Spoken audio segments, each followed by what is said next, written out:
have a couple of other tags. Yes, yes, yes. In HTML, you can nest. You can nest your elements. Okay? You can have elements that exist in other elements. And that way you can build a web page. Okay? And this is going to become super important later. This is going to become super important later. Now, if we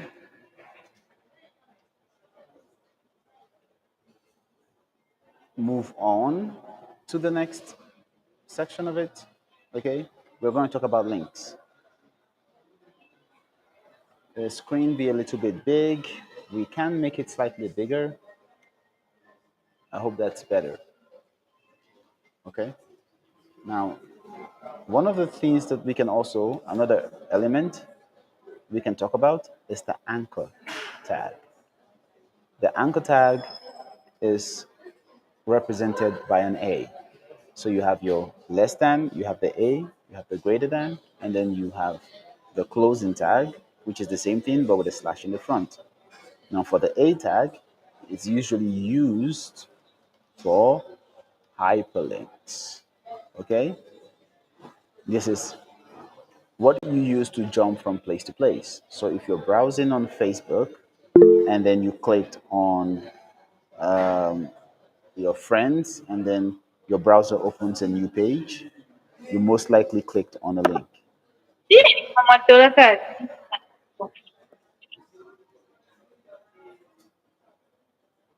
Okay, again, please remember to be on mute. Please remember to be on mute so that everyone has a wholesome experience. Okay, so when you want to move from one part of your website to another part of the website, you most likely are going to be using hyperlinks.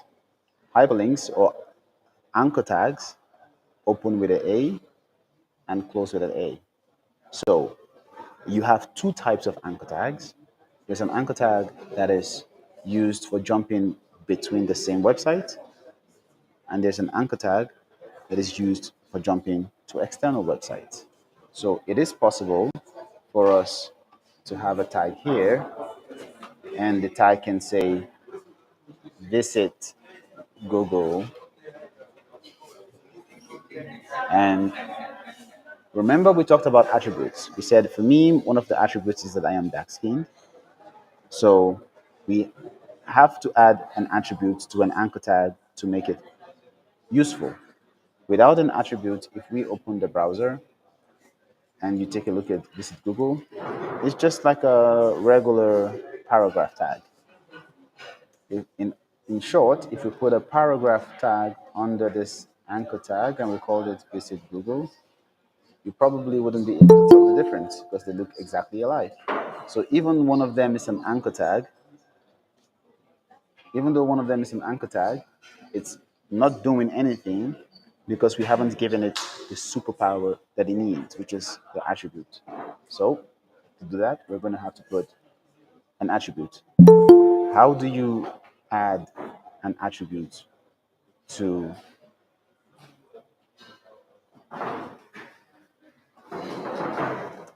how do you add an attribute to an anchor tag? Now, to add an attribute to an anchor tag, you're going to have to use value equals to something. Okay? In between the angle brackets, that is in the opening, never in the closing tag, always in the opening tag, and just after the name. So every single time you want to add an attribute, you're going to first say, hey, let's open this tag with a less than. We're going to give the name of the tag, which can be a paragraph, or in this case, it's an anchor or an A. Then the minute we type the name, we're going to leave a space, and then we're going to type value, okay, or key. In this case, it's a href. We're going to say equals to, and then we're going to put the value of what we're trying to make it equals to. So in this case, we're saying the website for Google, which is www.google.com. Now, if we removed this and then we went back to the page here, you see that it's popped. It's no longer a boring visit Google that is indistinguishable from the paragraph below. And if we clicked on this, what do you know? Google opens. Okay. It's also possible for us to make this visit Google, instead of replacing our page like it currently does, which replaces the page we're looking at, we can also make it open in a new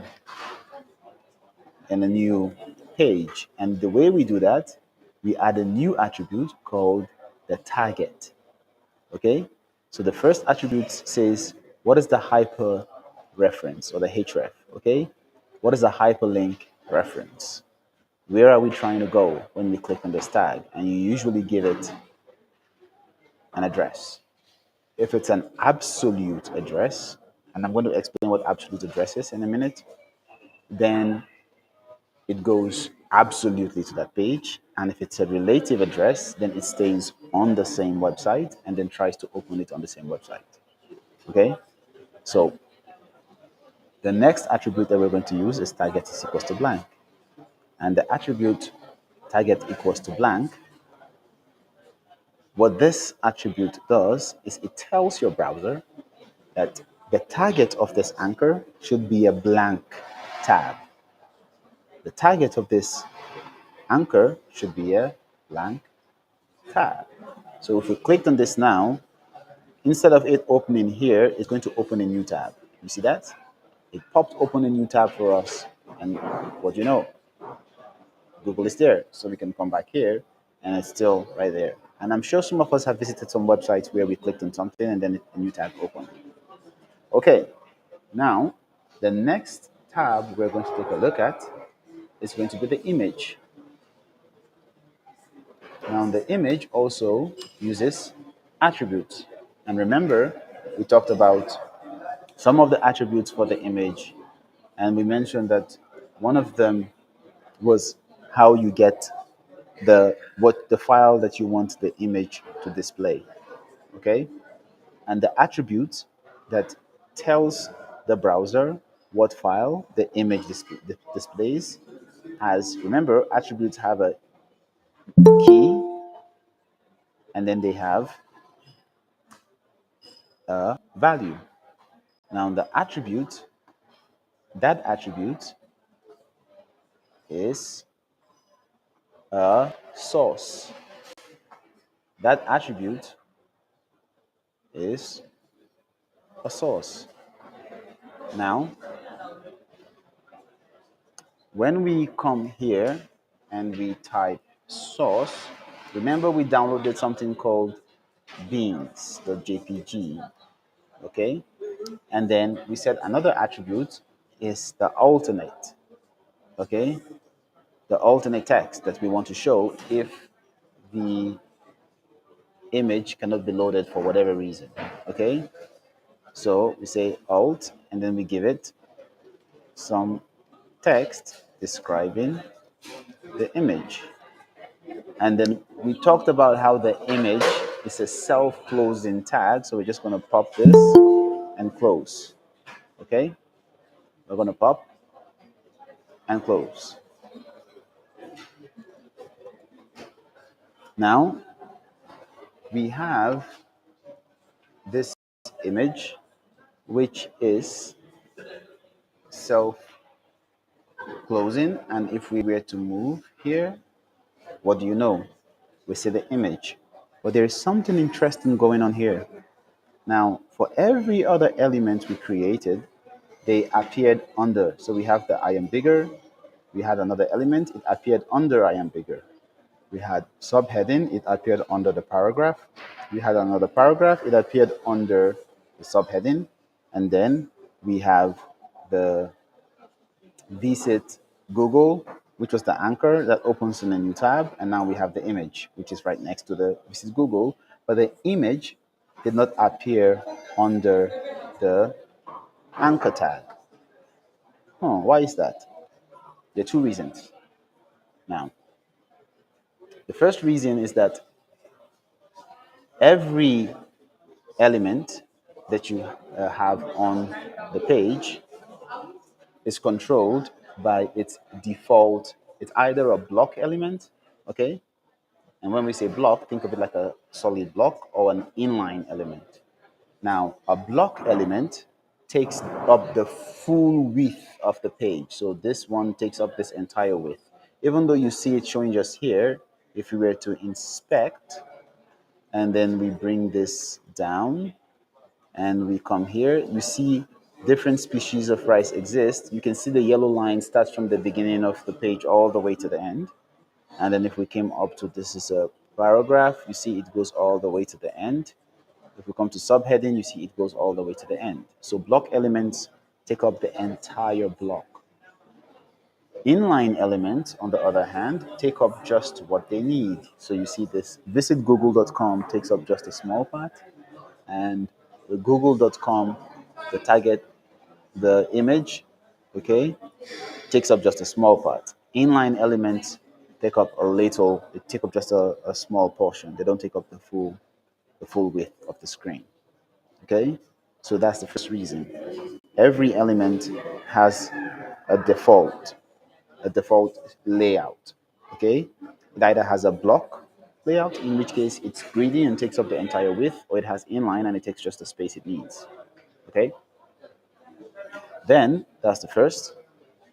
The second is because we did not specify with attributes what should happen. Because it's possible for you to make a block element appear inline and have an inline element appear to be a block element. And we'll talk about all of that when we go into CSS, when we go into styles. Okay, so coming back here, okay, we've talked about the anchor, we've talked about the paragraph, we've talked about the heading, we've talked about the image. We've talked about the head. We've talked about the HTML. Okay, but there is one thing that we didn't talk about, and that is something that should always exist, which is the doc type. Now, this here is a self-closing tag that has to appear usually on every single web page. It tells your browser what version of HTML you're using. So if you see doc type HTML, it's most likely HTML5. Okay? So what do we mean when we say HTML5? Let's close Oracle. Bye bye, Oracle. Let's close GoDaddy. Bye bye, GoDaddy. Let's close Visual Studio Code.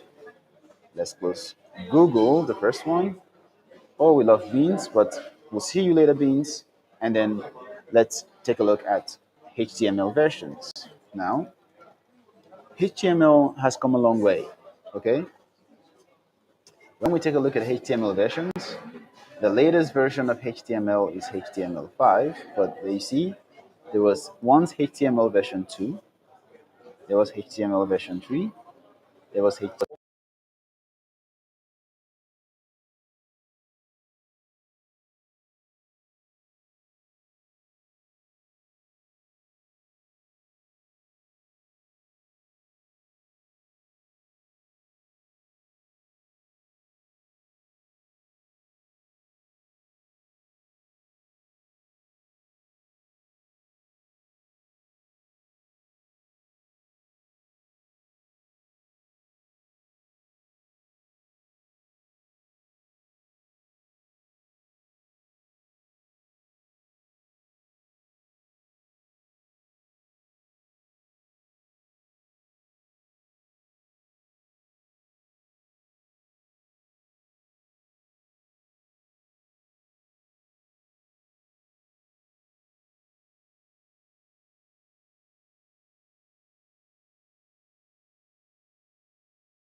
We're ready when you are, Monday.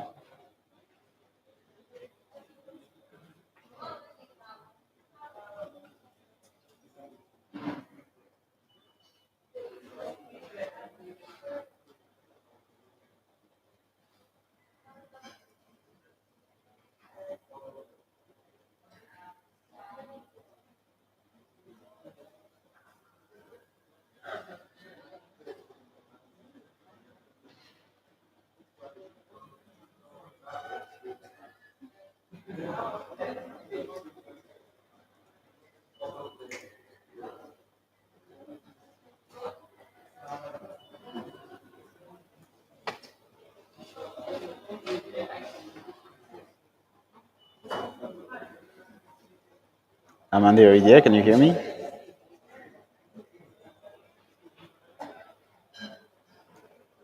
Is there any other volunteer?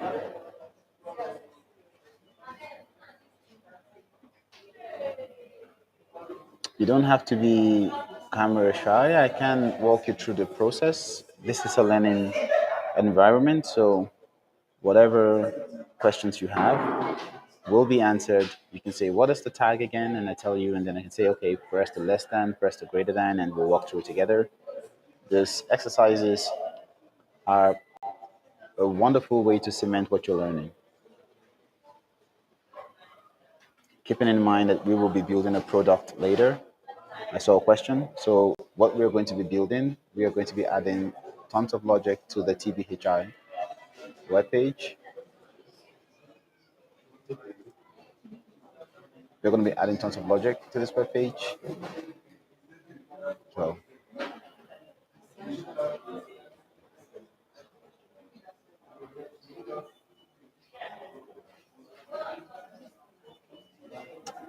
okay, we have this time for the exercise. So I'm assuming we're doing the exercise, even if there is no screen that is presently being shared.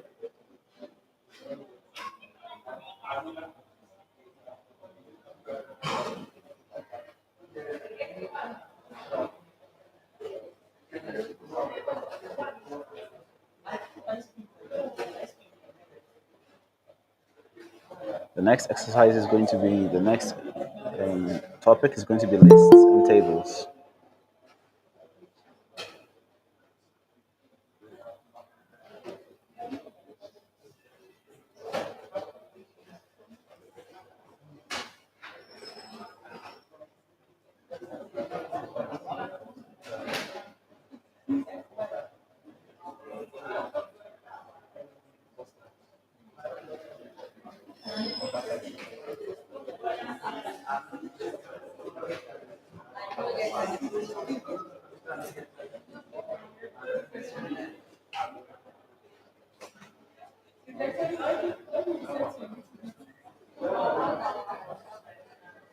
Okay, moving on.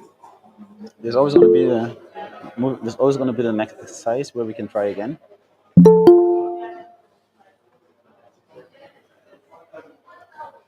There's always going to be the next exercise where we can try again. So,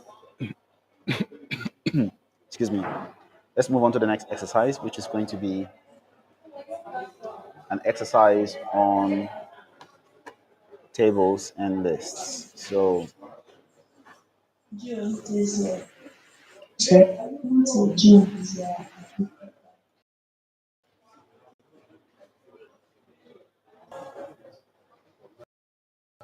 okay. So, we are a few seconds to go, and the time for the exercises will be done. I'm going to pin my screen again. And then we're going to create a new file, and this file will be called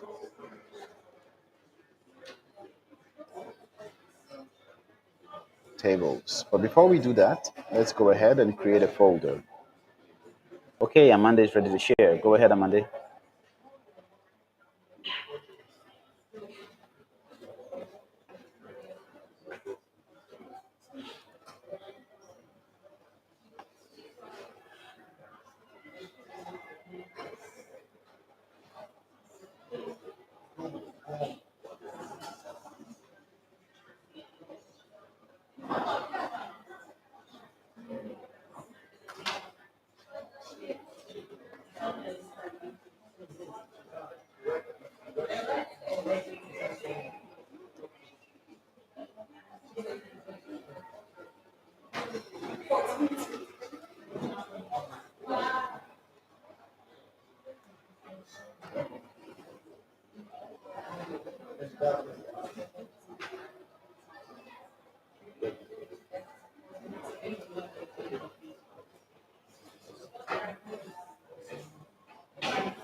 Okay, so we're going to move on, and then the next exercise, I'll ask you again, Amanda, if you're still willing to share for the sake of time.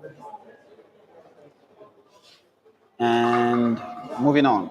Okay, so we created a folder called len, and we put everything in that folder to clean things up. And then the next file we're going to create is going to be called. Dennis, can you kindly go mute?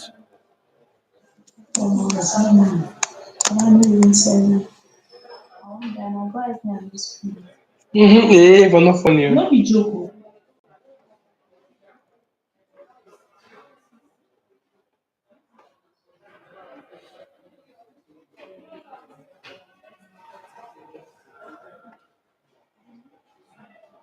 Okay, so moving on.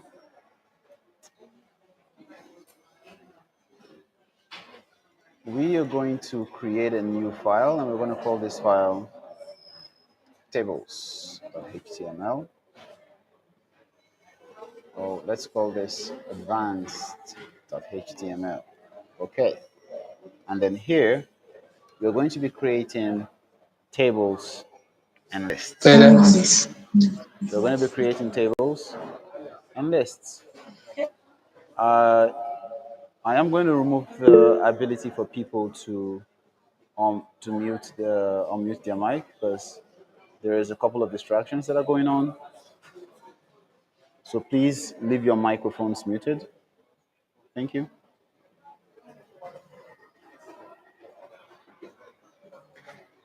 Now, moving on, we are going to create a couple of tables and a couple of lists.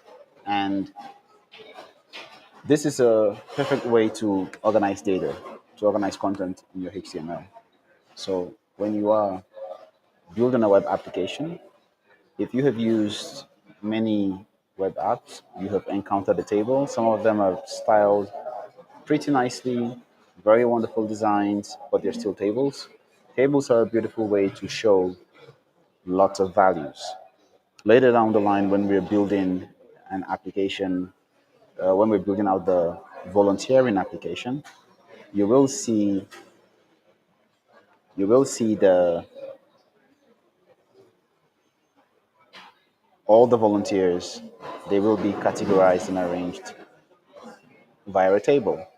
But before we get there, and before we enter into the world of styling, let us take a look at how to create tables and how to create lists. So, what exactly are lists? Think of it like your checklists. So, if we come here and we said doc, okay, and then we go through the, we say here it's our GWR exercise, and we say we are going to create tables and lists as the title. One of the things that we can do here is we can create a list, and it's usually easy to show. Remember to create an element, okay? You're going to open the tag, you're going to close the tag. There are two types of lists. There's the unordered list, okay? and then there's the ordered lists. These are the two types of lists, okay? One of them is UL, and the other one is OL. The unordered list is the list that you use. And if you even take a look at you hover over it in VS Code, you see the unordered list element represents a list of items where the order is not important. Okay? It is unordered. Okay? That is, if you change the order, it doesn't change the meaning of the document. Okay? So imagine here we say students, we came here, we said students in class. Okay? And then here we say something like, we do something like, we talk about, we have Abba. I see you, Ahmed Al Khawaja. I see you. It's been a long time. So happy to have you. And then we have Super Amande. Okay. And then we have Beatrice. Sorry, it has to be a list item. Okay. Not a paragraph. So we have Beatrice, and it goes on and on. Okay.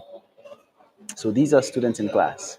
Now, if we open this up in the browser, what you'll see is first we're going to come here, we're going to say slash learn slash, what did we call that? Was it tables? If I remember that HTML, I hope so. What is it? What did we name that file? Let's see. We called it learn advanced. Okay. So here we're going to call this advanced.html. And you see here we have students in class. We have Abba, we have Ahmed, we have Amande, we have Beatrice. Okay? Now these are the students in class. These are the students that we have currently in this class. Now, imagine we wanted to change the order.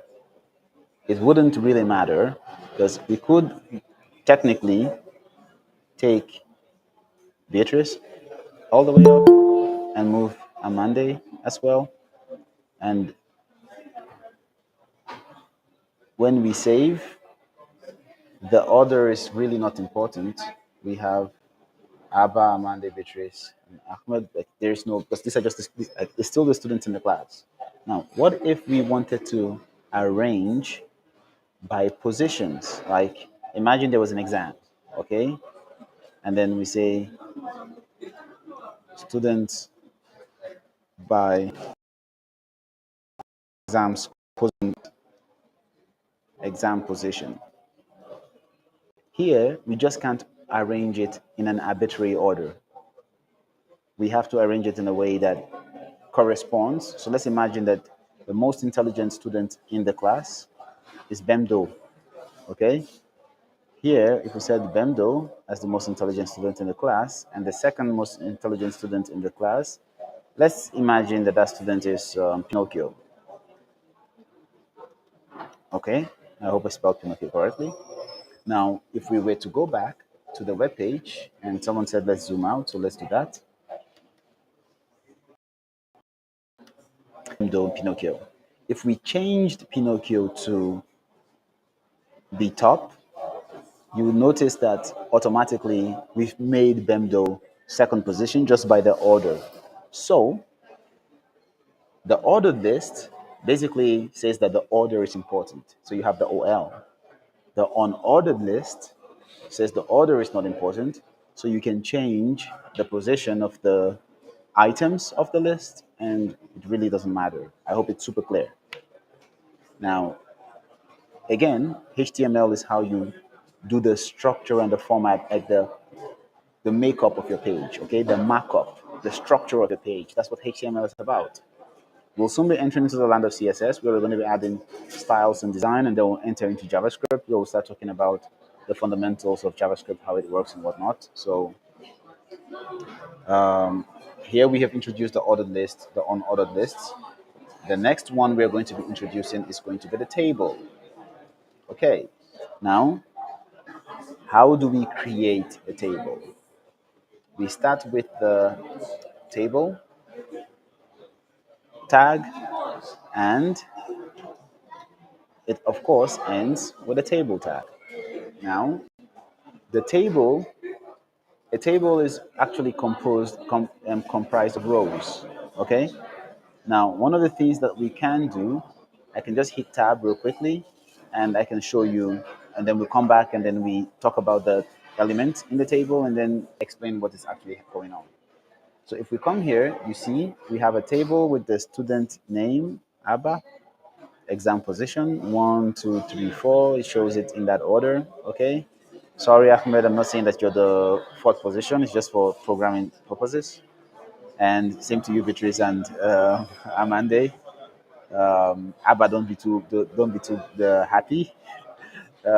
So moving on, this is a table. Okay, we can style the table, and we can do some interesting things in the table as well.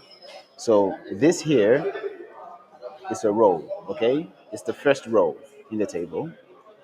This here is another row. This here is another row. This here is another row, and this is another row. Okay, so you have all these rows in the table, and how do you capture that? Well, the way that you capture that is you use the TR, table row. That's what the TR means, table row. So this here is one row in the table, and then this TH says table header. Remember, we talked about the header tag, and we said there was H1, H2, H3, all the way to what? Who can remember? Did we say up to H9, H7? What was the maximum?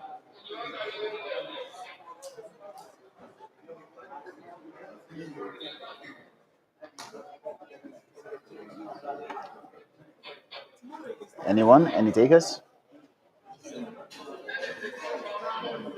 Yes. No one? We went all the way to H6. So H6 is the highest or the smallest in this regard. Okay. So when we take a look at TH is table header. So it is what makes the first row bold. If you say the first row is bold, it's because it's a TH. Okay. If we made it TD, which is table data, it will no longer be bold and it will just be the same as any other row. Okay. But because it's a table header, it is bold. Now there are many ways to go about this. Okay. We can actually separate the table body from the table header. And the way we'll do that is in the table, instead of just having table rows, we'll have a table head, and then we'll have the table row in the table head, and then we'll have the table header in the table row. So let's do name and age so we don't say exam position. Okay. And then the next thing we're going to do is we're going to say the table body. Okay. And then in the table body, we'll have a couple of other ages. Now we're saying that Ahmed is older than everyone. Okay. But since we made Abba first, now we're going to make Abba 90 years old. So Abba is now older than everyone. Okay. So if we come back here, you see you have the name and then you have the age and then you have the same thing. Okay. The first, this is inside the table head and all of this is inside the table body.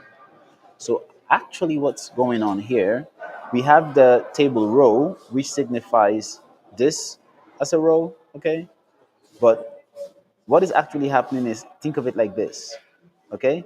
It's like this is a table row. You have the first, which is Abba, then you have the age, and then if we were to add one more item, so let's imagine we were to add one more item here, and then we can say something like the scales, okay, or we can say something like the height, or we could say the favorite color, okay.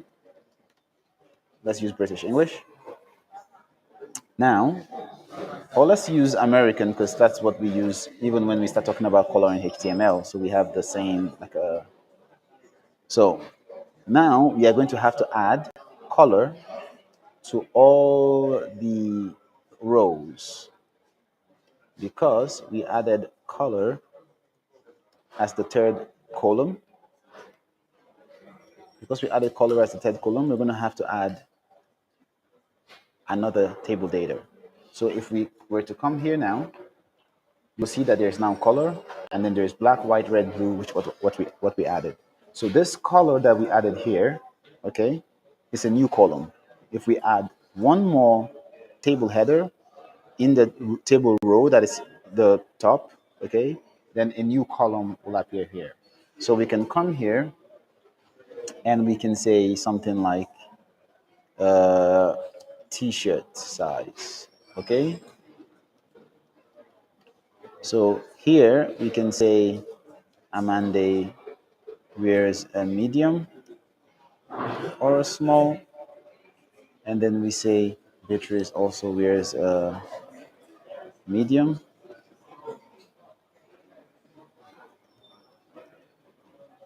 okay, and we say Ahmed wears a large, and Abba, well, since Abba is 90 years old, he's probably gonna wear an extra or an extra extra large. And then down here we come here and we say size. So if we were to come back here, you see there's a size and you have XXL, S, M, L, and hopefully you see where we're going with this. So you can have a table to organize your data and show it in an arranged format. When we get to the JavaScript section, we're going to be doing some interesting things where we'll be taking a look at how do you make the table more, like how do you add data automatically. We're going to be taking a look at how do you fetch data from an API, okay? And then when you fetch data from the API, how do you populate a table with it? We're even going to be working with things like how do you search such that when you're searching, we are filtering the records in the table, okay? So we'll build a table, we'll make it pretty, we'll add a couple of search functionalities. So when you search, we filter the records that appear so that when we're working with volunteers, let's say I want to search for a volunteer named Amanda, then I am able to find the record easily. I call an API, and we'll be talking about APIs later, application programming interfaces, what they mean, how to build them, and whatnot. Okay, so moving on, we have taken a look at the table, we took a look at the table row. Now we are going to have an exercise. This exercise is going to be one where we create a table, and who's going to be the volunteer? Amanda, last time you volunteered, are you willing to do it again? Share your screen and create a table.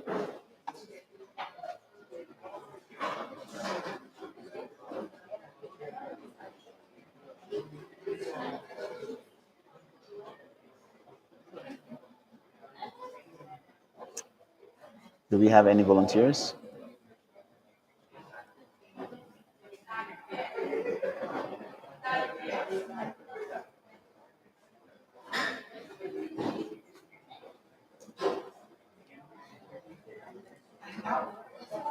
Do we have any volunteers? Okay, so let's take a look at how can we enable sharing of screens. We did, I think that was done so that with all the nasty elements that we're sharing the vulgar images could no longer share. So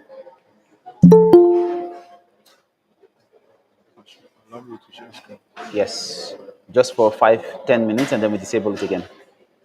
So we're going to work on the setting so that we allow the sharing of screens for 5 minutes and then we disable it again. So in that time, I'm going to open the floor for questions for the next 5 minutes. And then after the questions, then there is a sharing of screen. and then we go back to the lesson. So, questions?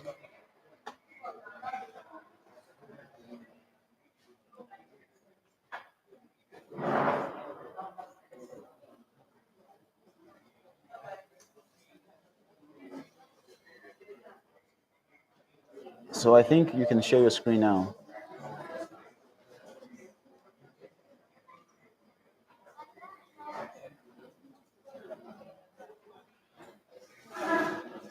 Are there any questions so far?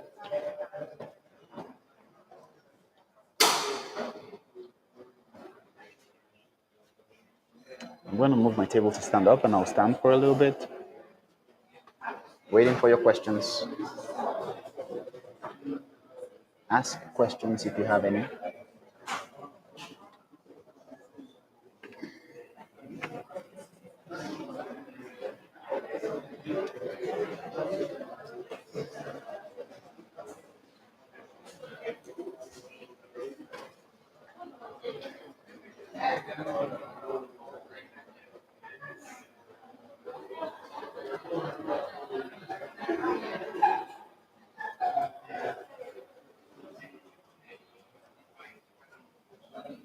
The floor is still open for questions. We have 5 minutes for questions.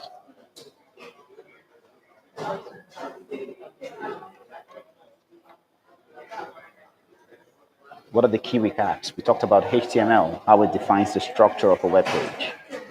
We said when you visit a website, okay, when you type google.com, think of it like having your phone. In your phone, you have a list of contacts. You have Carlos, you have Messi, you have James, you have Daniela, you have all these contacts in your phone. If I told you to remember the phone number of everyone in your phone, you might not. But then you probably can remember that, oh, yeah, there's someone called Eileen, and then you type Eileen, and then you get the phone number when you type the number. The same thing with Google.com or Oracle. They have a phone number or an IP number in this case. And then instead of you remembering the IP number, which none of us will be able to remember, 197.8 or 5 or whatever, all those digits, it's easy to just remember google.com. And then when you type google.com, you get the phone number or the IP number, and then your browser goes to that page. And then what happens is that whenever your browser goes to that IP number, it's basically the same way you call a phone, you call the IP, okay, and you get a web page back. That web page is HTML. The HTML is something that is built on the fly or something that has already been built and sits somewhere on that computer. And we've taken a look and then we've said, and we've taken a look and we've shown some tags and shown how the HTML file is. And yes, this is being recorded and it will be shared. Thank you for the question. So do we have anyone that wants to go ahead and share their screen?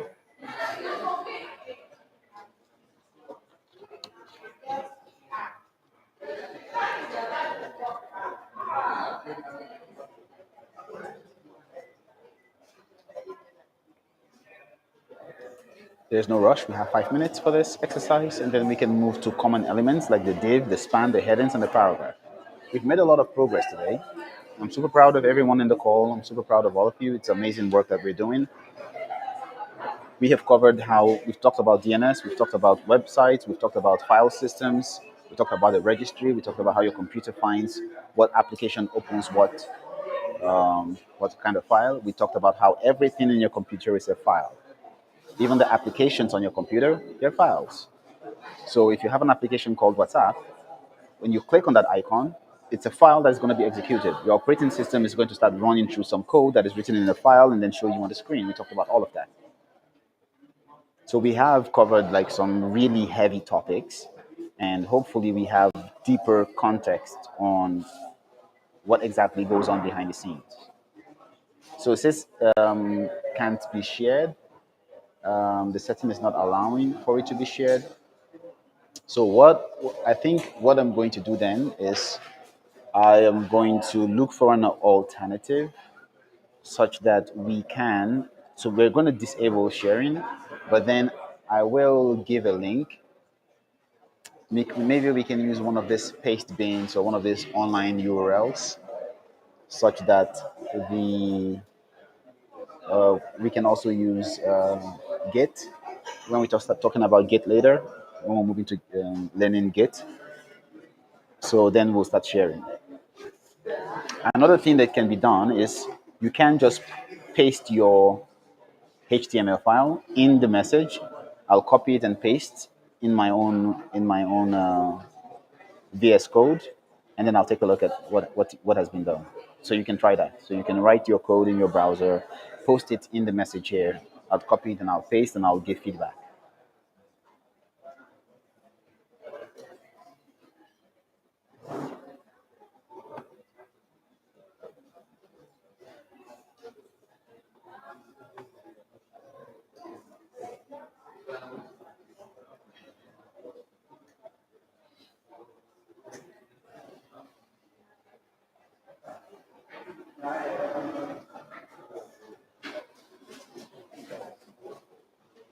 2 minutes to go.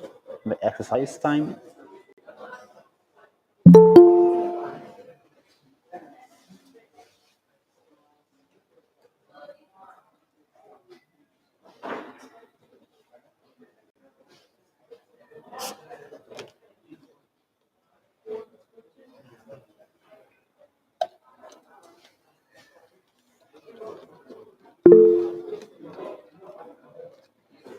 That tastes horrible. 1 minute to go.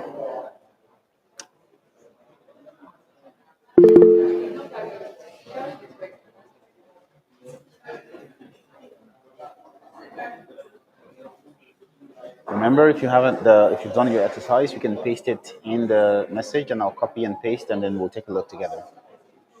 We're going to be moving into common elements. We're going to be taking a look at the div, span, headings, paragraphs next.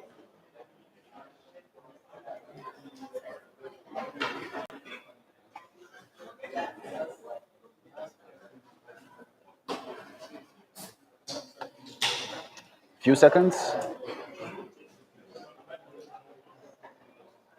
Okay, pinning the screen back for everyone, and then we move to the next exercise. Okay, coming back here, let's clean house a little bit. Now, let's open the and create a new file. And this file, we're going to call it common.htm. Remember, there are two extensions. We have HTML, we have HTML. They both signify the same thing. Yes, Amande, I have seen what you have pasted. I have seen what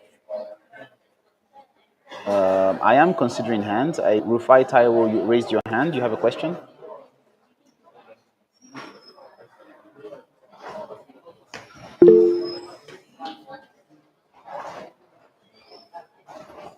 No, okay. So you've lowered your hand. Okay, that's fine. So I am going to paste some of the. I am going to paste some of the. So I see here Rose, nice. You have your doc type HTML, so I can take that and I'll paste. This is from Rose. We're going to take a look real quickly. Command D, Command D. So this is from Rose. So you have the body, you have Mutem's chess club members. Oh, you love chess. That's nice. I hope you can play a game of chess together someday. Okay, so this is nice. You have HTML, we have the head. Let's indent that a little bit. We have the body. Let's close that and indent that a little bit. Taking a look at language is English. You can also say language is equal to Espanol, for instance. That is lovely. And then we have the head, the meta, cassette, UTF-8. We're going to go into deeper meaning of what cassette is when we go into the deeper sections of the tutorial. We'll explain UTF-8, UTF-16, ASCII, and all the other wonderful, beautiful encodings that exist. And then we have this, which talks about the viewport, and we have the title, which is the first page. Beautiful. And moving into the body, we have the header, we have the unordered lists, and okay, this is lovely. And if we come here and we say common, we should have what this is you, all you, lovely. Then coming back here, we have a Monday, and I will also post what you did. Oh, you both did the same thing. You temp just course members. Okay, so it's the same. We can move on. Okay, so moving to the next lecture, we are going to delete this lovely UTM chess course members, chess club members, and move to the exercise. But I am going to reuse your body and leave the head in place. Okay, so we talked earlier about headings, and now we're going more into how to structure your web pages. Okay, so you want to build a website. Let's take a look at the website, for instance. Let's take a look at the Big Hands Initiative. Here we say you don't need to give money to make the world a better place. So if you take a look, I'm pretty sure you can see how this site is organized. We have some items on this side. We have some items on this side. We have some items on this side. And we have some images on this side. And the content of what is here is different from the content of what is down here.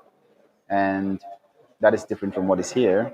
And then we have this footer down here with all the niceties that you have, open source systems, our mission, our vision. Now, shout out to the big hands for giving us the platform to build their web portal. Like we're going to roll this up.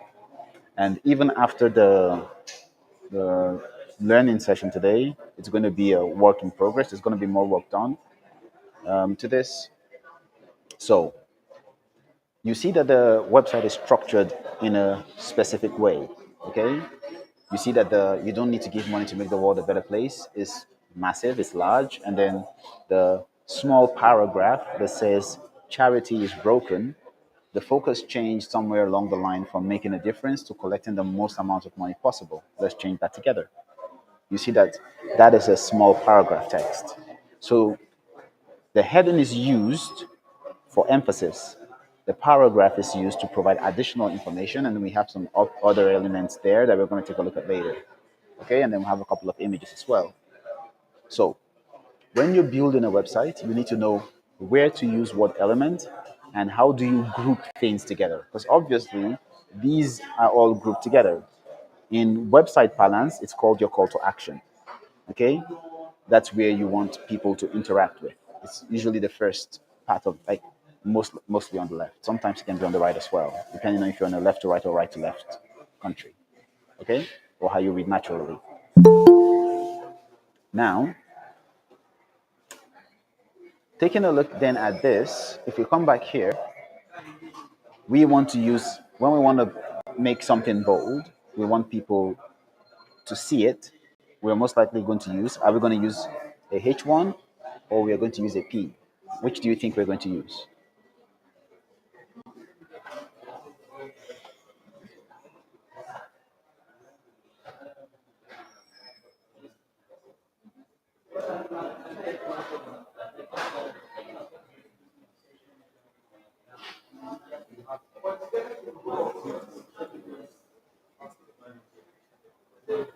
Not all at once.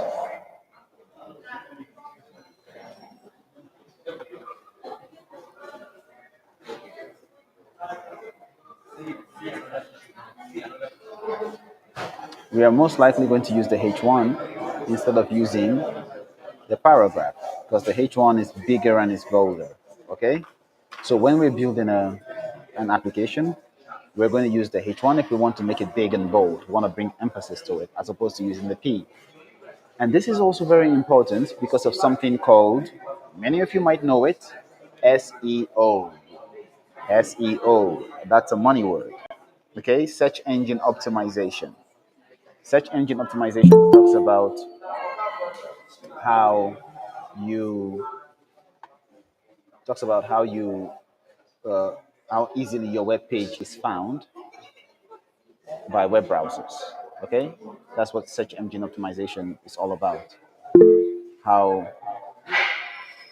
you don't use a paragraph, because if you use the paragraph, there it's going to be smaller. So if you want to build a website and you want something to be big, you're going to use the tag or the element for making text big. That element that says this is a header, like this is a header text. Okay, and there are two reasons. Because by default, and let me answer with code. Okay, so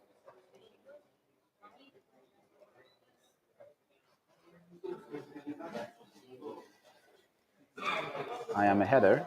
Okay, versus I am a header. Now, if we come to this place, let's close, let's close, close. Which of this is bigger? It's the one that is the I am a header 2. It is the one that is the H1. So by default, if you want to make something big, you wouldn't use the P, because one, is not going to be big. You need to start typing, adding styles to make it bigger. Number two, because what you're using is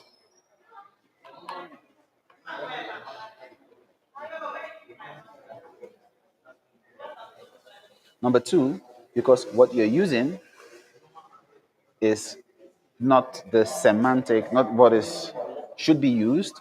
If a crawler, okay, which are the robots that come from Google, if they wanted to crawl your website to make it discoverable, your website is not like it will be found, but the structure of the website is going to be crippled. Like it's not gonna be as well. Like there's some websites you visit.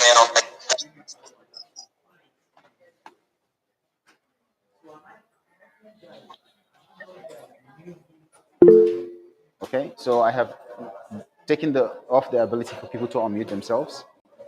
So you can raise your hand. Yes, Floxy, you have a question. You can type it in the chat, and I will respond.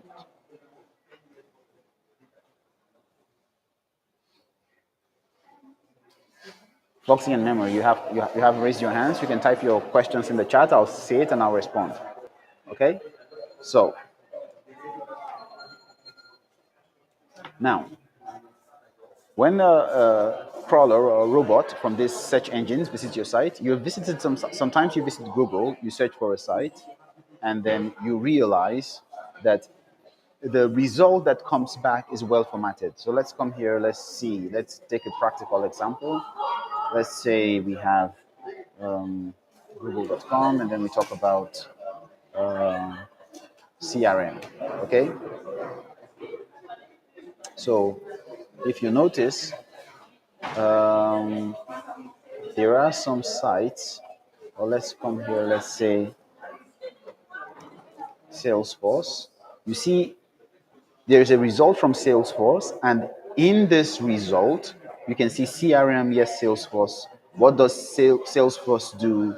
Login, Trailhead. Like, because of the way the site has been built, the robot, Google is able to find the site, and then when it's showing you the result, it shows you the result, and I can search from within here, and then I don't have to, like, even before I visit Salesforce, it's the structure of the site makes it friendlier. Like Google appreciates it. Like, and then there's the whole page rank algorithm that Google uses, and that is like, it's, of course, this is not the main criteria, but the way your site is built would give you a higher popularity or a higher score with Google, and so you're most likely to appear at higher in search results and whatnot. Okay, so it is important.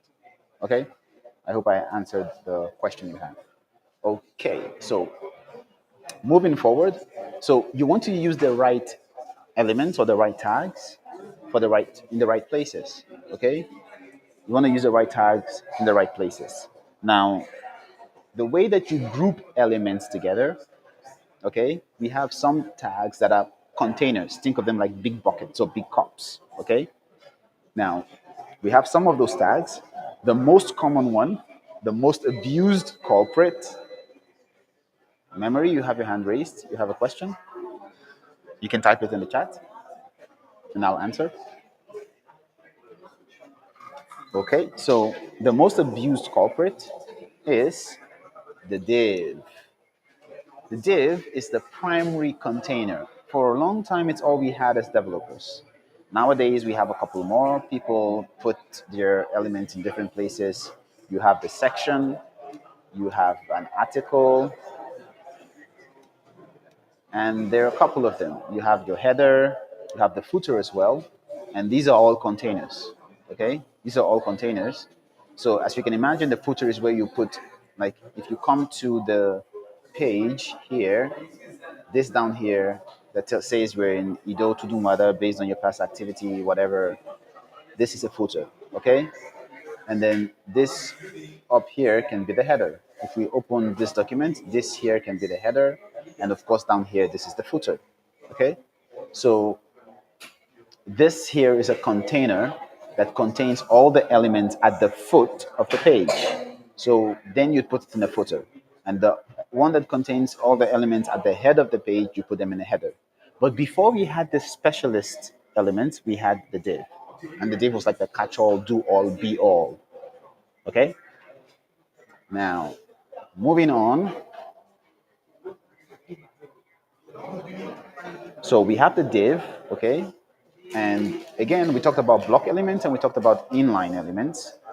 Okay, so the div is a block element. Okay, and remember, who can remind us what a block element is?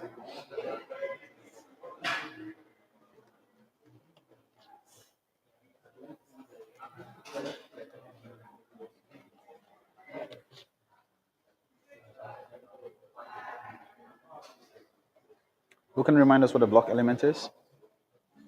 If you said yes, memory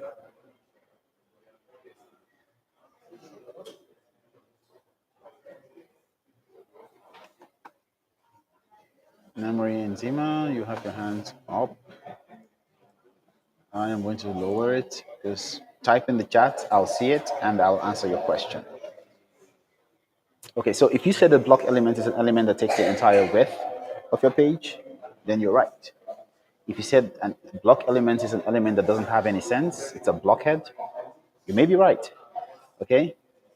So we have block elements and we have inline elements. Yes, yes, Amande. Block elements takes entire width. Right on, right on. So the block element takes the entire width.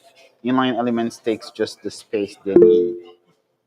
Yes, Eileen, you have a question? Please write it in the chat. If you have something, write it in the chat. We'll respond.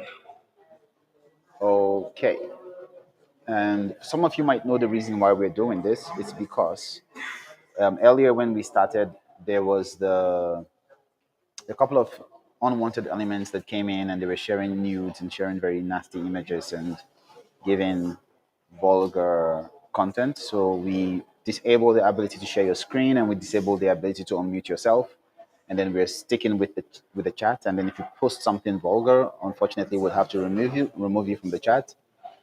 So this is so that the people that really want to learn can learn without interruption. Moving on. So the block element takes up the entire width of the screen, and the inline element takes just the speed. I rated this as well. So we have the div, we have a couple of other elements, and we're going to take a look at them. We have the span. Now, what is a span? The span is basically this. So it's been a long time, okay? So this is a paragraph. What if I wanted to make this has been read? Okay, that's where you use a span. You would wrap the has been in a span, and then you apply whatever style you wanted to apply to that span. And then when you visit your page, you would see the has been has that style. Okay, we're going to get into CSS in a bit, but a span basically spans something. Okay, it starts somewhere and it spans up to some other point, so it spans something. Okay, so that's what a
If you visit a web page, any web page, let's say we open Salesforce, okay, much of what you're going to see, or let's imagine we even open something like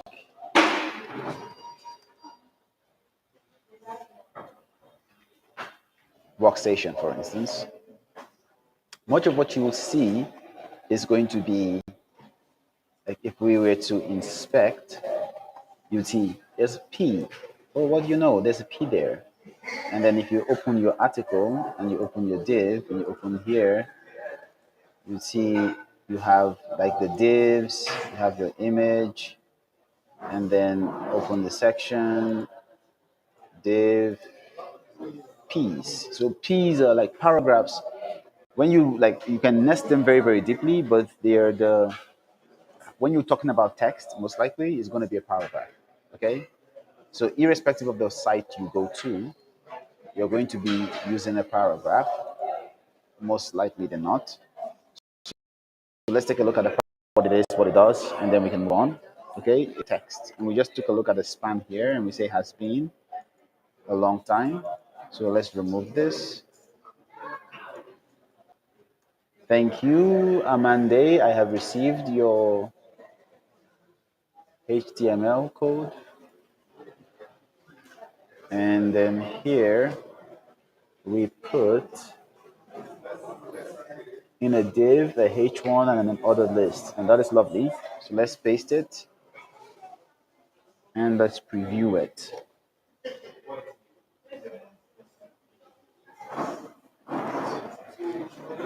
And there you go. Fruits, mango, orange, guava. And this is nested in a container tag. Thank you, Amande. Whenever we're talking about first position for the purpose of this lecture, Amande will be number one. Okay, so moving on. We have a paragraph. It's a block of text. Okay. And then if we come back here under this, we have our div, and then we put a paragraph. Inside here, we usually write a block of text. We want to take up the whole width. Okay, now that is a paragraph. Okay, now the beautiful thing is that in a paragraph, if we were to make this, like you see this paragraph, we've made it on two, like we let all the space, and then we have usually write a block of text, and we're going to put like a lots of spaces. Okay, we're going to put lots of spaces, and then we're going to put all these spaces here. We are going to have a paragraph that ignores all the space. Okay, it ignores all the space. Now paragraphs ignore white space. Paragraph ignores white space, and you can have paragraphs, and if you put new lines, it's just going to get rid of them. Like it doesn't like the paragraph is, so you can format and do what you want. The paragraph is just going to ignore the white space and put it as a paragraph of text. Okay, so the when you want to have text that is formatted, you can use the paragraph, and it's just going to make sure that it appears like a paragraph in a letter that you are writing. Hey, see you again. I'm hoping we can grab coffee sometime. Yada yada yada. We went to school, St. Mary's, in Pretoria together. Like it's just gonna format all of that into a nice block of text. Okay. So moving on, then we also have the div that we talked about, and we said that the div is a block level element that we use to group things together. Amande gave us a wonderful fruit, mango, orange, guava that's still showing on the screen using the div. Okay.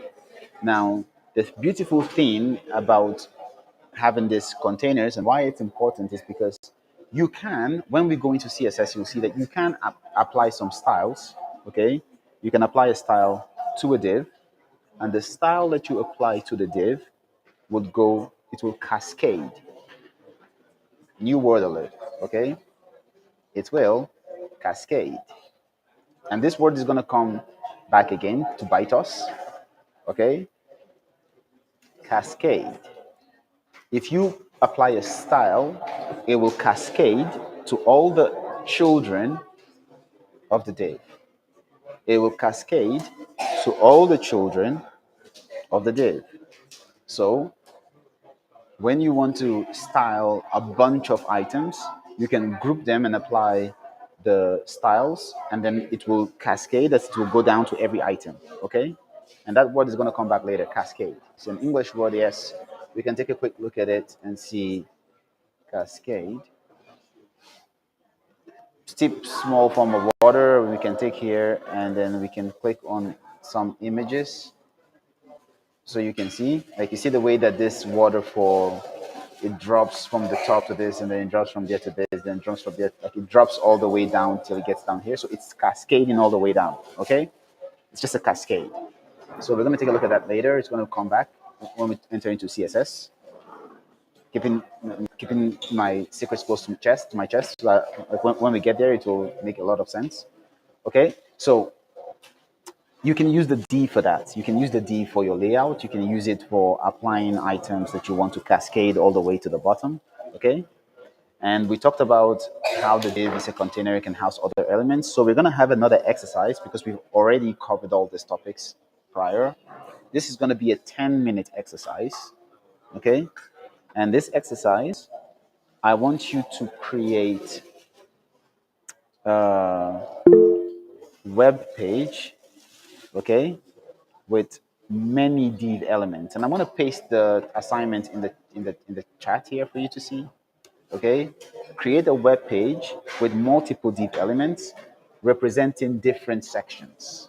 Okay, that's e.g. a section for the header, a section for the main, a section for the content, and a section for the footer. Okay, so create that web page. You have 10 minutes.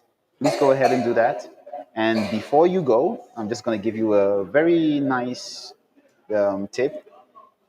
One of the two most important attributes of any element, okay, remember we talked about attributes. As a human being, one of my attributes is that I am dark skinned. Okay, I have facial hair. These are attributes. They describe who I am. Okay, it's the same thing with HTML. An attribute describes an element.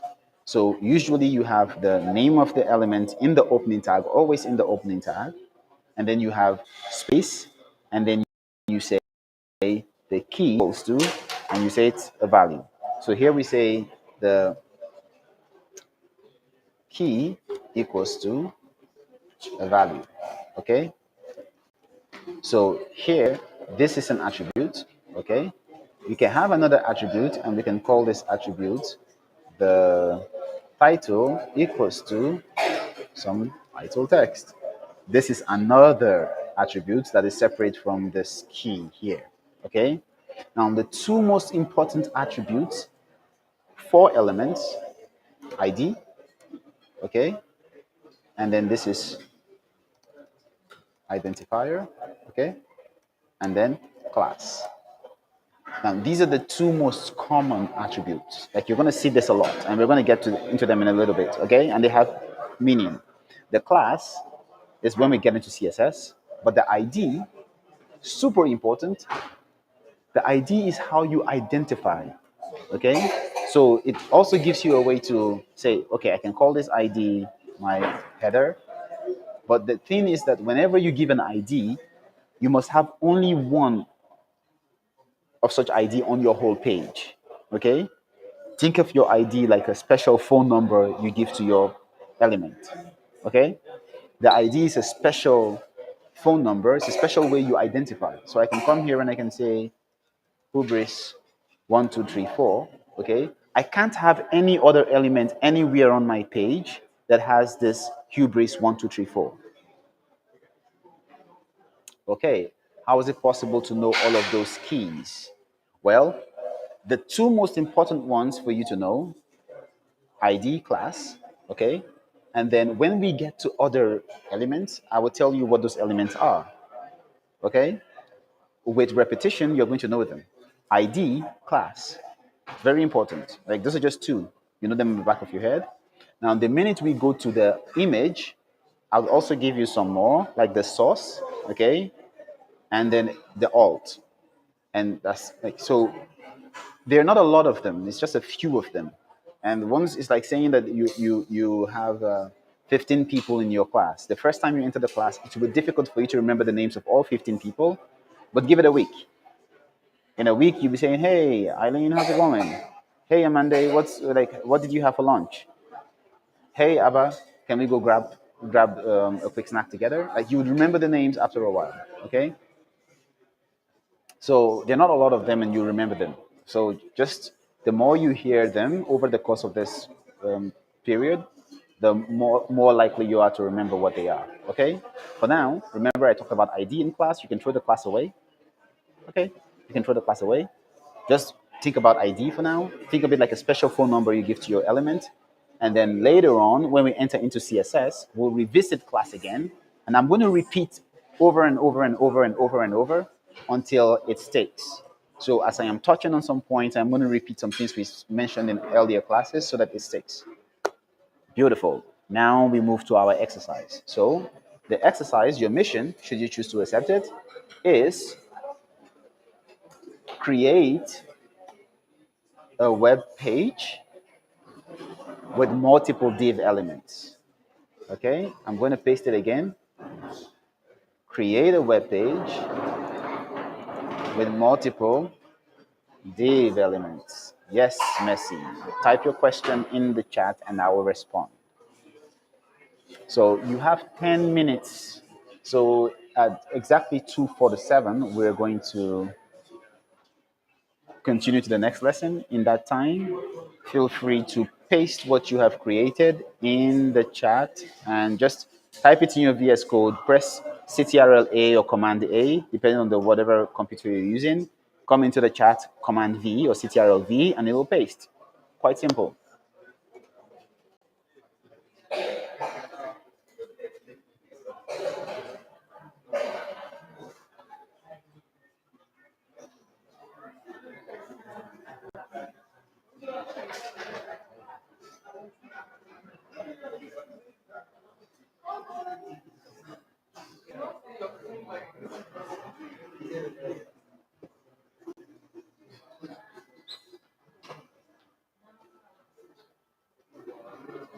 If you have a question, you can type it in the chat and I'll respond.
So you don't have to type online. You can type offline in your VS Code. You can type it somewhere else, and then just CTRL-A in the editor, CTRL-V, and then come in here and just type there, and then right-click paste.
It died.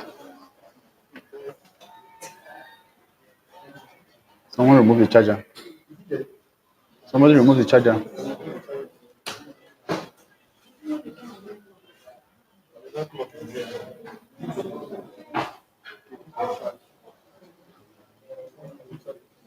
Somebody remove the charger.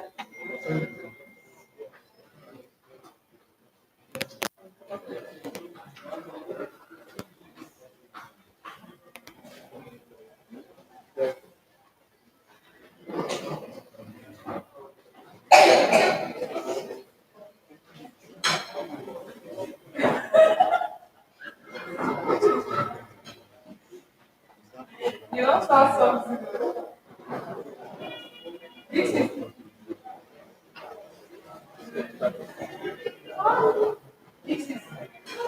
Even if it were a laptop and it was not connected, it will still die. Why? It's not a matter of that. It was a matter of why did they remove the charger?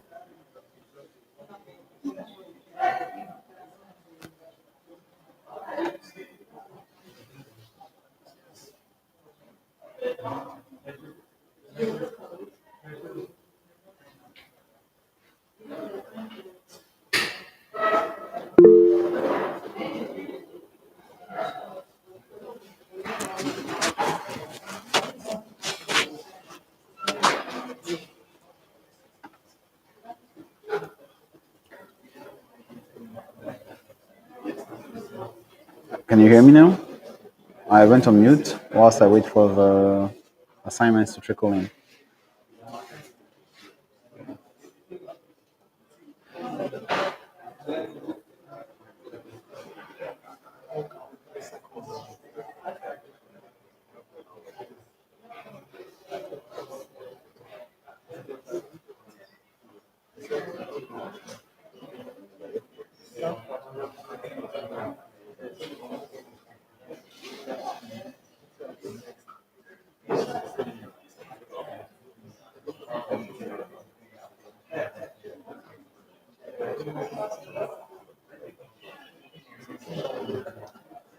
There's 10 minutes of exercise time that I gave them, and it's supposed to stop at 22:48. So you have 1 minute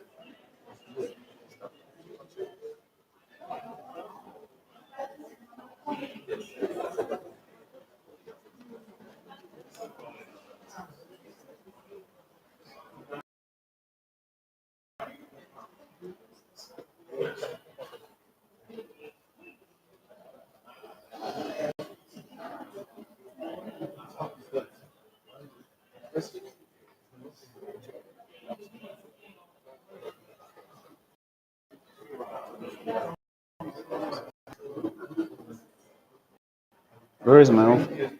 Where's my own phone?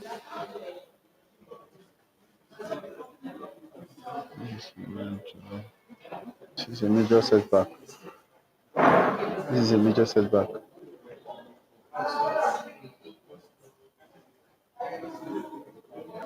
So, the only thing you can use now is that time that is there.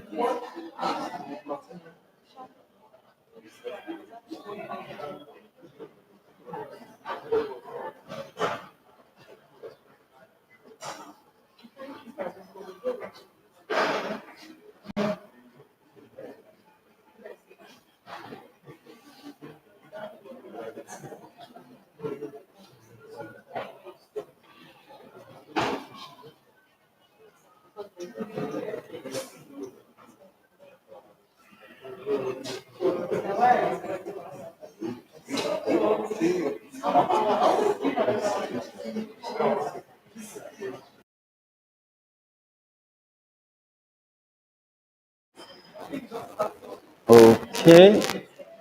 So, the 10 minutes for the exercise are up. If you are done, then you can share them in the chat, and then I'll take them and paste them, and we'll take a look at them together. Now we have 5 minutes of recap. So what we talked about headings, we talked about paragraphs, we talked about divs, we took a look at the what containers are, and we went a little bit into attributes as well. Talked about key and values. So for the next 5 minutes, then the floor is open. This is away from the exercise. If you have any questions for the next 5 minutes, you can go ahead and ask those questions, and then they will be answered. The After the 5 minutes are up, we'll be going into forms. We're talking about HTML forms. Basically, here we're talking about how to, like, when you go to a website and then you want to log in, you put your username, you put your password. That is a form. Okay. What happens when you click submit? Then we'll go into HTTP proper. Like, now we're going into the language or the protocol of the web. What actually happens when you click submit? We've said files are super important, and now we'll have a practical example of why we say files are super important when we go into forms, import, and whatnot. It's going to be a super important topic, because, like, users tap input back to the server when you put a message, and then you send that message on WhatsApp or you send a message on Facebook. Even when you type the message here, you're using a form. So the send a message that you see down there, that's a form that you're actually using. So thank you for sending the this is with a style. On Monday, thank you. I have received yours. And then we're going to take it and we're going to paste now.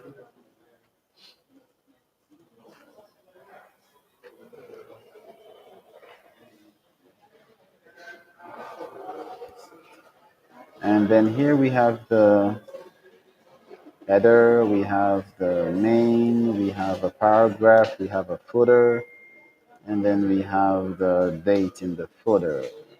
Okay. And so let's save this. Let's take a look. And there you go. Recorded by Dosey, 30th September 2024. Beautiful. This is a lovely page. It shows you the date, it shows you the sales, expenditure, who recorded it, and though we have the date at the bottom, but this is still good. This is good. It shows the different sizes of what you can achieve when you use the right element. Lovely. Thank you, Amanda.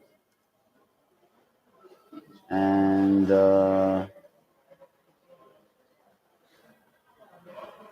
still have 3 minutes for questions.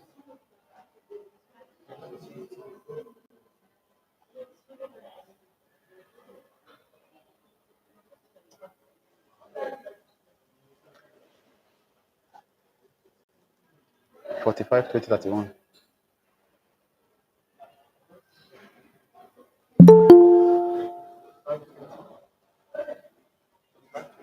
31.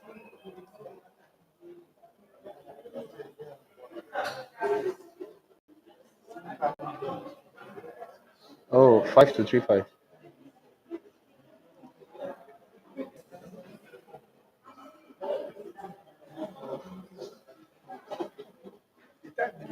It didn't go off. It continued. So it was counting down the time that it was offline. It kept counting. That is impressive. That's super impressive. So I just saw some super impressive feat of engineering. There was an app we were using for counting down timer, and the battery died. But then the way the engineers built the app is that the app somehow did not lose its timer. So it took a log of the time that the power went off, and then when the power came back on, it did a time delta, like it minus the time that it was off from the last time that it was recording, and then it put the right time. So like when we go into programming, it's we're going to cover this, but that's quite impressive. I'm super impressed with the engineers of the app. I'm super impressed with the engineers of the app. Like that is very very thoughtful engineering. Okay, so we have 2 more minutes for questions, or 1 more minute for questions.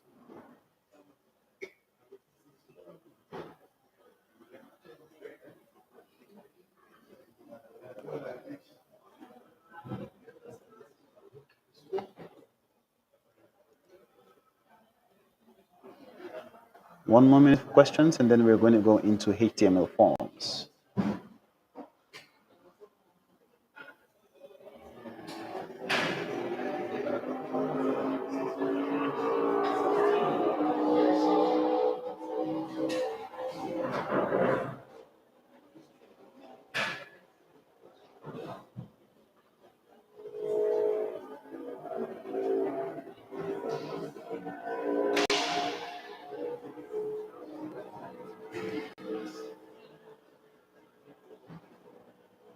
Okay, moving forward. If you're still doing the exercise, you can paste it at any point in the chat, and we'll continue. So moving forward, now we're going to create a new file, and we're going to call this forms, and then we're going to have some fun with forms. Okay, so now, what is a form? What is a form? Let's take a look at University of Maryland, Eastern Shore. Many years ago, this is the school I applied to, and to study medicine, and I got the admission years ago. So let's take a look at graduate admissions or undergraduate admissions. Okay, so we're going to start the conversation about forms. Okay, so we're going to take a look at HTML forms, and I'm taking a look at the school, and we're going to take a look at how to apply. I chose this school because many years ago I applied here and I got the admission. And so let's see. This is something that is okay. So this is what I was looking for, a form. When you take a look at this website, you see here there's a place for you to log in. It says for your email address and for your password, and then it tells you to create my account. Now, when you click create my account, you see this here, and if I say, what is this? You say, oh yeah, it's a form. This is a form, okay? This is a form. This is the a perfect example of a form, okay? You have the label, you have the input, the control here, okay? And then we're going to be taking a look at what all these are, and like how to create things like this, how to create things like this, how to create things like this. Okay? We'll take a look at how to do all of this. And also we'll take a look at what happens when you click on submit, or when you submit a form, or when you click on next. Okay? So we'll be having some fun with forms. Now, a form is how you collect information from your users on the web page. So if you go to even if we went to Twitter, for instance, or we went to Instagram. So if you go to Twitter and then you log into Twitter here. So if we say we want to sign into Twitter and we click on sign in, this is a form. What you see here is a form. Okay? Even if we're typing on, let's see, paste bin, for instance, this here is a form. Okay? Anytime you're on any website and it tells you to type or to enter information or to click and select something, you're interacting with a form. Okay? It's how you collect feedback.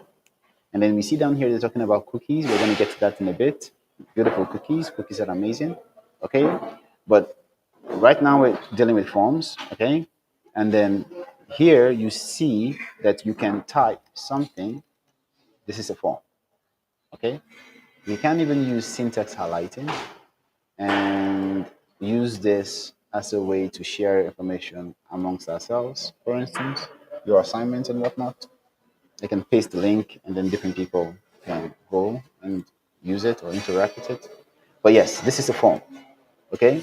So how do you create forms? Okay. You create a form by using an element. We start with a form and that is a form. Okay. You have the open tag with a form, the closing tag with a form. But this is an empty form, so it's very useless. How do you collect data from this form? And how do you submit information with this form? Okay? Now, to do this, we need to take two steps back and talk about HTTP. New World Alert, HTTP, or new acronym alert, HTTP. Now, this stands for Hypertext Transfer Protocol. Okay? Ooh, that's a mouthful. Super simple, it's a mouthful. So, hyper, remember we talked about hyper? Text. If we took this transfer protocol out and we put markup language, you have HTML. You take the ML out, you put the transfer protocol, you have HTTP. Okay? So, this is all about how do you transfer HTML or how do you transfer hypertext? Okay, that's all it's talking about. Hypertext transfer protocol. How do you send it?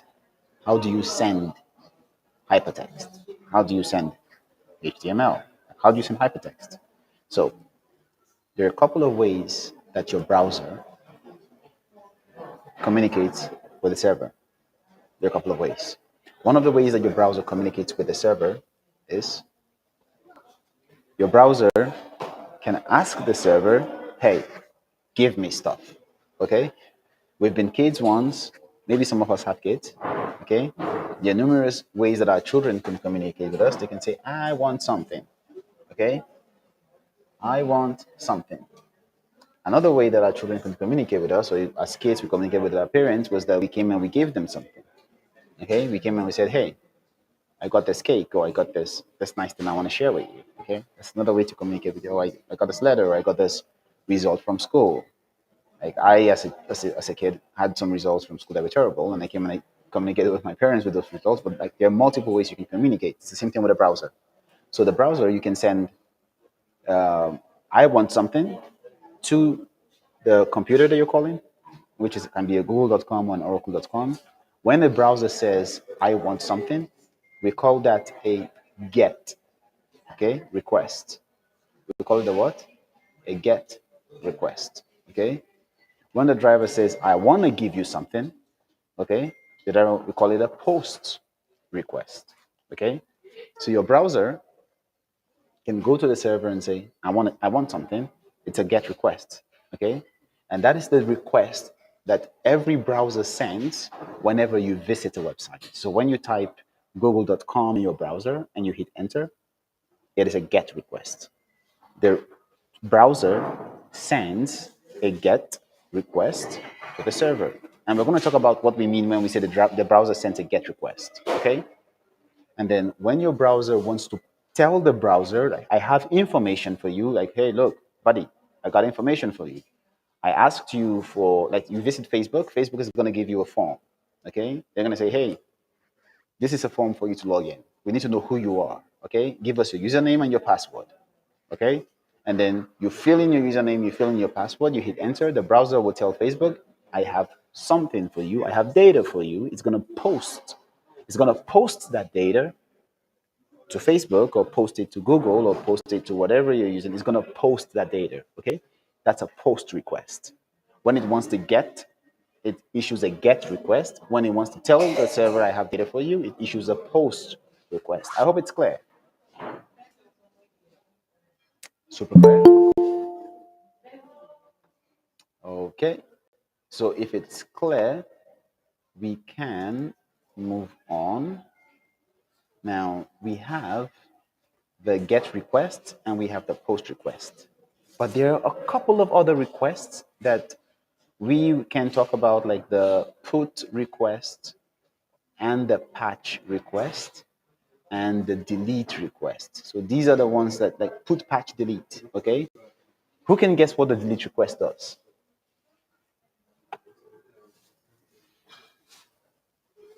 Anyone? Not all at once.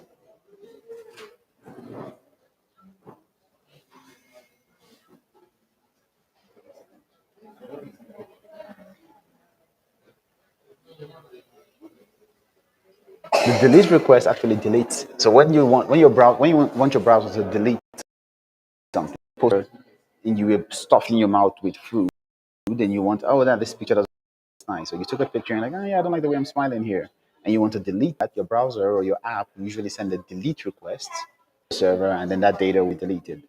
Create something, you send a post request.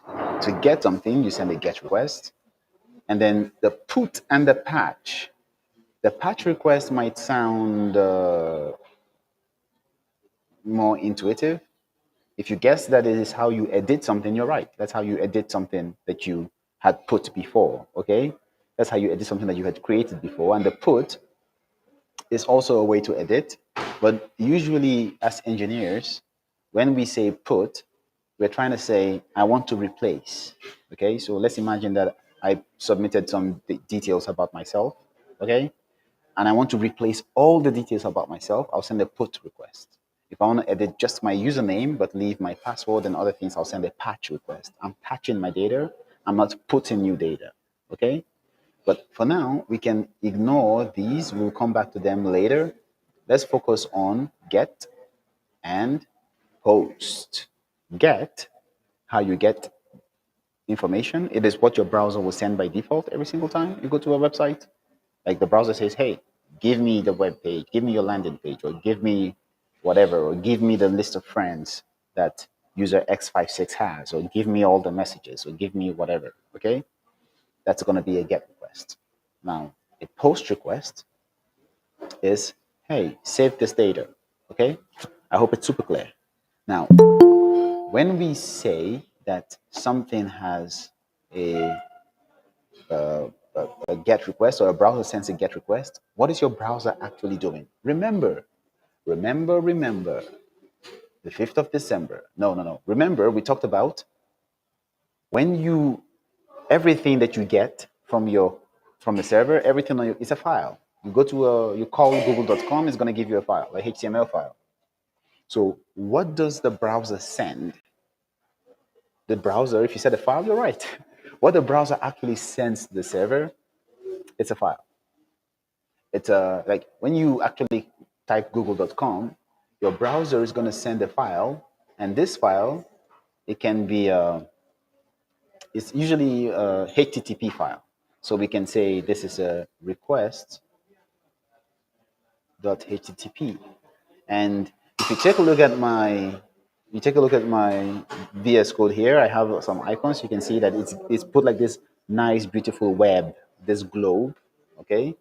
So what is sent, like there's a data packet, like a file that is sent to the server. The server takes the file, reads the file, says, what do you want? or you want to get, and then it sends back whatever you requested. Okay, and then this has the it has the a couple of details that is sent. Okay, so you can usually send get requests. Okay, and then the file, like you specify the HTTP version that you're going to use. We can take a look from here. We say HTTP request file format, and then you see what actually you is sent is a file. You can see this, like we're saying here, like get, and then you see the details of what. So this is like the data that is sent. Okay, this document will be sent by your browser, something like this, depending on what like where you're visiting and whatnot, will be sent. You don't need to take a look at it now. We're going to get into it when we're talking a look at the HTTP. Okay, just wanted to show you so I don't have to get into the details of it too much. But it's a file that is sent to the server. So when you actually visit your browser and you say google.com, behind the scenes, your browser is going to send a file onto the internet, and then the server or the computer that receives it is going to say, oh, okay, what's in this file? You want to get something. What do you want to get? Okay, you want to get the index page, or you want to get this. And we're going to take a look at that later when we're going to APIs and whatnot. And then, oh, what browser are you using? Oh, you're using a mobile browser. Okay. What is your IP address? What location are you in? It's going to get all that information, your location, your IP.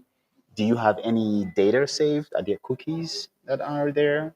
Okay. What are the headers that have been sent? And all of these things will make sense down the line, but that is usually what is sent. Okay. So now that you understand that, we can come back to forms. Okay. So when you have a form and then you click submit on the form, what the browser is going to send is that document. And in that document, all the details and everything you typed will be in that document. Okay? You have a couple of things, your username and all the things, like all of that is going to be in a document. It's going to be sent to the server, and the server will remove the information and save it. Okay? So how do you capture that data? We're going to use an element called an input. But before we go into that, we're going to take a look at a couple of keys that exist on the form. Okay, we'll take a look at a couple of keys that exist on the form, and one of such keys that exists on the form is a key that we like to call the method. Okay, and the method specifies what kind of request should you send when you submit this form. You can make it a get, you can make it a post, you can make it like you specify what method. Right? We talked about here. We said get, we get. So that is why we needed to talk about the document and HTTP and all of that. So you understand when we say method, we're saying what method, what protocol, what are we doing? Are we getting something? Are we posting something? Okay. So the method, you can say you want to post, and by default, if you don't put anything, if you don't put this key, okay, the browser is going to post, because forms usually post there. Okay, so if you don't put any key at all, the browser will post. Okay, if you don't put anything, the browser will post. If you put a method, then you can say, hey, I want it to get, and your data will be encoded and sent via a get request, and we'll also take a look at that later. Okay, but the browser will post. Okay, and then you can also specify what action.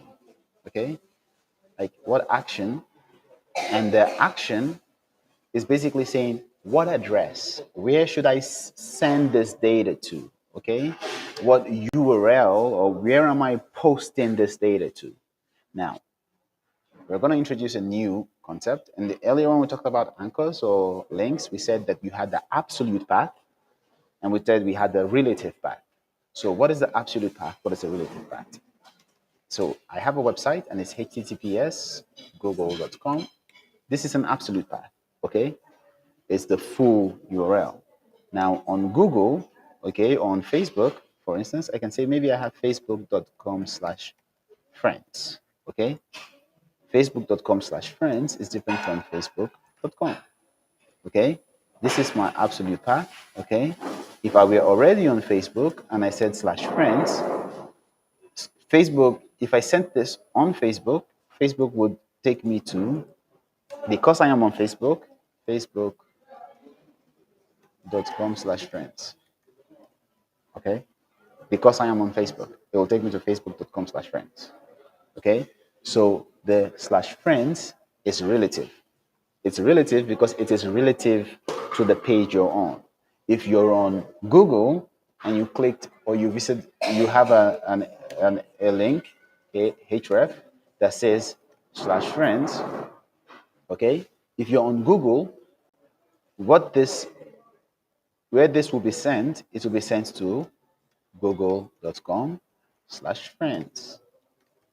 If you're on Salesforce, okay, or on Workstation, and you have here href is equals to /account, okay, and you say account, what this will go to will be workstation.ng/account, okay. So it depends on what site you are on. This is relative, okay. So instead of you typing something like google.com/account or workstation.ng/account, you can just put only the /account, and that is going to be, this is a relative link, this is an absolute link, okay. I hope it's clear. So this is a relative link here, this is an absolute link.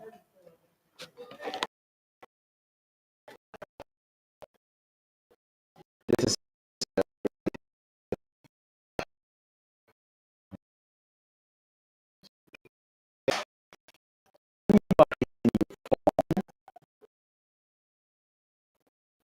you say here, you can specify where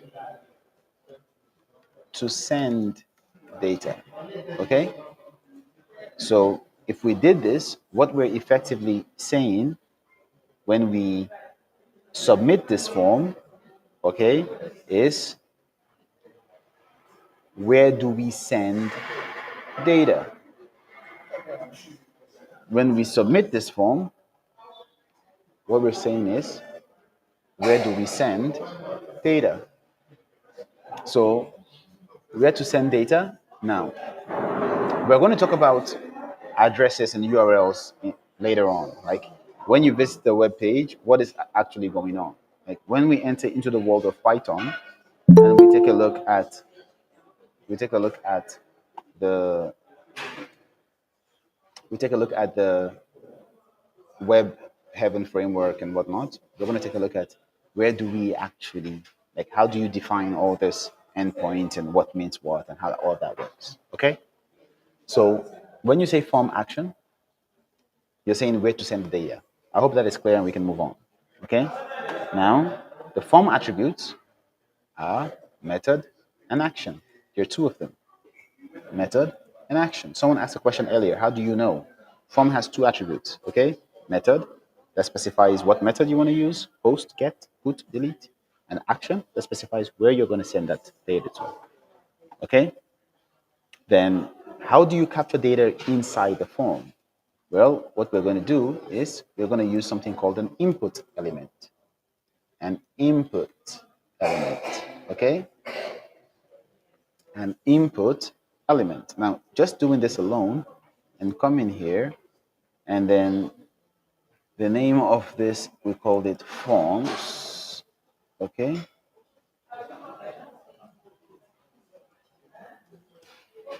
You see we have an input element. Can you see it? Like it's just by itself. Like you visit this page, it doesn't make any sense. How do we make this input element make sense? Okay? Well, what we can do, we can give it an attribute, okay? and then we can say the placeholder. Okay, enter username. Now, when we visit this page, you see there's enter username inside now, and it makes more sense. Like, oh, okay, I want to enter, like, this is an element that collects user data. Okay, so I want to collect a username. Make sense? And then to make it even more usable, we can come here and we can say we want to add a label. Okay, and then here we say username, and then now you see you have the username, and then you have the enter username, and then it looks better. Okay, so how do we then, so let's imagine we come down here again and we want to collect the password, and we said password. Okay, and we said enter password. We created two input with like the label and the input for password. You see that they are both on the same line, which might not be what we want.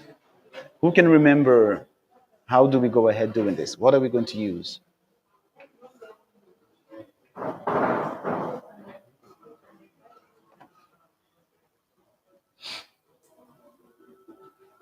We can use a break. That's true. A break would technically put a page break would technically put them on different lines, and you're right. We could do that. Okay. And that would break it down. But there's another thing that we can use that might be more semantic. We can put them in a div. We can put them in a div. Remember that a div is a block element. See? A div is a block element. And then if you notice,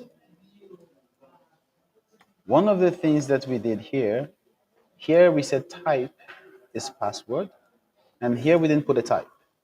If you don't put a type, what you're going to get is an input element that allows you to type some text. Remember, hypertext. So text is the default. So we can come here, we can say rice, because we love rice. Our username is rice.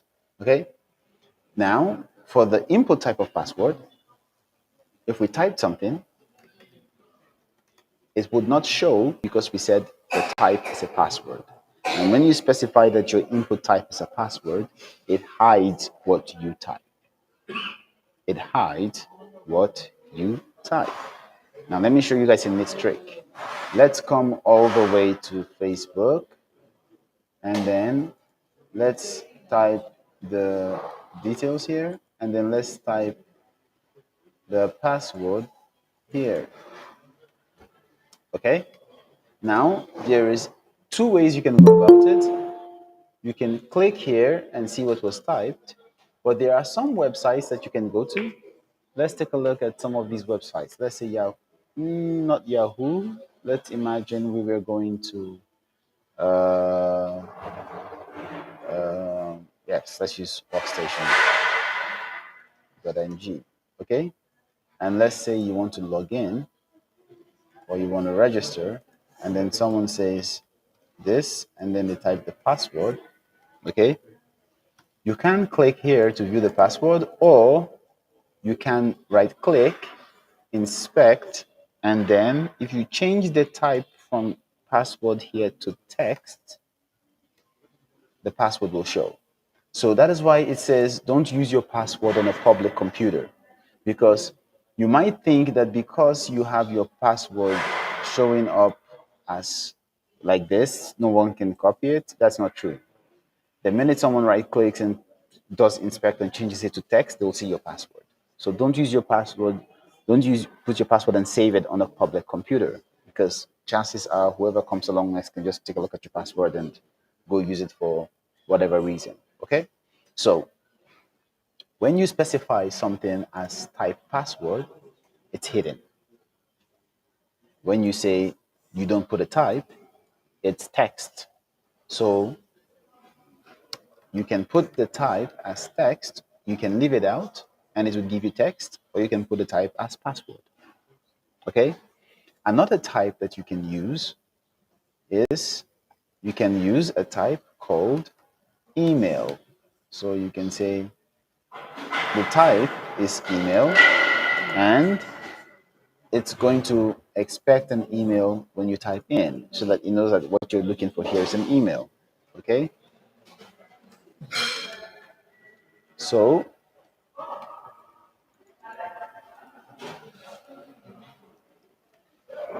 now you have all this, and you see that it doesn't look quite nice because it's the way it's arranged, it's scattered all over the place. When we get into styles, we're going to take a look at this and we're going to make sure that we make it look prettier.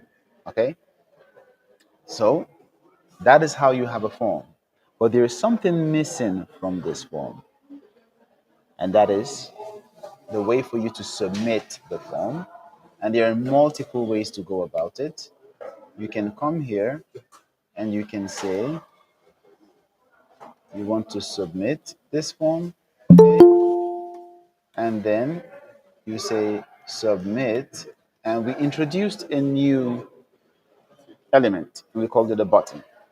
If we come all the way here, you see now we have a button. And then when you click, it says it goes to where to send data. Okay, like it tried to post to where to send data and it shows an error because there is no way to send data. Okay, so we're going to we're going to say when you have a button inside the form and you click that button, by default it's going to submit the form. Okay, by default it's going to submit the form. So if we do this, it's going to submit the form. It's going to try to submit the form. Okay, so when you click on a button inside the form, it's going to try and submit the form. And then it's going to send a post request. And then the thing about a post request is if you click on refresh, the browser is always going to ask you. You must send and repeat the action and resend and whatnot. So if you visited a website before and you saw this, it's because it was a post request that was sent. Okay? So that is how you create a form. So we talked about the form, but there is something else that we can put on. We can say something is required. Okay, we can put an attribute called required. Now earlier I told you that you can have attribute is the key equals to and a value. Some attributes can just be like this, just the presence of the attribute is enough. Okay, so it is required is equals to true, but just the presence of the attribute by itself is enough. Okay, so now you see that when you click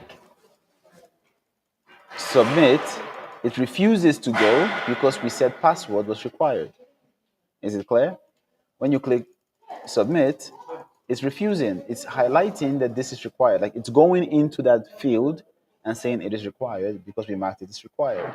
We can do the same thing for username, and we can say username is required. So if we come here and we say submit,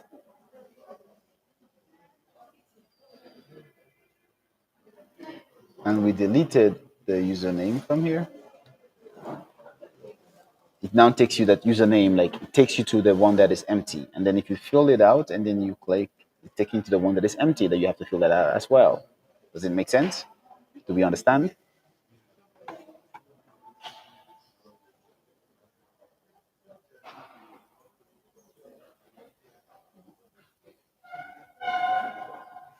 No news is good news, so we can continue. There are a couple of things that we can do. We can add a couple of additional forms.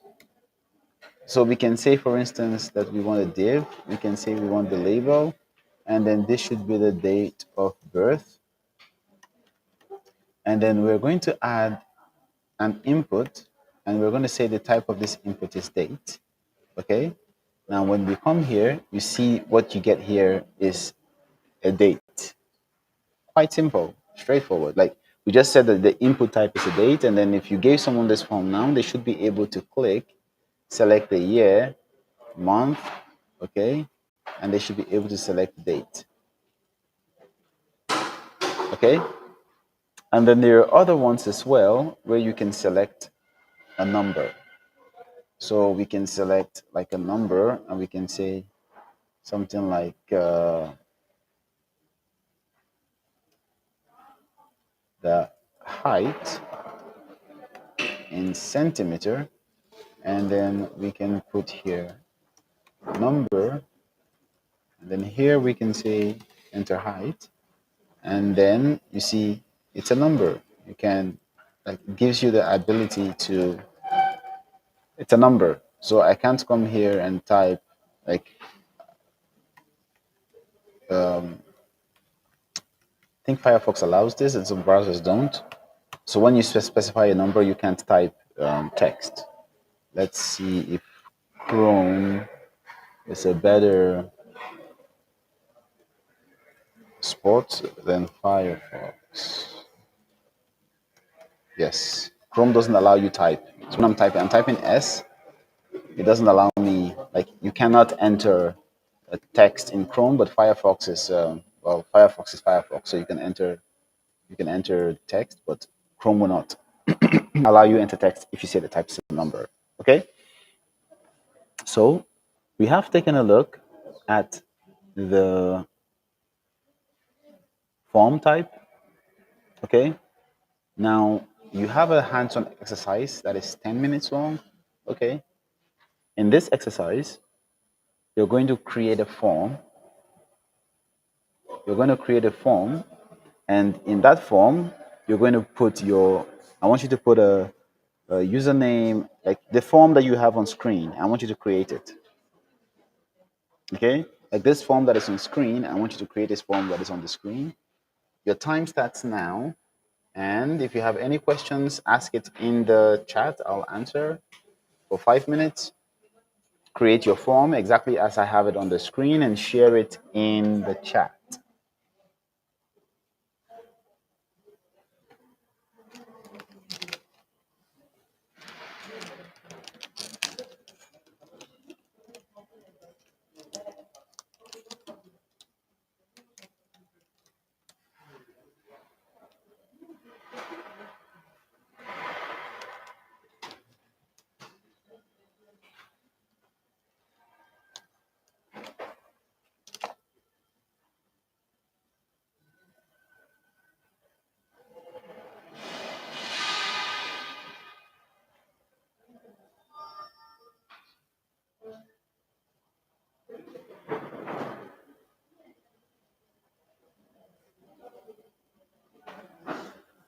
We are creating a form.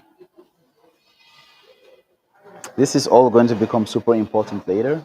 We are creating a form. It depends on the browser. Some browsers, like Firefox and the version, would put the blue tags. We can also disable it and remove it so that it doesn't appear at all. Some browsers might not give it to you. That's at Emmanuel. That's your question. How did we get the blue tags or the highlight? So Emmanuel is asking, how do you get the blue highlight on the input tag? That is the highlight that appears. Okay. Some browsers will give it to you. Some browsers will not. Okay. So it depends on the browser that you're using. So Emmanuel was asking, how do you get these blue lines that are appearing on the input tags? Like the input, when you click, you see the blue line. And so I'm saying that some browsers will give you that, those blue lines, and some browsers will not give it to you. And we can also specify that we want no browser to give us any highlight or any outline. Okay, we can specify that very, very easily. So let's say we come here and then we came here and then we do this. We can say outline, none. Okay, and then now when I click on it, you see there's no outline. Okay, so you can specify that you want no outline whatsoever. You can even specify how you want it. You can add a color, for instance. But when we get into CSS, we're going to say we can do what we want. Like we can add border radiuses to it and say we want it to be 4 pixels, so the borders are curved. So when we get into CSS, we're going to go into all of that. We can even specify what we want to do when you click on it. And then when we talk about JavaScript, we're going to talk about what happens if you click on something and it's invalid. Then that's when we want to make it red, for instance. Like we're going to talk about all of that later.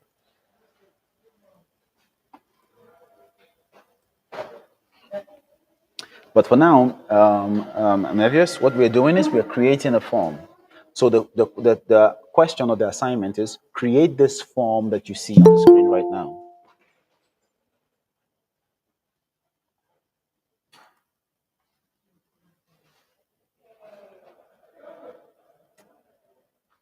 And then after that, we're going to have another exercise.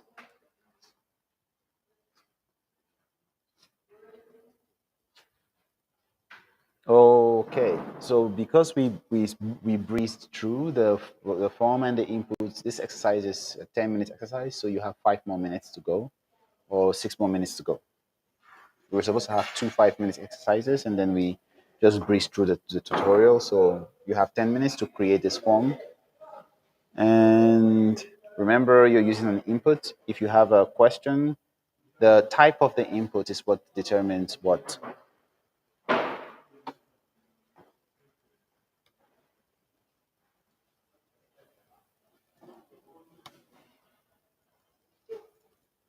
And remember that the username is a required field and the password is a required field. So type this in and we did this, then the password, it wouldn't submit because password is also a required field.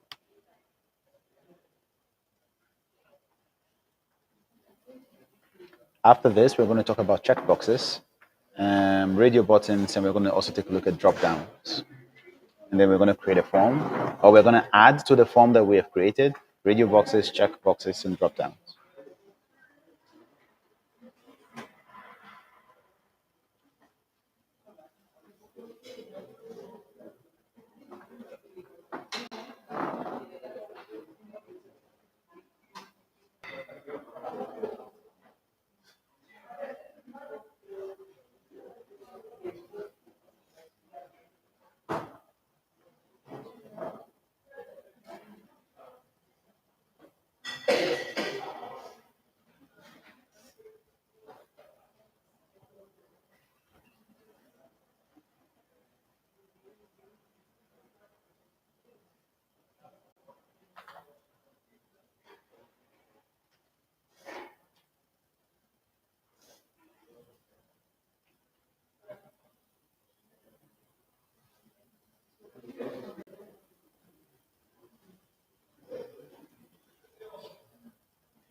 Three more minutes.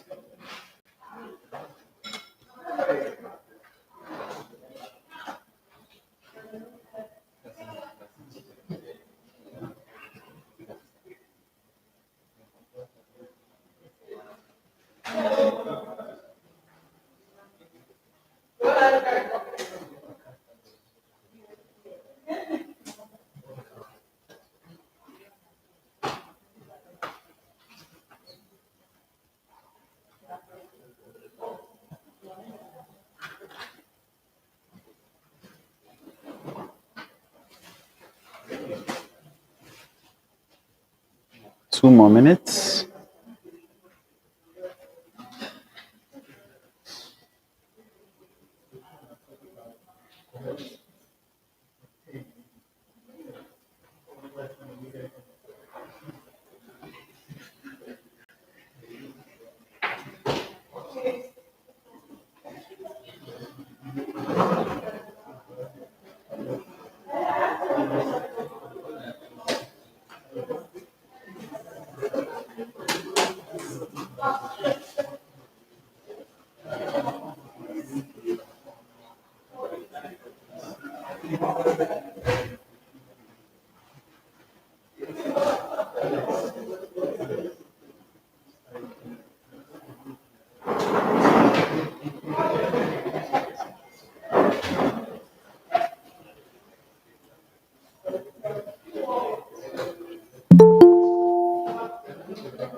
Okay, so we are moving on. We have hit the time for the assignment. If you have done your assignment, please paste it in chat.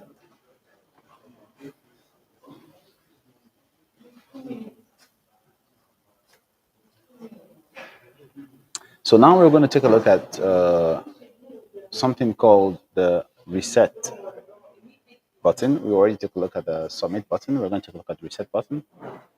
So for those of us that are still following, now another way to submit, you can, instead of putting a button here, you can put an input and you can make it submit. And you can say you want to submit it, and then it's also going to give you the same thing. So you don't need to use a button. You can put a input type submit, and then whatever you put in the value here is going to be what shows up inside here. Okay, so you can use an input type submit as well to submit your form. Another thing that you can do is you can say input reset, and then you can say reset form. And then what this does is that if I type some value here and I type another value here and I click reset form, it takes the form back to the original. It clears your entire form. So input type reset, input type submit, input type password, input type email, input type text. Okay, so this first one here is input type text. This one is input type email. This is input type password. This is input type date. This is input type number. This is input type submit. This is input type reset. Okay. Now, thank you, Amande. I see you're posting your HTML. the form action label username. Okay, so from what I can see here, I can give you immediate feedback. You have a form that is empty, and then you have, so I can just copy this data and paste in the, so I can call this learn and call this exercise. And so here we can paste, and then so what you see here, you have form. This is an empty form. What you want to do is have just one form, okay? And then you have another div here that is, you want to have just one form, okay? And then that form, you have multiple divs. So this form needs to go outside. The div should be in the form. This should be closed. And then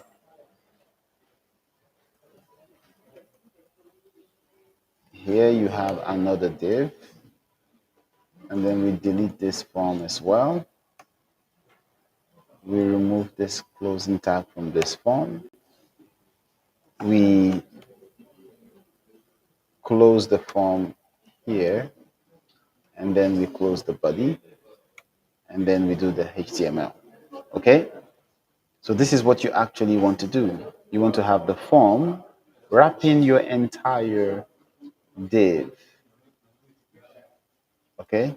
The form is outside, and then everything is inside the form. So that when you click on something, it happens inside the form. The form is like a container. Okay? The form is like a container.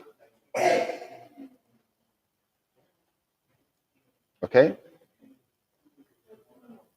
So let's imagine we had two forms, and inside here we have input type is equals to password, okay, and placeholder is equals to enter password,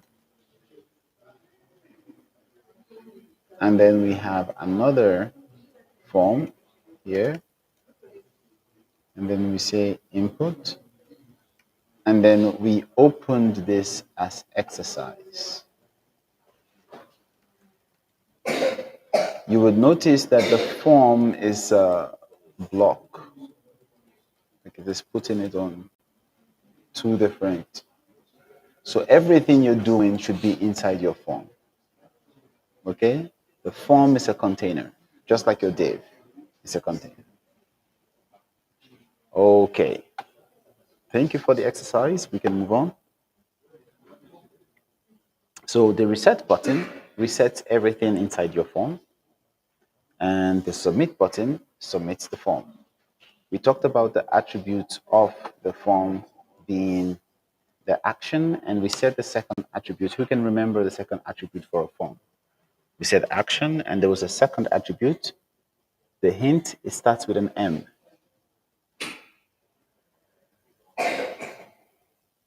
It is how you specify what should be done. It is a HTTP method, and we talked about HTTP methods earlier.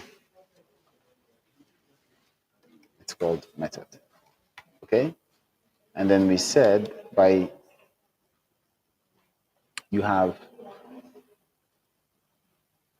get, you have post, and we said by default, what is sent by the browser is a get. When you enter your browser and you click and you do something, you put a URL, what is sent is a get, okay? What your browser sends out is a get request by default, get request. A post is when you have data and you want to submit to the server, a post request is sent. A put is how you edit, and we talked about put, we talked about patch, we talked about delete, but we said the two most important ones, get, post. Get, post, get, post, okay? These are called HTTP methods. These are called HTTP methods, okay? They're called HTTP methods. So when you want to specify the method, you just use method and you say what method. And in this case, we want it to post. So if we wanted to submit this, we can come here and we can say enter username. And then here would say text. And there is a website that uses this. If we come here to workstation.ng and then we open the login, see here, you just enter username. Okay, like it's just one item. And then when you click, account name is required. So like here they're using JavaScript to give you some feedback and we're going to get into that, but you see it's just one item. So you can actually create a form with just one item and then you can come here and you can say my input and I want it to be a submit and then I say sign in and then when I come here we have this, we have sign in, we have this under so if I come here now I see username, I see sign in. So I can make this in a div and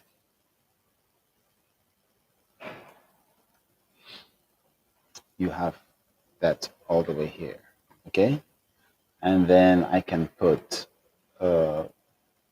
P under this, a paragraph tag to say if you want to sign, and then I say href, okay, and I say sign up.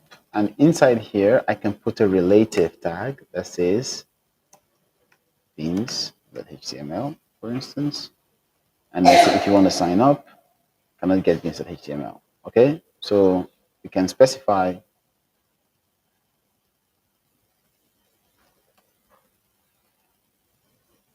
we can specify what we want to get, and then we said beans.html, and when you click, it brings you to beans.html. And on this page, we can have a place for you to sign up. Okay, so coming back here, you have your form, you have the submit button, you have the reset button, you have the method, which is what you want to do. Do you want to post? Do you want to get? You have the action, which basically is where do you want to post this form to? Okay, where to send data. Remember, that's what your action is. Your action is where to send data. Okay, and then we talked about earlier that the form is how you collect information. Okay, the input elements are how you get the data. We talked about the reset. We talked about the submit. But there's also something that we said we are going to talk about that we have not yet covered. And then we said it was the checkbox and it was the radio button. Okay. We said it was the checkbox and we said it was the radio button.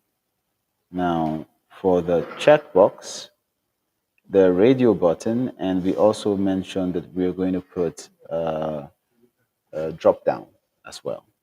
Okay. Now, what is a radio button and what do we mean when we say radio button? Let us take a look at, we're saying three things that we're going to introduce. We said the first one is a checkbox. The second one is a radio button. And the third one is a drop down or a select, a way for you to select. Okay? So what are these three things and then why are they important? Okay? What are these three things? Why are they important? Checkbox, radio button, and select. Now, imagine our form. We want to tell you don't sign into our form unless you have accepted our terms and conditions. And you might have seen that on some websites where they tell you don't sign in unless you have accepted the terms and conditions. What we can do is we can come here, okay, and we can say, we don't want you to sign in unless you have accepted our terms and conditions. So for that, we're going to use something called label, okay? And then inside this label, we can use something and we can say we have input, and we're going to make it a type checkbox. Okay? Type checkbox. And then we can put here, I have read and agreed to the terms and conditions. And when we come to the page, you see I have read and agreed to the terms and conditions. And you see many websites have something like this, where you have to click for you to log in. I have read to the terms and conditions. I have read to the terms and conditions. Okay. So one thing that we can do to make this even better is we can make these terms and conditions hyper. How do we make terms and conditions hyper? We're going to take this and then we're going to wrap it in an anchor tag. And then when we do that, if we clicked on this now, it will take us to the page where the terms and conditions exist. I hope it's super clear for everyone. Okay. So if we did this now, it will take us to the page where the terms and conditions exist. That is a checkbox. This is a checkbox. You check it. It's a checkbox. Okay. Now, a radio button is not like a checkbox. A radio button allows you to choose between different options. A checkbox allows you to check, have you done something or have you not done something? Another way we can use a checkbox is if we wanted to create something like a to-do list, okay? Like you wanted to create a grocery shopping list, like sugar, you check it, mail, you check it, like, okay? You use a checkbox. Now, a radio button is different. A radio button is different because for a radio button, what you usually do, okay, is you have the input, which is type radio, and then you give it a name. So here we can say something like, we want to choose your, what kind of sex you have, okay? And then here we talk about, we can put here male, okay? And then we can do the same thing, and this time we put female, okay? Now you can choose only one of these. This is a radio, okay? This is a radio. So it's different from a checkbox. It's a radio box because you cannot, it doesn't check, okay? It doesn't check. You have to select one. You can only select one. And the reason why you can select one of these is because the name is exactly the same. If we name this X's, okay, then you'll be able to select two of them because the names are different, okay? So you want to make sure that the name is exactly the same for the checkbox to work. The names must be exactly the same for the checkbox to work, okay? So you have, so for the radio box, sorry, to work, and then for the checkbox, it's true or false, okay? Now, the final thing we said we were going to talk about, we said we are also going to talk about the drop down or the select. Now, for that, what do you think we were going to use if we wanted to create a select or a drop down? Well, we are going to use select. So one of the things you would have noticed is that HTML is pretty, HTML is like, it's very, it uses English. Like you want to create a radio button, like you use input radio. You want to create a checkbox, you use input check. You want to create an ability for you to select something, you use select. Now, select has a couple of elements that exist inside of it, and they're called options because usually when you're trying to select something, you're trying to select from one of many options. Okay? If you're trying to select something, you're trying to select from one of many options. So when you have a select, what is inside the select is called an option. And then the option, you usually give it a value. Okay, so if I click on one, the value that is going to be sent to the server is what is inside of this value. Okay, so if I put here, okay, uno, and then here I put dos, what is going to be sent into the server is going to be, when I click on this here, what will be sent to the server will be DOS. Okay? If I were to select one, what will be sent to the server will be uno.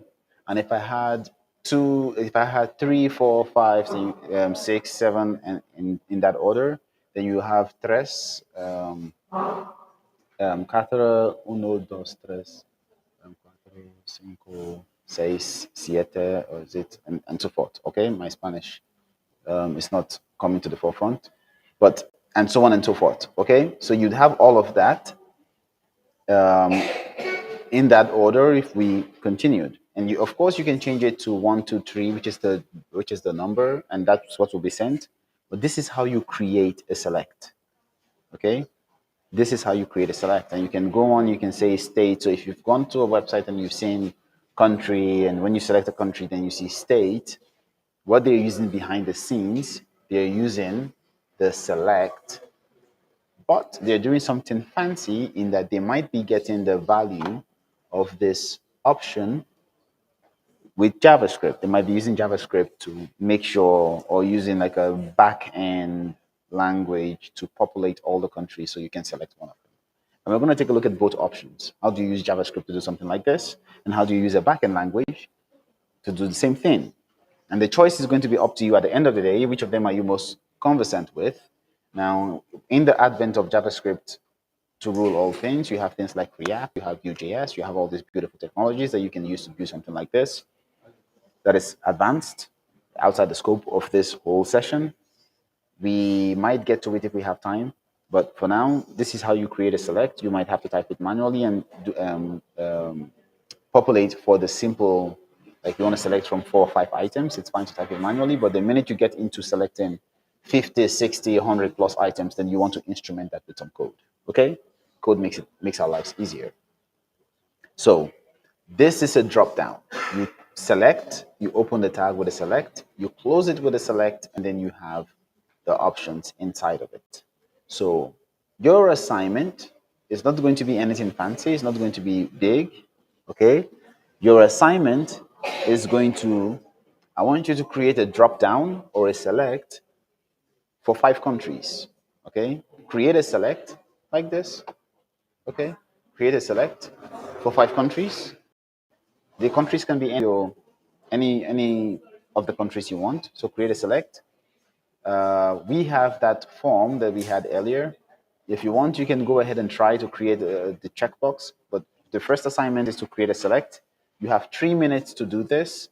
Create a select, paste it, and then once you're done with the select, I'll ask you to create a checkbox and paste it. And then once you're done with that, I'll ask you to create the radio box and submit as well.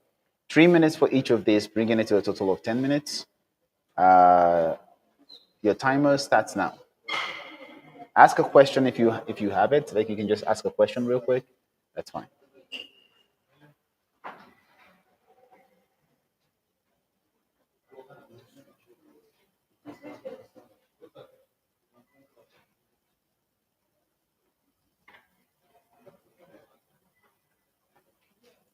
So create a drop down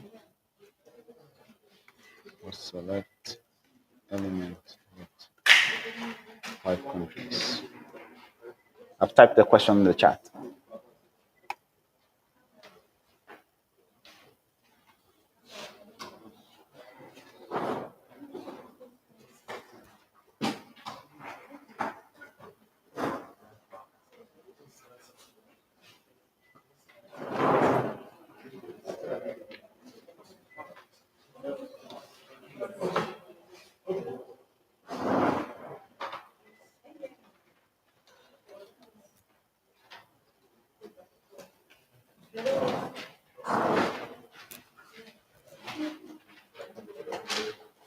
Question is in the chat.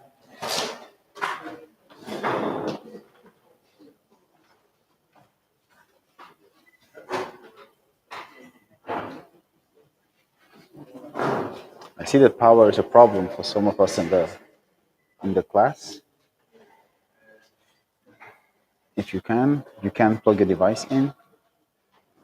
We still have CSS coming up in a couple of hours.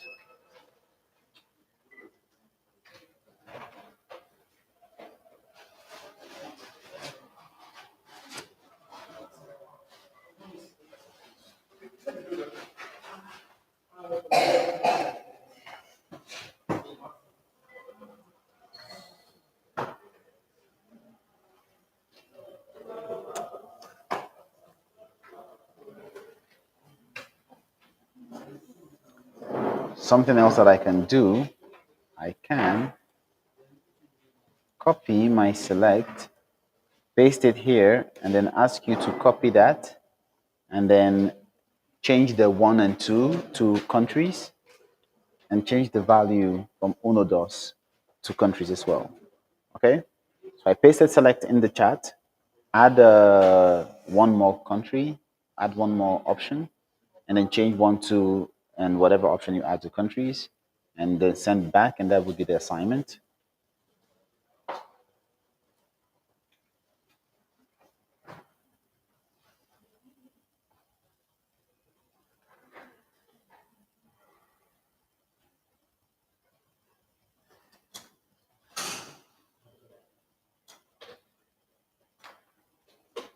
The second assignment is going to be create a radio button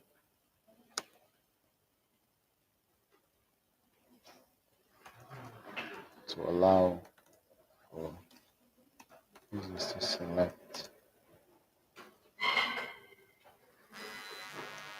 an ice cream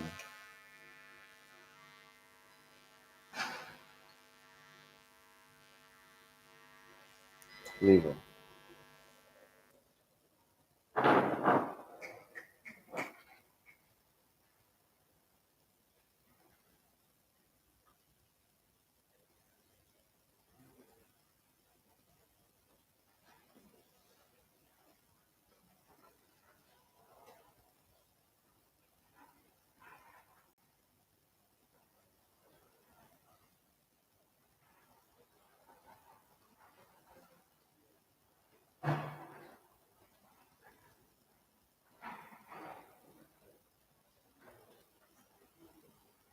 So for Mervius, you sent in a correct doc type and HTML with the head and the title. You set it in with a style, but the body is empty. So there is no body.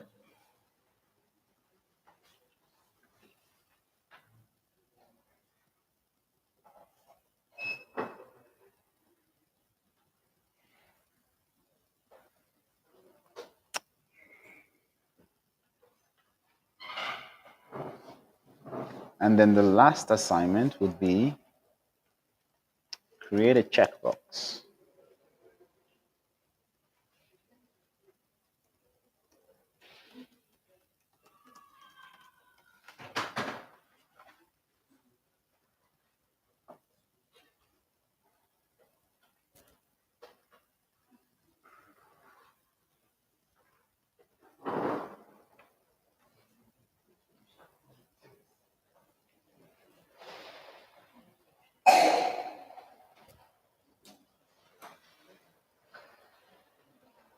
We have 3 minutes to go for the assignment.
2 more minutes.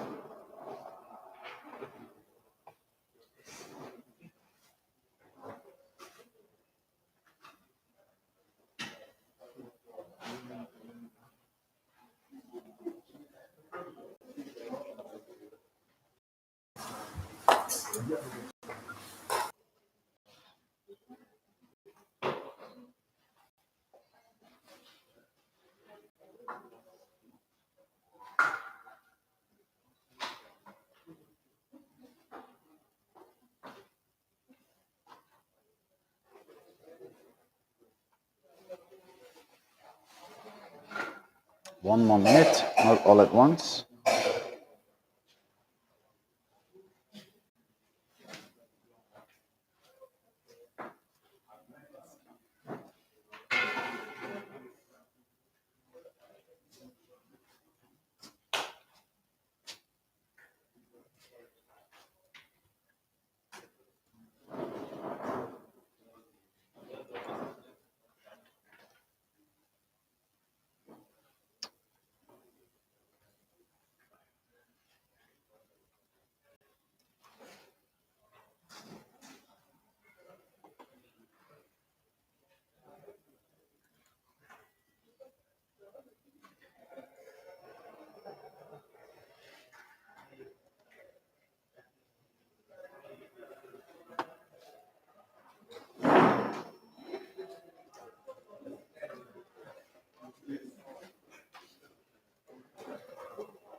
Okay, so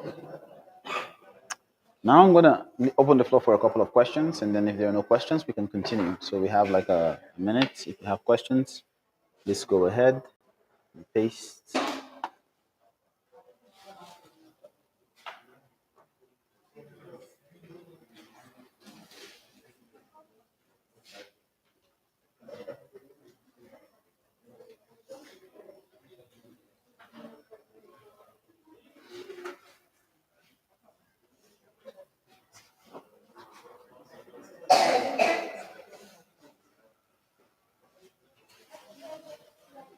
Okay, now we're going to take a look at images. We're going to take a look at images. So earlier we talked about images, and then we mentioned that for the image you have a couple of attributes. One of those attributes is the source, and if you take a look here, you'll notice that we have this image, but the image is scaled out of proportion. Why is that? Because there are some other attributes on the image where we can specify the width of the image and the height of the image. And when we say width 100, height 100, you see it's this. When we say width 300 and then height 100, you see that the width is stretched out. So you can control the size of your image using these attributes. Now, usually the consensus is that you want to use HTML to define the structure of your web pages, but you don't really want to use it to control the appearance in terms of styling and design. For that, you want to use a language that is more in tune with design and styling, and that is CSS, which we're going to cover much later down the line. Now, for every image that exists on every website you visit, you're most likely than not dealing with the image tag. Now, there are times when you can have a background image appear, and then you see that you go to a website, you see an image, but the image tag is not used. But for many sites that you go to, irrespective of it, it's going to be the image that is. So if we came here to Pinterest and we inspected the page, you're going to see that many of the times, because they're trying to hide the image away, let's come to something like Code-A-Thon, and or where that's pexels.co. So this is perfect. Now, if we were to inspect, you will see IMG. You can see it right there. So many of the websites that you go to where images are involved, then you're always going to have the image tag at play. Now, for some of these websites, you will see that if we downloaded the images, they're going to come down as PNG, they might come out as WebP, they might come out as JPG. All these are the different image extensions. Now, there is also the GIF, okay? And then there's also the SVG, which are scalable vector graphics, okay? Now, if you go to a website and then you see, again, one of the websites that I like to visit, okay? When we take a look at this, workstation.ng, if you come here to features and you scroll down, you'd see this genie is bouncing up and down. Like the genie is bouncing up, down, up, down, up, down. Like that is because that image is animated. Okay, the image itself. Okay, it's like an image that supports animation. Now, it's possible to use JavaScript, but when you see an image that is like this, with some parts of the image having motion capabilities attached to it, then you're most likely dealing with an SVG or a GIF. Okay, you're dealing with an SVG or a GIF. And then if we go down, you notice it's the same thing. Here you see the Lego blocks are moving left, right. Okay, and then down here you see the ball is also moving left, right. And then if you come here, you see what is moving here. I think it's the ship that is bouncing on the ocean. Yes. And then here I think it's the folder that is moving up down. So you see that all these images are animated, okay? And then you also have these that might just be SVG files. So let's take a look at SVG files. And I'll also share with you a beautiful resource for finding SVGs. One of them is Flat Icon, okay?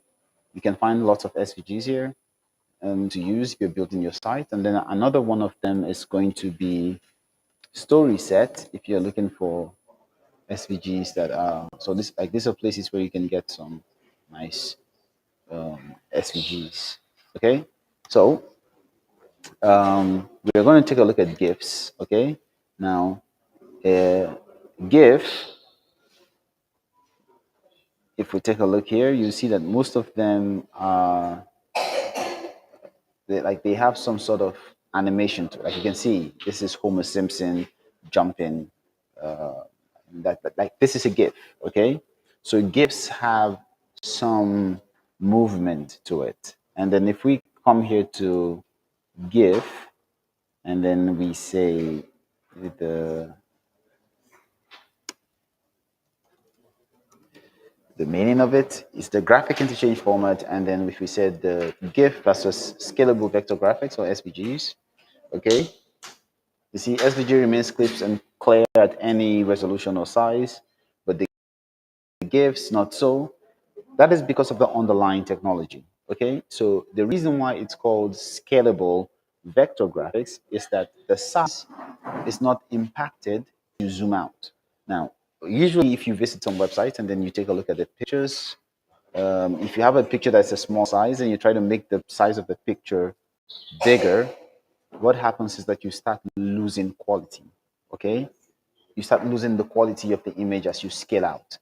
Scalable vector graphics don't suffer from that because as you scale out, the way the picture is structured is that it uses the dimensions like it's a vector image, and so you don't lose quality.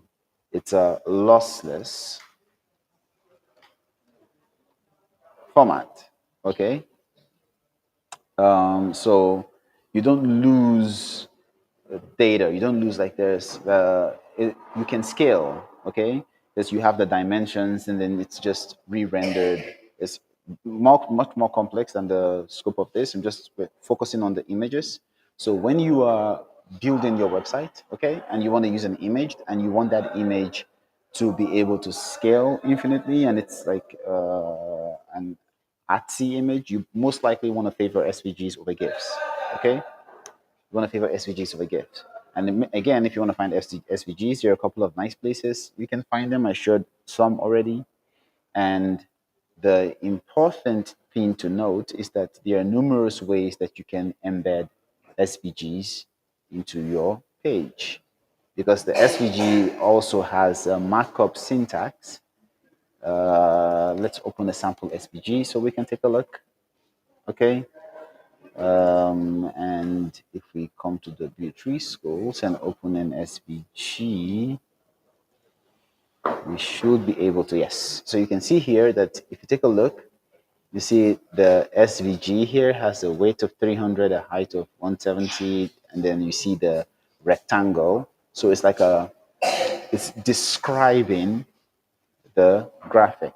Okay, it's describing the image, and so it's able to scale as a result of that. And because it's like a markup language, XML-ish, HTML-ish syntax, there are numerous ways that you can do it. So you can, like here you see they just put they plump the SVG directly on the screen and it shows. Okay, you can also attach it via an image and that will work as well. Okay, if we come here and then we open some of this, I think there should be SVGs.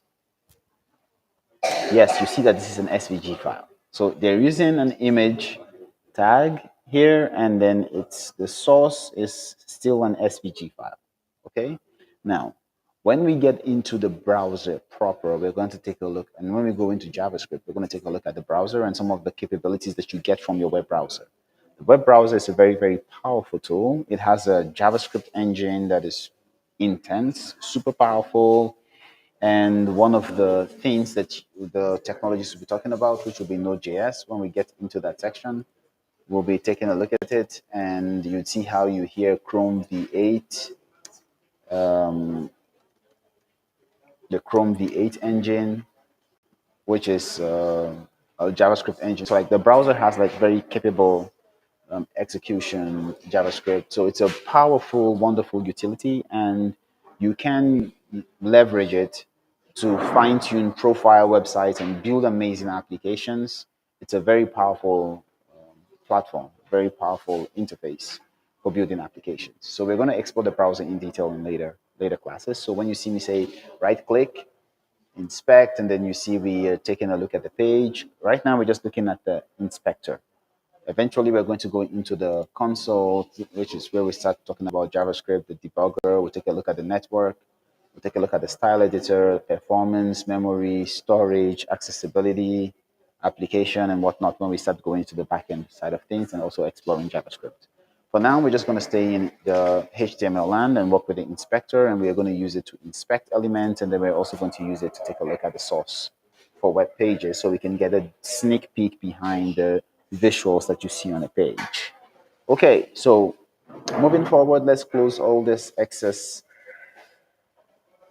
pages. Let's come back. Oh, let's do this. Let's come back to the creating of an account here. And again, this is a form. And then now when you take a look at this, you're able to tell what is going on here. You have an input element. Here is most likely a text. Here you have another text. Here you have another text. Here you have another text. Here you have the select, the drop down. Here you have another drop down, and it's telling you the dates, and you can see this. And here you have years. Okay. So, and then here you have a text, an input that is most likely an email. And if we took a look at it, input type email. See that? Like the type is email. I can make it bigger, most likely, so you can see. You can see type email. Okay. So now you're able to tell when you visit the form, you can just right click and you can inspect and you can see what is going on behind the scenes. This is another select or a drop down, another select or a drop down, and it goes on and on. And this is the next button that takes you to the next page. But when we click next, it brings us to first name. Why? Because it's most likely a required that has been put on this element. Let's take a look. You see this? Required right there on the element. And we've taken a look at all of these things when we were taking a look at the forms. So this shouldn't be anything that is new to you.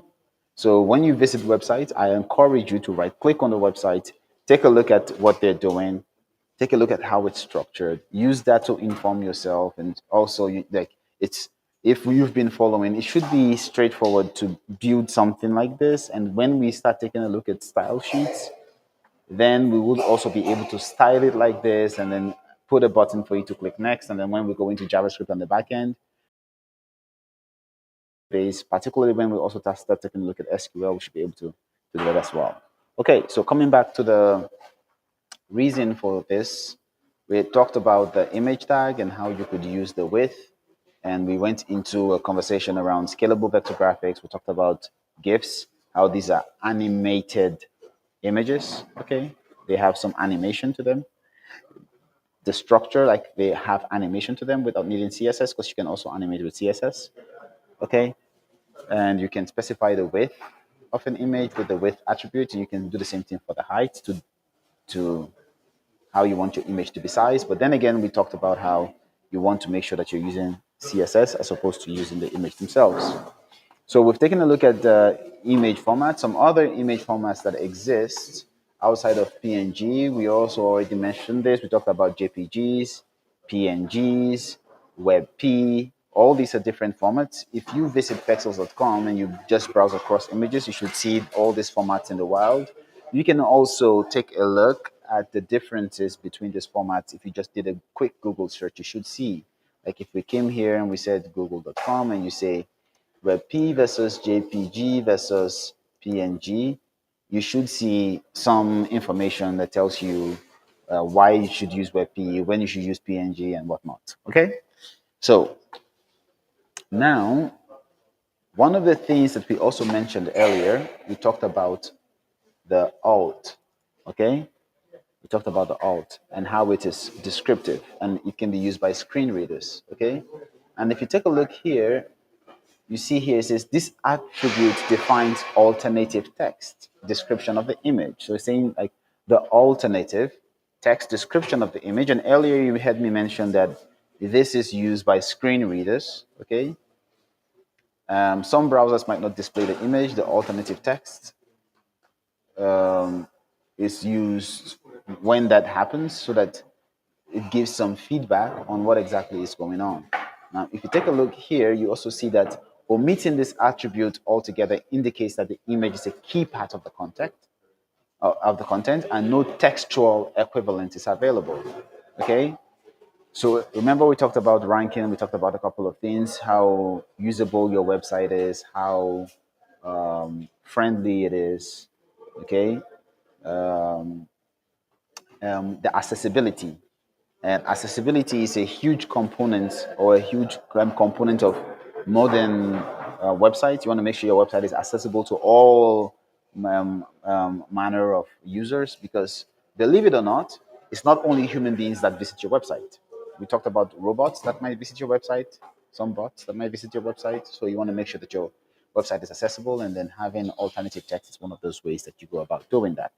Now, that's all about the image, okay? The major attributes of your image, the source that tells you your browser where to find the picture. It can be a location on the current server, okay? Or it can actually even be a location on the internet. So I can put here HTTPS and put a location to some image that is somewhere, and the browser will go fetch that image and bring it down, okay? To prove this point, let's take a look at an image that we find on pexels.com,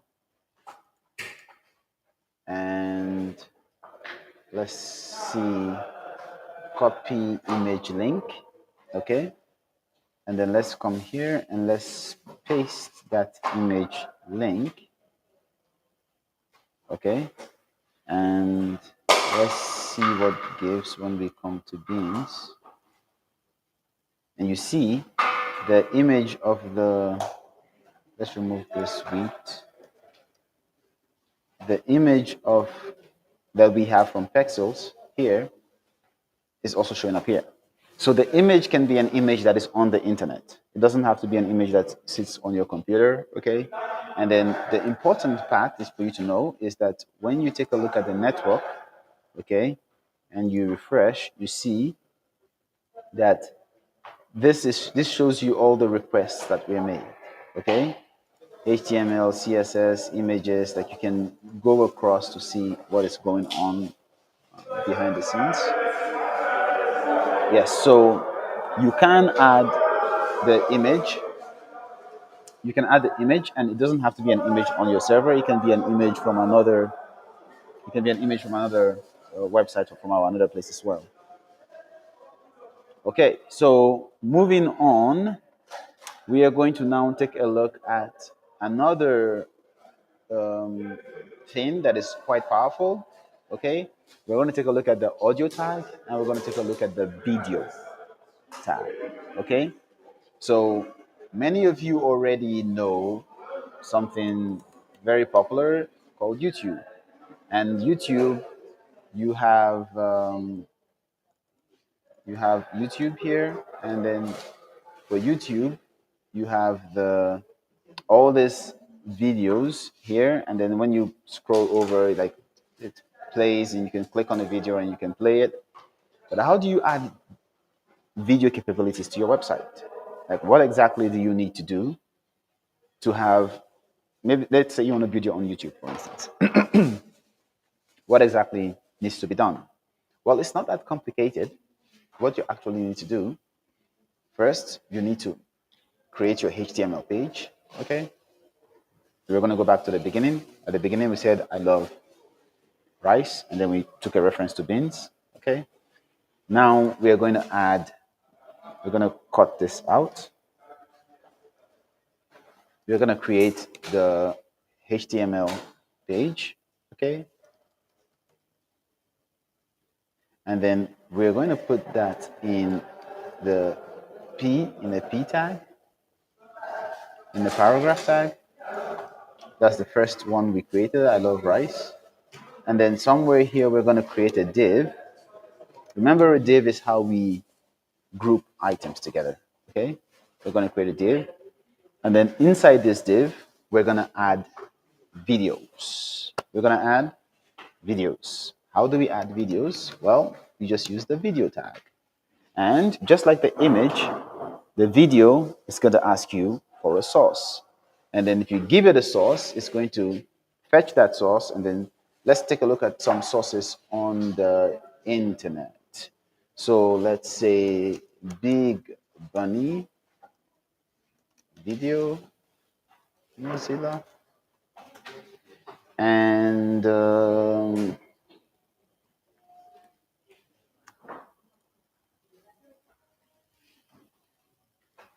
let's copy this, copy the link, and let's paste it here.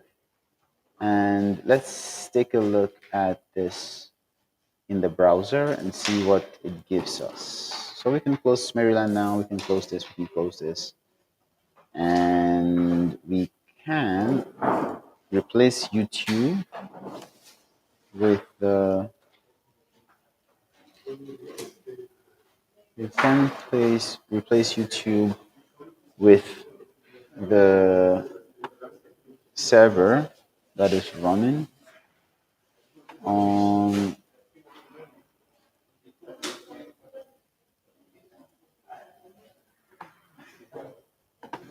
we can replace YouTube with a server that is running. So let's open here and live server.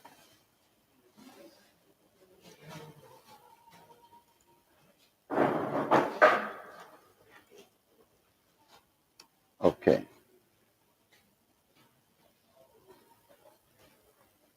So now we need to find the video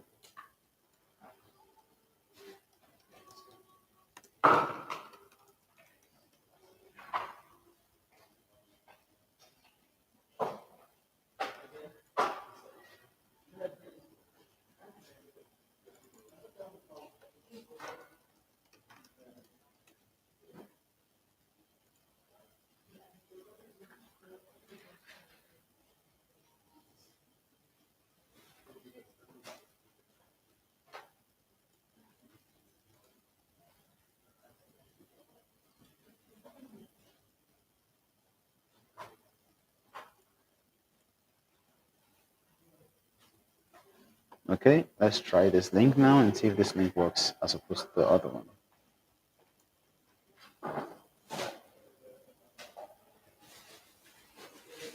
Okay, so now you see that this video that we put on our site is showing. Okay, the video that we put on our site is showing up now. Now, another thing that maybe we didn't mention earlier is that you can actually have your attributes also on the new line. Okay, so instead of having everything here, I can actually come here and hit enter, and it's still going to work. But even though this is on the new line, it's still going to work. It doesn't stop, like it doesn't change anything. So sometimes if you have lots of attributes, you can make it such that your attributes, so I can come here, I can say ID is equals to some identifier. I can come here and say alt is equals to my alternative text. And then if you take a look at this, it looks, particularly if I do like this, it might look slightly more organized if I have like lots of attributes. So instead of having it long over the screen, I just have it come down. That's also a possibility. So I can come down here and I can also do the same thing. I can come here, I can say source, and then I can bring my video down here. It's up to you, okay? So here we have the video, and if you click here on your screen, you see that the video is showing. Okay, like the video is so you can actually have videos on your website. So if you had the mp4 file somewhere on your own server, you can have multiple video elements appear on your screen and then put the source, and then it will um, play accordingly when you visit the link. So one of the things that we can do, so we can reduce the size of this because we made it super big so that it's visible, and then you can see, then you can have multiple videos appear like this. So you have like multiple videos, and if you take a look at YouTube, you have videos that are appearing side by side. So if we come here and then we copied and then we,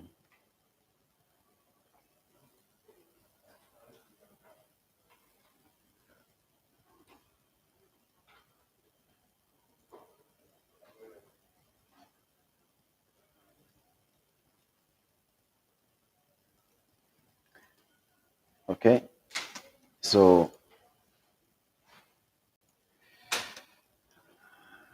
is my live server working? Okay, so if we come here and then yes, we have,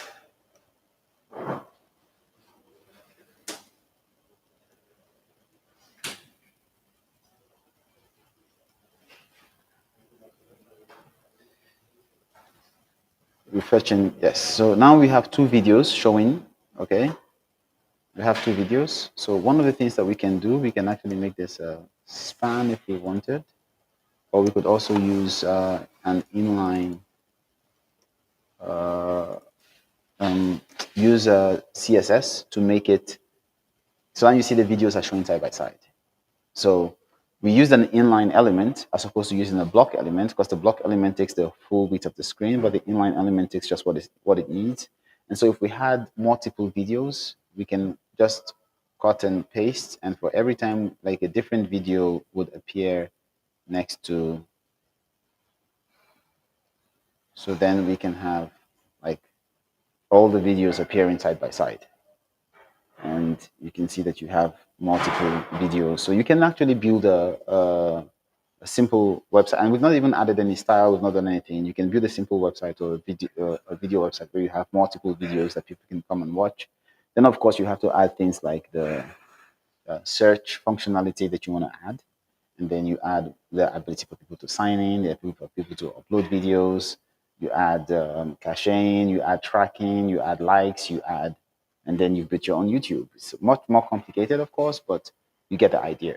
So if you want to embed or attach a video, you use the video elements, you put the source, and then the web page, the web browser is going to render that for you. And of course, you can add a couple of controls to your video. You can add controls like you want to play, you want to add the ability to pause. You want to add the ability for it to be looped. You want it to be muted, for instance. And then you can see here that we're playing it and we can stop the video and here it's playing like here. So you can add different controls. We can add the controls for playing, for pausing, for whatnot on the videos as well. Now, these controls, of course, come like the ability for it to be muted, okay? And then you say you want it to the controls for this video, okay? So you can add, if I put muted on this as an attribute, what is going to happen is that this video is going to be muted by default. And I'm sure when you go to some sites, you see like some videos are muted. You can have all of these attributes on the video itself. So the same thing goes for the audio. The audio is just like the video, but for this, you're going to add audio, the ability to play audio files. Okay, that's the difference. And then, of course, if you look for an audio resource on the internet somewhere, or we downloaded an audio file, you can put the source here, and then the same thing goes. You can play audio files, and the browser is just going to play it. And you can add the same controls for looping and for playing and all of that. So these are the two final elements that we're going to cover. I will give you an assignment. So I have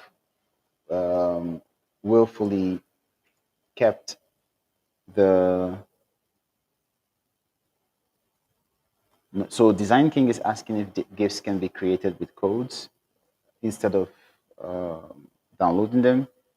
For GIF is not the same thing as SVG. SVG is scalable vector graphics. GIFs, you need some sort of specialist application to create them. That's to answer your question. From Evius, run out of bandless. Good night. Thank you for your time. Hope to see you again later. So the assignment now for you, should you choose to accept it, is for you to Google the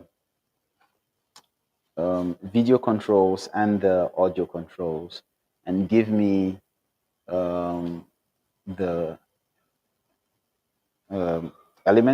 full element of a video control. Now, this assignment is just a 5 minutes assignment, and then once we're done, we're going to show you how to embed a YouTube video into the into your page using an iframe, which is the last thing that we're going to cover in this section, and then we can move on.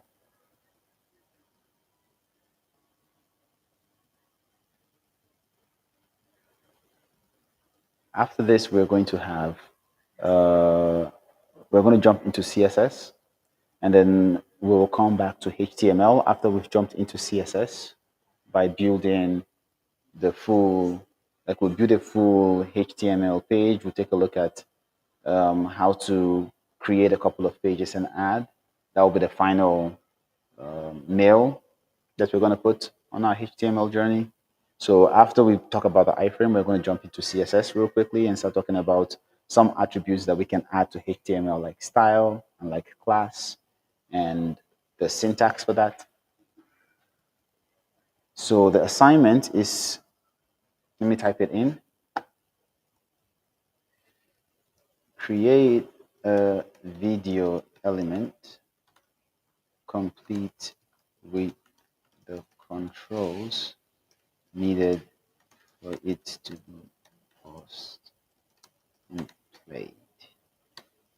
So Google it and paste your HTML in the chat. So you have video source, and then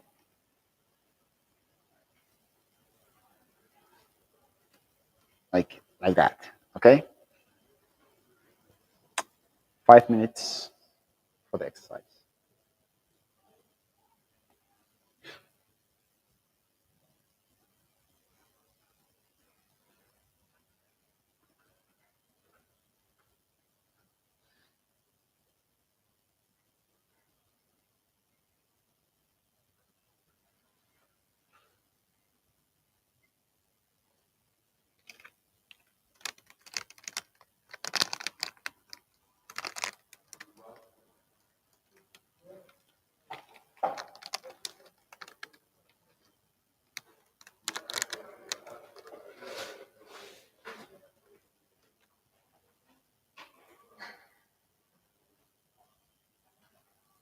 3 minutes.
1 minute. I see some people have already. Thank you, Salih, for posting. I am going to copy what you posted to some degree and leave it and post it in the body tag and see what that gives. And then we're going to take a look at it together.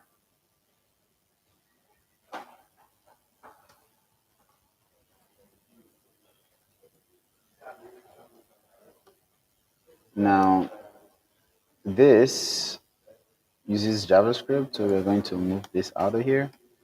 And then this is also an alternate way to work with video. So depending on the format that your browser supports, the source, so you can have video and you can have source inside here directly, or you can have source as a nested element inside of your video element. Okay? And then you can have some fallback text if your browser doesn't support the video element. So this is another way to go about it, and this is what happens when you Google. That's fine. We can download some MP4 and then name it. Let's see if we can do that. And then here you see the controls are showing up. Okay. And then here, let's MP4 download. And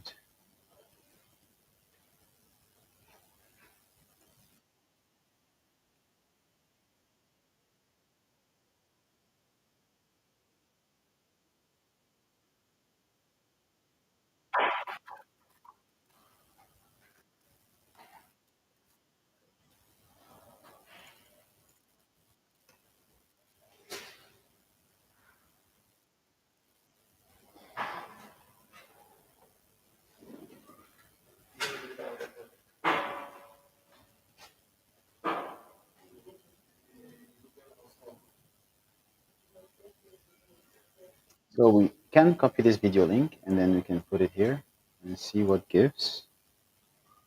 Okay, and so when we come back to this page, there you go. You have the video using the code that Salih provided. And if we clicked on this here, then it's going to play. And then remember when I typed the controls, but I took it out very quickly. So, and then if we do this, the controls are gone.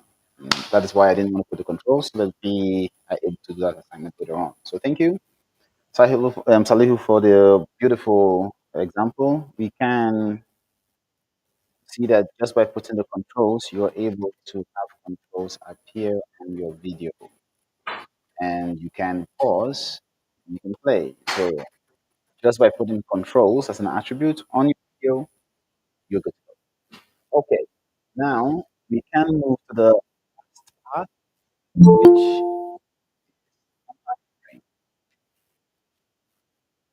we can move to the last part, which is an iframe. Okay, now an iframe is something that is lots of people have mixed views about. Okay, it is an independent portion of it's like injecting a different um, context or page into your own page. Okay, so we come to the internet, which is a beautiful place to find all manners of ideas, people swearing in one direction and saying this is best, and others saying this is terrible. Okay, so if we come here and we say use iPhone, not, you see, there's lots of uh, modern developers use iframes. Good reasons why not to use iframes in page context. But it's better not to use iframe integration. Why iframe shouldn't be your good? Like there's a lot of back and forth. Okay, now as you're becoming an engineer, you're gonna have opinions. Okay, you're gonna have opinions, and these opinions actually is what's gonna inform how you develop and grow. One thing that we as engineers are known for is that we have opinions. I necessarily don't have a problem with iframes. Have I had to use iframes? Not really, because there are numerous things that you can use as an alternative, but it is good for you to understand. Ah, okay, so this is one such nice article that talks about iframes, and the whole idea here is that you have something from some page and you want to embed it into your site, but you want to control what happens so that what happens in that thing you're embedding into your site doesn't bubble out, doesn't like doesn't come outside of that container or that interpret. So think of the iframe as have hot water, you put it in a polythene bag, and you put it in another bucket. Okay? And then the heat from that, like you don't want the heat from that hot water coming out and polluting the making your cold water outside warm. You want like all the heat to remain inside. So you put it in a flask and then you cover the flask and you put the flask in the water so the heat doesn't come out. But if you put it in a polythene bag, the heat will come out. Something like that. So the iframe is you have a different website or different content. You want to bring that content to your website and have it on your website, but it should be in a controlled environment. Okay, that's the whole idea. Again, lots of people um, don't like iframes. It has its uses, particularly if you're in the payment space, like if you're building a payment gateway. It's a powerful way to keep whatever you're doing within your context as a payment provider and make sure that like you have control over the content that is being embedded in different place. Iframes are powerful, can be abused, but like that's the whole idea behind an iframe. I hope it is clear, and if anyone doesn't quite understand, I'm happy to go over it again. Questions?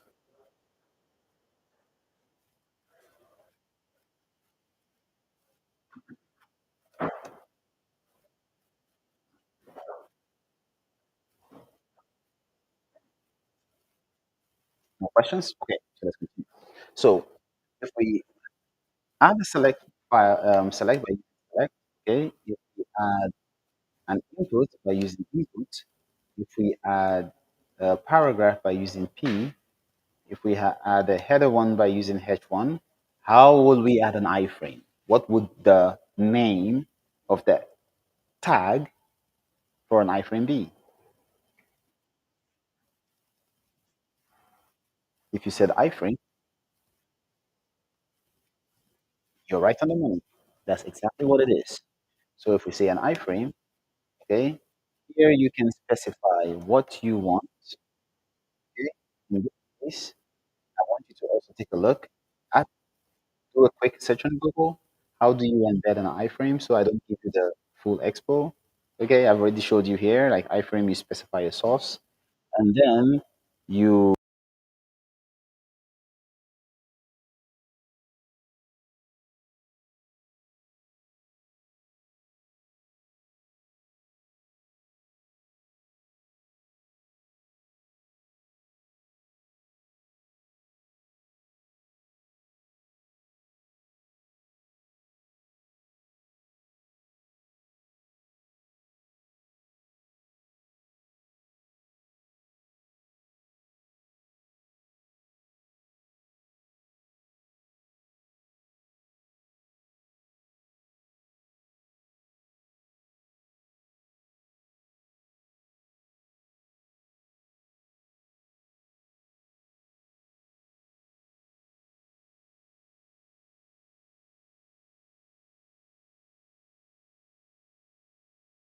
We can say that the height of the site and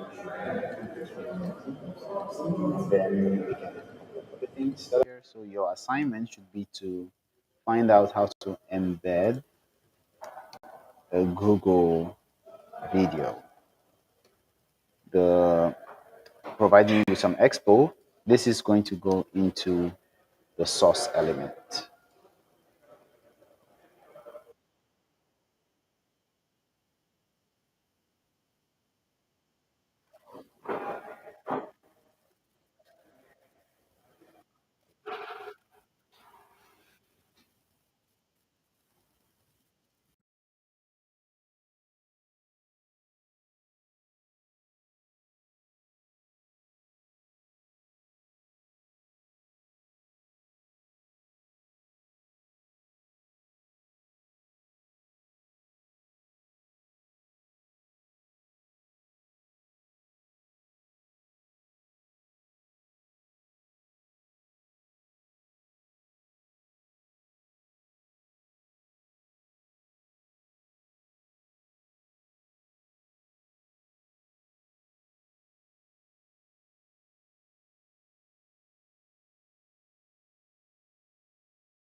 So if I say styles.css, you see that even the icon that shows up here is different from the icons for HTML.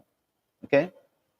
So styles.css, this here is a cascading style sheet. And then the document we have here is called the style sheet. So this is like a sheet of paper, okay? And then anything that we're doing so that we can apply it to a HTML file.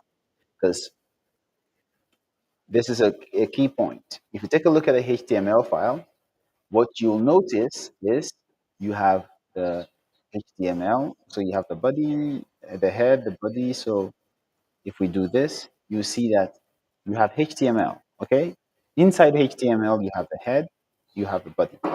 So if I apply the style on the body, so if I came here and I said color, if I said style, color is red, this would cascade to all the children of that I had. Okay, it will cascade to all the children that I have. If I come inside here in the body and I put maybe a P here, it should cascade all things P. So you see that the color of the P is red, even though I did not put anything like just because I put a style on the parent HTML, this color is going to cascade to body, okay? And then from body, it's going to cascade to P. From P, if I have a div, it's going to cascade to the inside the div, and it's just going to keep going, okay? Because I applied a style on the parent, it's going to cascade down to all the children, okay?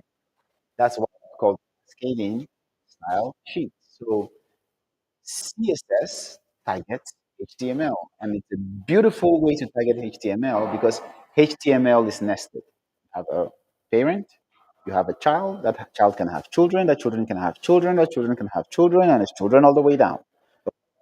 So it's called a cascading style sheet because of that. And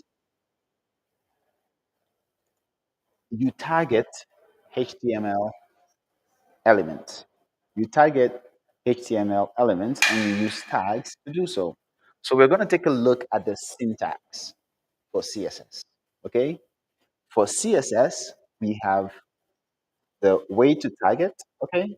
So you can target one specific thing. You can target everything. You can target based on the position. You can target based on the name. And we're going to take a look at all of that.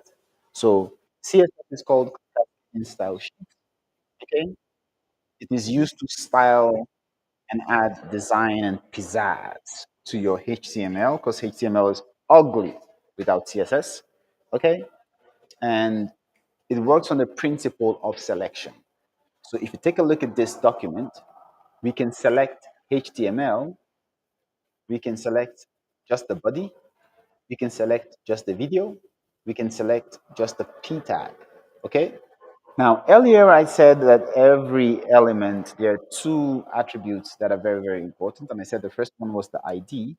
And we said the ID is like the unique phone number. And when we go into JavaScript land, you'll see why it's even more important. But even here, you see why it's important in a minute. So I can come here and I can set the ID for this P. Okay. You can call it rice and beans one. Okay. Now, rice and beans one. This is the ID for this P. I cannot have another element on this page, a P tag, a div, a video. It doesn't matter. I can't have any other element called rice and beans one. Okay. So I can have another P element, but it can't be rice and beans one. So I can have rice and beans two, but I can't have another rice and beans one. An ID must be unique across all the elements we have on the page. Now, when we open the style, we want to select part of our page to style. There are numerous ways to go. Okay, we can select by ID. To select by ID, we use the hash. Okay, And then we say here rice and beans 1, and we give it a name. And then here we can say that we want the background color for rice and beans 1. We can select the background color. Okay. We can say we want it to be padded by 20 pixels. Okay. And then we say we want it to have a border radius of 5 pixels and a margin at the bottom of 20 pixels. And we're going to get into all of this later. Okay. Now, if we were to open our page, nothing happens. Why? Even though we said we want to select rice and beans 1. Hmm, what is going on? Why is it not selecting? Well, it is not selecting because in our header, we have not tied our to the CSS file we created. So we created a CSS file, but we didn't connect it to our web page.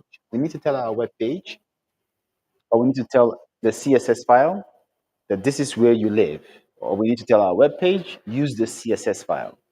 To do that, we're going to use something called a link. We're going to use something called a link. And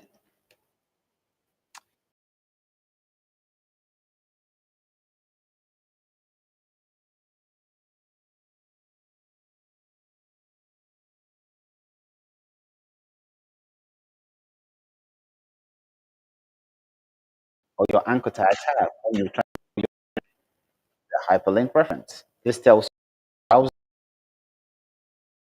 look this thing up and bring it. Okay. Now the style is in the same folder as the len, I think. Let's see. Yes. In the same folder as the len. And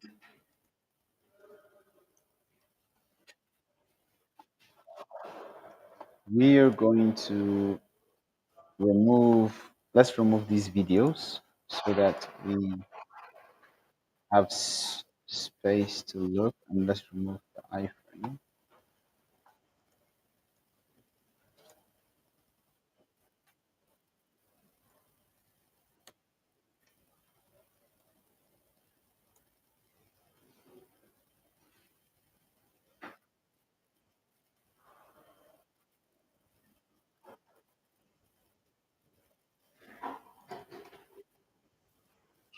Okay.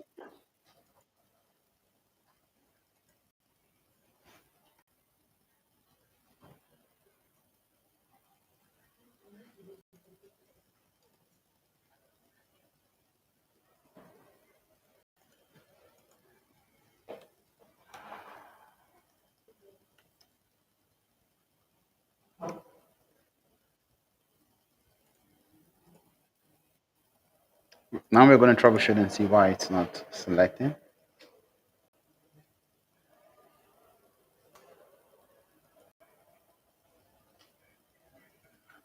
Mime type text HTML.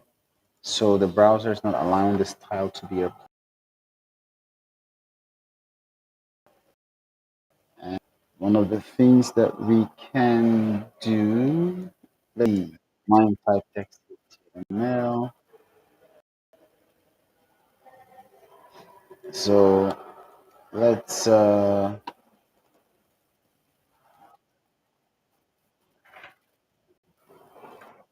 this live server is not applying this.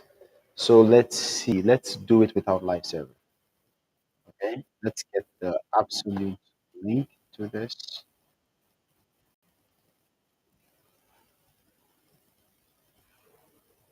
And let's go ahead and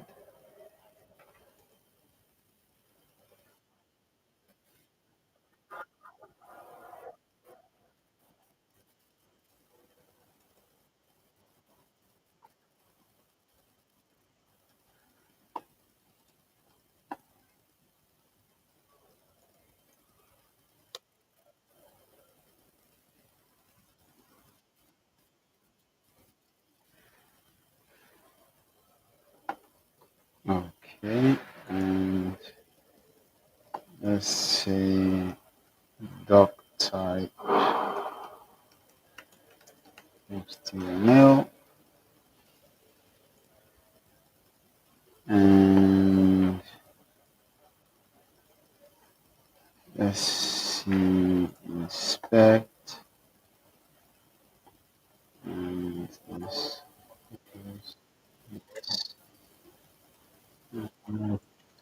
this, and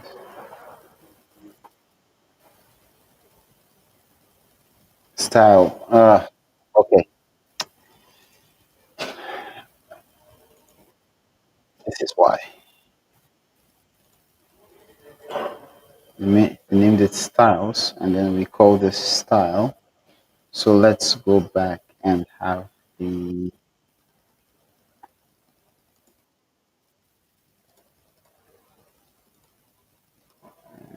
inspect console inspector. Open this up, and yes, right to this one. And okay, now we have rice and beans one.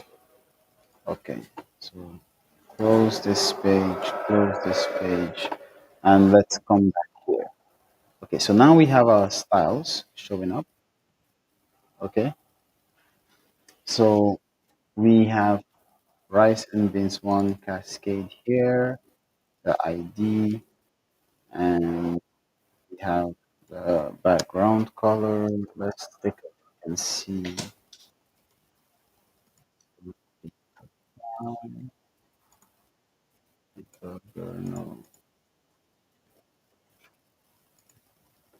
rice and beans. Rice.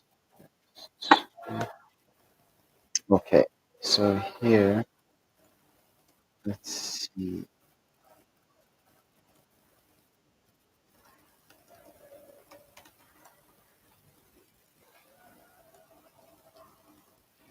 We are troubleshooting the styles not applying. It is not selecting. It is not selecting.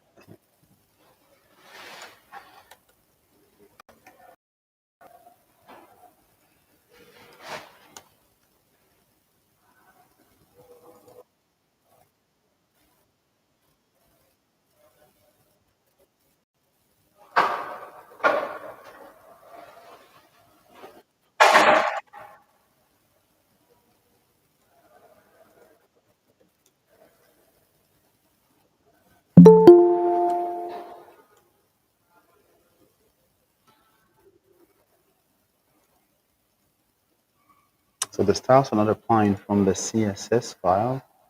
And let's take a look at the.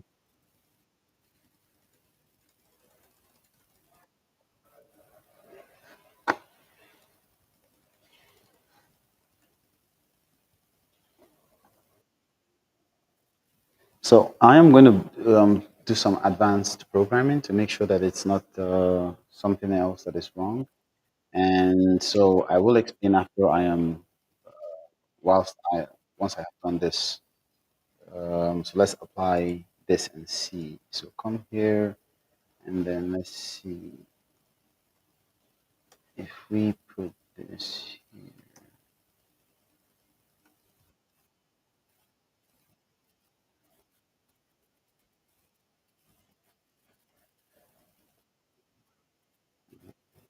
Injector let's see here.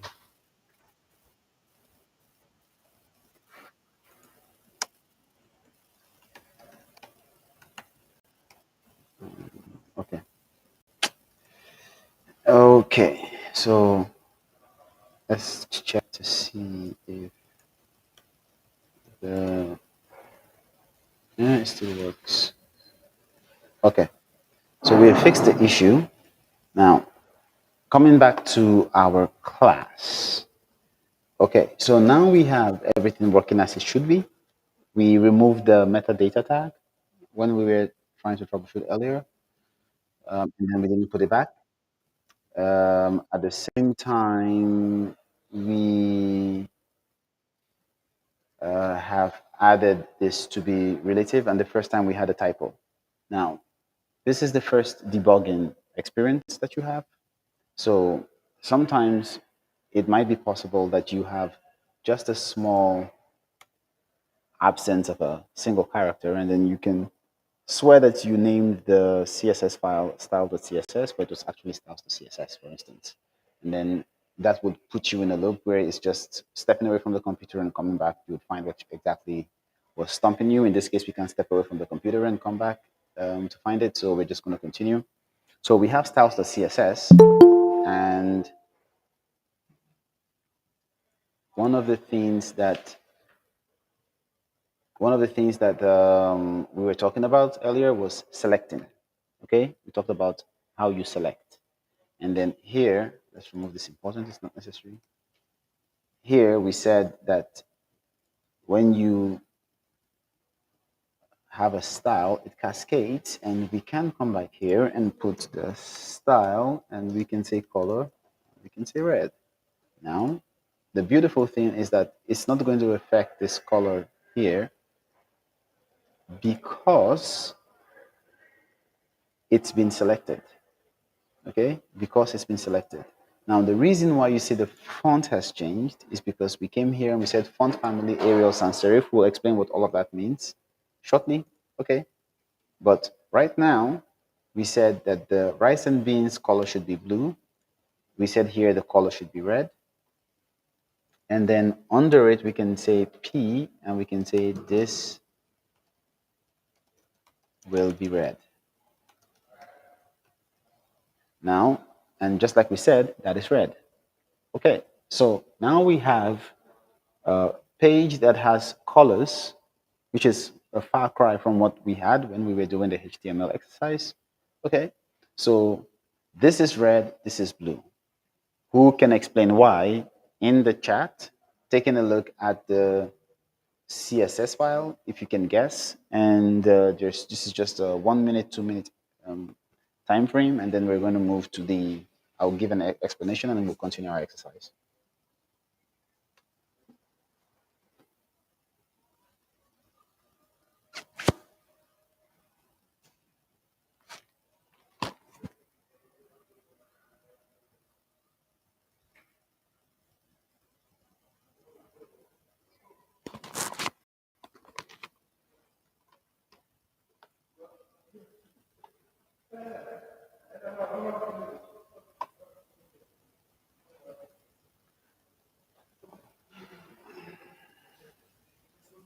Question in text. Okay, so the question as a text is, why is one of the p text paragraphs in blue color and the other in red? When you take a look at this page,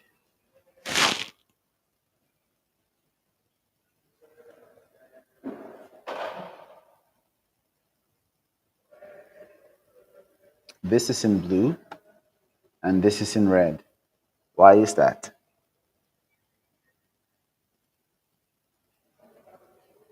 Taking a look at this and taking a look at the page, why is that so?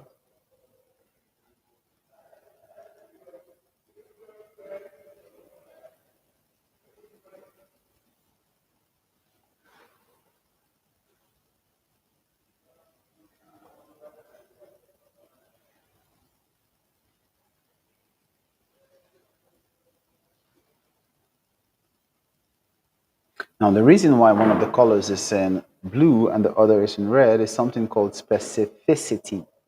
Specificity. It's a big word, but let's explain what it means. Now, imagine you went into a room and then you said all human beings should be fed rice. In that room, every human being is going to get rice. But then you say all nursing mothers should be fed rice and stew and a drink. In this case, all the nursing mothers are going to get rice, stew, and a drink. So you were more specific in your selection. When you say all human beings should be fed, all human beings will get something to eat. But then you say all nursing mothers, and the human beings, you're going to select people that are specifically nursing mothers. And if you want to be more specific, you can say all nursing mothers that have a first name starting with A should get a chair. That is more specific than nursing mothers. And then you can say all nursing mothers that have a first name starting with A and are from Lagos State, for instance, should get this. So, like, the more specific you get, the more fine-tuned. So imagine that the browser is like your assistant that can go into the room and feed people. And then you say, go into the room and feed everybody. That's a human being. They go into the room, they see a puppy. The puppy's not going to get food to eat because the puppy is not a human being. Okay? If you say, go into the room and give all living things food, then the puppy is going to get something to eat. But if you say all human beings is more specific than all living things, so all human beings will get something to eat. But then if you say, go into the room and give all nursing mothers a drink, and then give all human beings something to eat, everyone that is a human being will get something to eat, but only nursing mothers will get something to drink. And then if you said, go into the room, give all human beings something to eat, all nursing mothers a drink, and all nursing mothers who have a first name starting with A, something to sit on. So if I am in that room and my name starts with an A, I won't get something to sit on because I'm not a nursing mother. So the more specific you are, the browser can go and apply the necessary style. So if you take a look at this page, what you'll notice is that rice and beans, one, has a color of blue. Whenever you have an ID is very specific, okay? An ID is very specific because on your page, there can be one and only one element that has an ID. So when we take a look at this, you see that we have rice and beans one, and we take a look at the len HTML, we have style, color red. This is all element on the page should have the color red. So this will be red because it's an element on the page, but then all elements on the page that has an ID, rice and beans one, would be more specific. So they will get the color blue because if you take a look, remember what we are talking about. If you say go and feed all human beings, they'll get food. And then you say feed all human beings, feed nursing mothers, give them a drink. Nursing mothers are human beings and they're nursing mothers, so they will get a drink, but the human beings will not get a drink. So it's the same thing that's going on here. The style, you get the rice and beans is like the nursing mother is very, very specific. But then if you take a look at the style that you have here, color red, that is all human beings. All everything on the page that can have a color will be red. But the ones that are more specific, like rice and beans, will have a different color because that is more specific than just everything on the page. Make sense?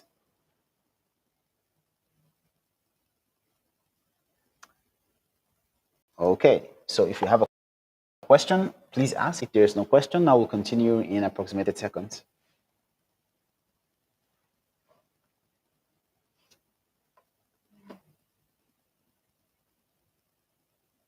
You can raise your hand and I'll see and I'll. Okay. So in the absence of a question, we can continue. Now, yes, Salihu, you have a question. You can type it in the chat.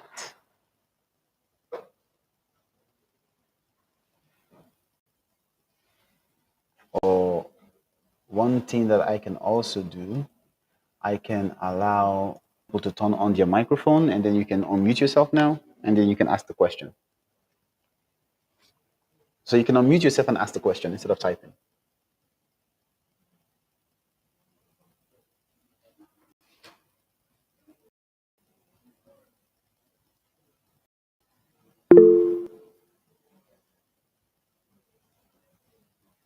Which is better, an inline CSS or calling the class? Okay. So This here, what you see here, is CSS in a style sheet. Okay. Now, the thing about CSS is that usually you might have CSS that is very, very large. And you don't want to make your HTML file unnecessarily large because of your CSS. And another thing is you can actually, you want the same CSS to be applied to multiple files. So imagine you have a website, and your website you have like hundreds of pages. You don't want to go into every page and be typing color red on every page. So what do? You remove that style, you put it in a file, and then you reference that file on all the pages. Okay? So in that way, it makes more sense to put your CSS in a separate file and then reference it on all the pages where you need. And then whenever you want to change something, you come into one place, you change it in one place, and the hundreds of pages you have get updated because you changed it in one place. But if you had this file, this CSS, in this file, for instance, because there are numerous places you can put CSS, which is the next lesson that we're going to go into. And since you asked the question, I can just answer it and go into that lesson. So if I come here and I put style, okay, and I put my CSS here, okay, then by specificity rules, this guy that I put here will take precedence over this because he's down here, okay? But then if I have 100 pages, I'll have to go into 100 pages and change the color in all those 100 pages if I wanted to change it to red, okay? But having it in a separate file, it makes it easy for me to change it in one place and it's updated everywhere. Now, speaking of which, one of the things that we can talk about is where to put your styles. So you can put your style in an external file like we have here, okay, and reference it in your HTML. You can put it in a style tag in your head, not in your body, in the head. Even when we were referencing the CSS, we referenced it in the head. If you're referencing, you want to put your style, you can put it in a style tag, but that should be in the head, not in the body. Another place you can put it in a style attribute. In a style attribute. That way, you come and then let's say you have another div down here. You can say not red but green. Okay, and then inside here, you say style is equals to, and then you put color green.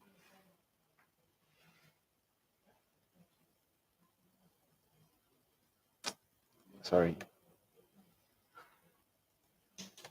Okay, style equals to color green, no curly braces, okay?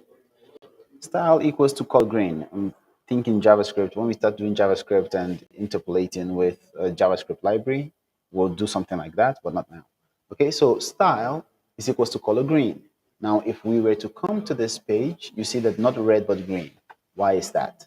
Okay, because when it comes to being specific, okay, the inline style that you have is more important than the style that is all the way here. Okay? Think about it like this. You are the principal of a school, and you say, no one should eat food after 12 o'clock. And your students love you and they want to listen to you, but you're far away in your principal's office, and there's a teacher in class that's saying, no one should eat food before 10 o'clock. Even though you said before 12 noon, the students are not going to eat food before 10 because the teacher is closer to them. Okay? Because the teacher is closer to them, so they're going to listen to the teacher because the teacher is closer to them. So it's the same thing with this. This style is closer to this than this one all the way up here. And it's closer to this than this style that is in this sheet. Okay? So you have many places to put your styles. You can put a style in the style attribute, you can put it in a style tag, or you can put it in a style sheet, which is going to be a CSS file that you link to your page. I hope it's clear. If you have a question, please shoot. Let me open the chat. Okay. So I hope I've answered the question, which is better. One of the reasons why you might want to have a style as an attribute, let's imagine you have numerous style sheets and you want to override them. Let's say the people in the one of the engineering teams for the company that you're going to be working for created a style and they said, hey, we want this text to be orange. And then you like, for some reasons, you want your own specific text and the element you're creating to be green. You put your style on your element itself. That might be one. And then you know that it's closer, so it's going to take precedence. But there are other things that can be done to give precedence to other styles, and we'll get into that in a bit. Okay? So there are numerous places you can put your styles. You can put your style in a sheet, you can put it on the you can put it on the in that's in the header in the style, or you can put it on the element itself. Okay. Now we have been talking about the ways to apply styles. And we just took a look right now. In the header, we put the style in the style tag. And then we also talked about selectors. And then here we put the hash selector. That's what we said. If you're using an ID, you use the hash. If you're using a class, okay, you're going to use a dot. Okay?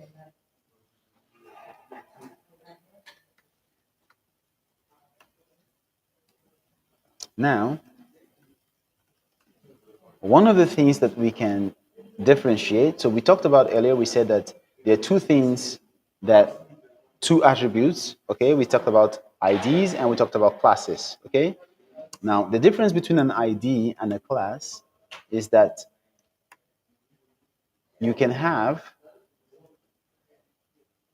a class on many different, so this can be called many, this can be called many,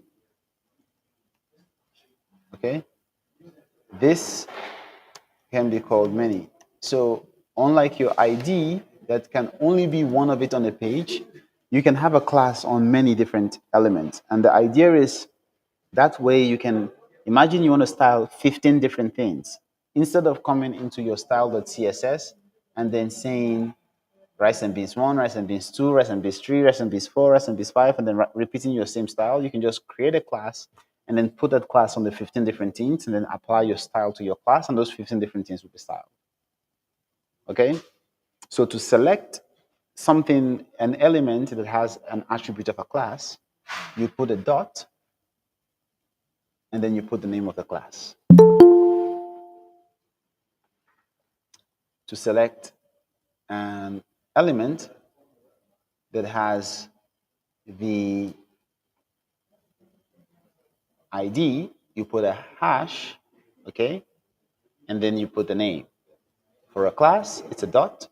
For a hash, for an ID, it's a hash. Now, another thing that is important to note is that you can select like your element can have only one ID. So I can have rice and beans 1 and then put another ID in the same place. No, it doesn't work like that. One ID only. That's it. You're done. Go home. But with a class, I can put many, I can say people, I can say happy, and then what I can do here, I can say many is orange. So any element that has the class of many is orange, but I can say many dot people, and I want this to be brown, okay? And then I say many people happy, I want this to be violet. Okay, so what is going to happen here? Any class that has just many will be orange. Class that has many people will be brown. And any class that has many people in happy will be violet. So when we take a look here, this here, many people happy should be violet. Just as many should be orange. Okay, so this will be red, will now be orange.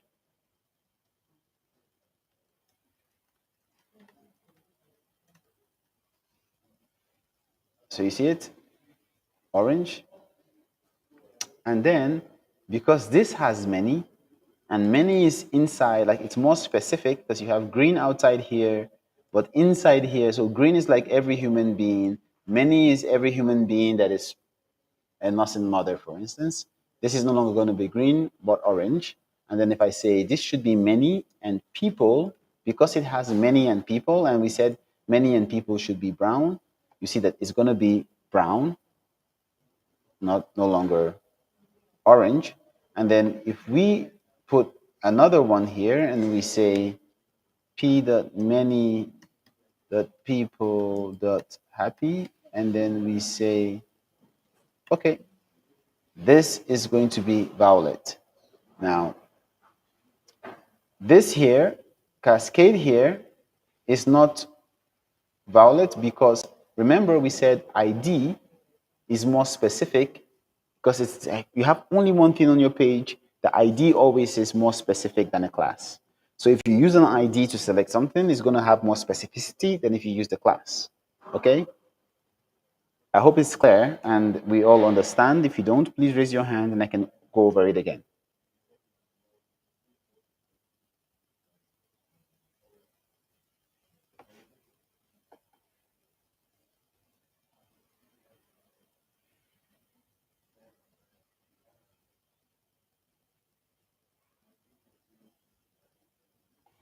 Okay, so let's take a look at the ID again. Cool. Now, whenever you create an element, your element can have an ID, and the ID that the element has, okay, the ID can only be, it's like, think a bit of it like a phone number. The ID is a phone number for that element. No one has your phone number. If you had the phone number, you're the only one that has a phone number, okay? The ID is like a phone number for the element. You can, whilst in real life, you can have two phone numbers. For HTML, not so. Once you give an element an ID, it cannot have two IDs. You cannot call it rice and beans one and give it, you can give it three IDs. Every element can have only one ID and one ID alone. Okay? So you give your element an ID. That is the ID identification that that element has across your whole page. No other element can have an ID. Now, CSS is all about selecting. You can select an element by giving it an ID. In this case, you say, I want to select the element that has an ID, rice and beans, you use hash. You can select an element by giving it many. In this case, you say you want to use dot, okay? Now, because your ID is unique, only one element on your whole page can have that ID. Your ID is more specific than a class. So if you selected, if you have a CSS file and you said in that CSS file, elements with the class many should be blue, elements with the ID beans should be white. If there was an element that had the ID and the class, the ID will win because the ID is more specific. Okay? The ID will win because the ID is more specific. Now,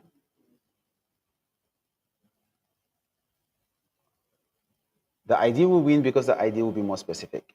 So that is what we mean when we say ID. The ID is more specific than a class.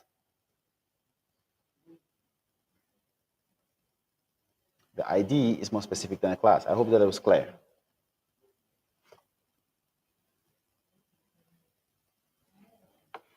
Okay. So we're going to take a look at a couple of selectors. We've already talked about the ID selector. We've already talked about the class selector. So what we're going to do is we're going to do an exercise. So I want everyone here to create. So I'm going to put a HTML page on the screen, okay? And then I'm going to make this slightly smaller so it can show. I am going to minimize the head completely, or I'm going to remove all the styles in this and minimize it. And then we're going to create.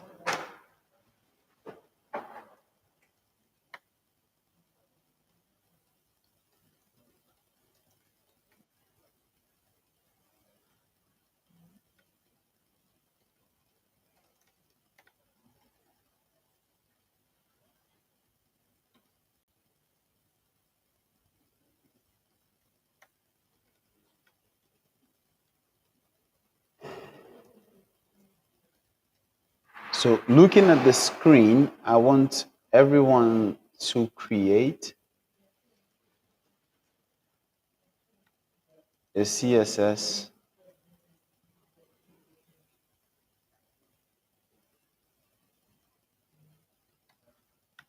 sheet that makes many red, makes people blue, and makes many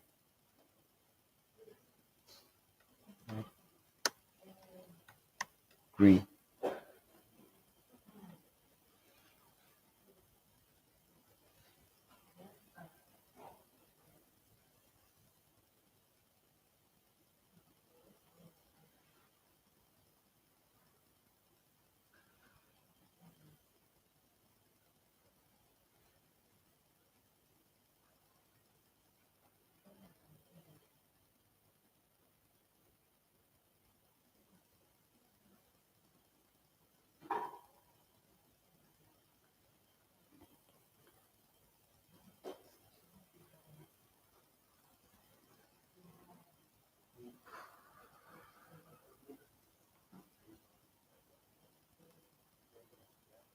Usha,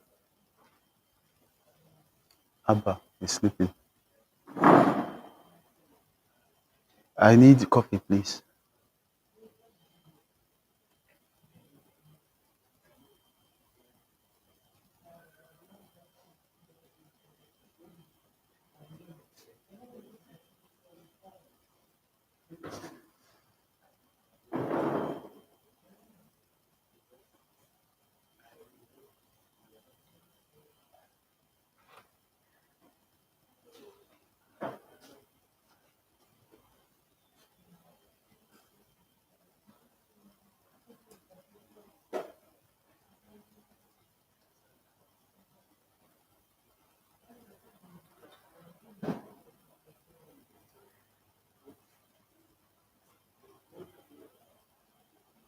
If you have a question, please ask. I'm more than happy to answer. We have a few more minutes, approximately 3 minutes, and then we're going to use a couple of minutes after the first assignment is in to give feedback. Again, the assignment is taking a look at the screen. Many should be red, people should be blue, many people should be green. Just a CSS, a couple of selectors, and you type something like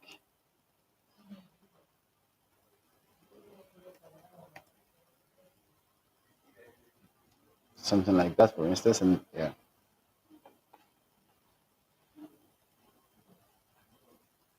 Many red, people blue, many people green. So, thank you, Esther.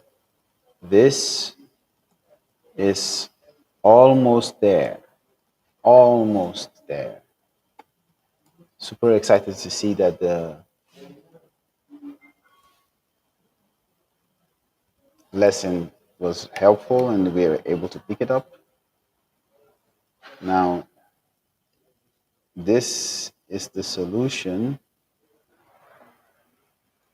You made your many dot people There's a space, but it has to be like this. Okay? And you see, it's as it should be. Now, what if we wanted to put this one as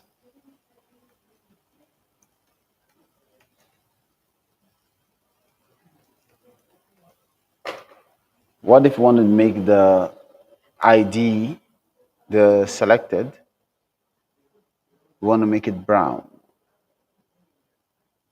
What is the CSS for that?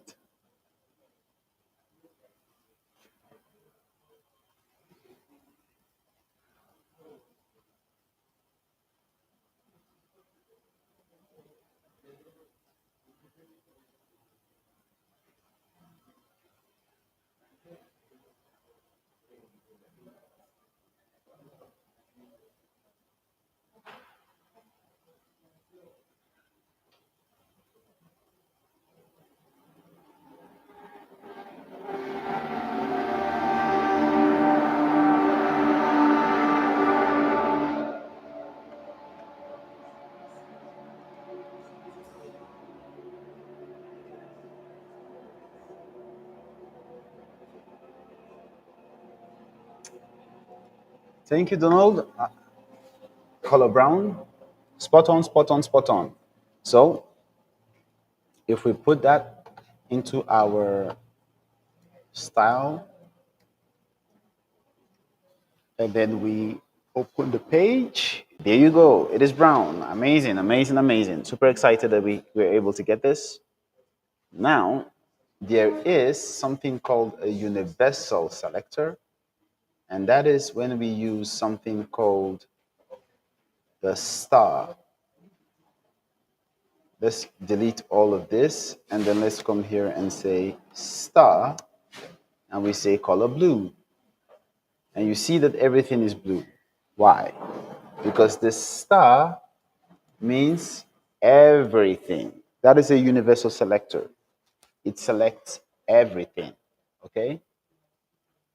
It is also possible for us to come here and select just by the element that is being used. In that case, we're not going to say star or dot or hash. We're just going to put the name. Okay? So here, all the H1s will be blue. Okay? And then another thing that we can do then here would be to say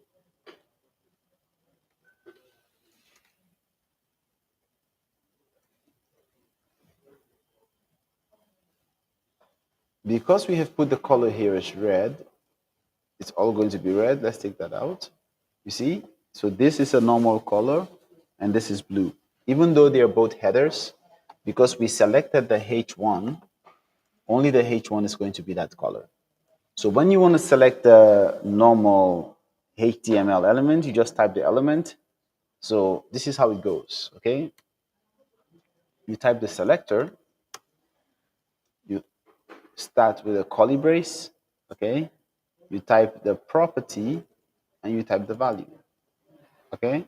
It can be color, it can be height, it can be width, it can be border radius, it can be a couple of other things. But you type the property, and then you type the value. You type the selector, you type the property, you type the value. If the selector is a default HTML element, then you don't need to put a dot or a hash in front of it. Okay?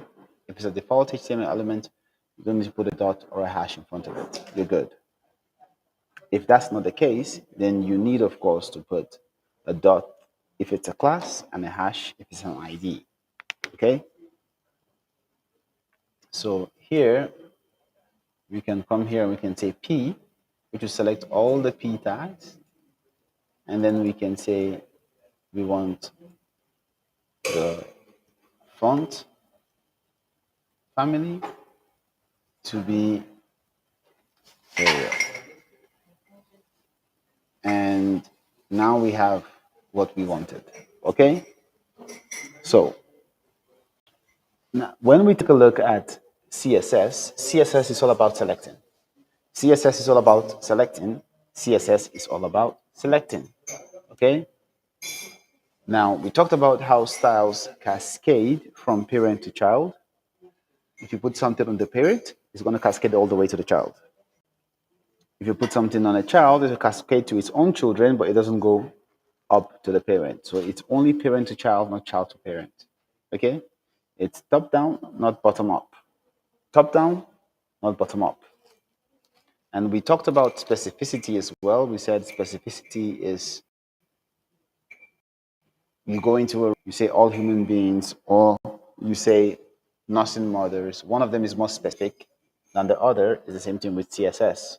Some things are more specific than the others. Okay. Now there's something that we're going to take a look at. It's called the CSS box model. The CSS box model. Now everything in CSS is treated as a box. Everything in CSS is treated as a box.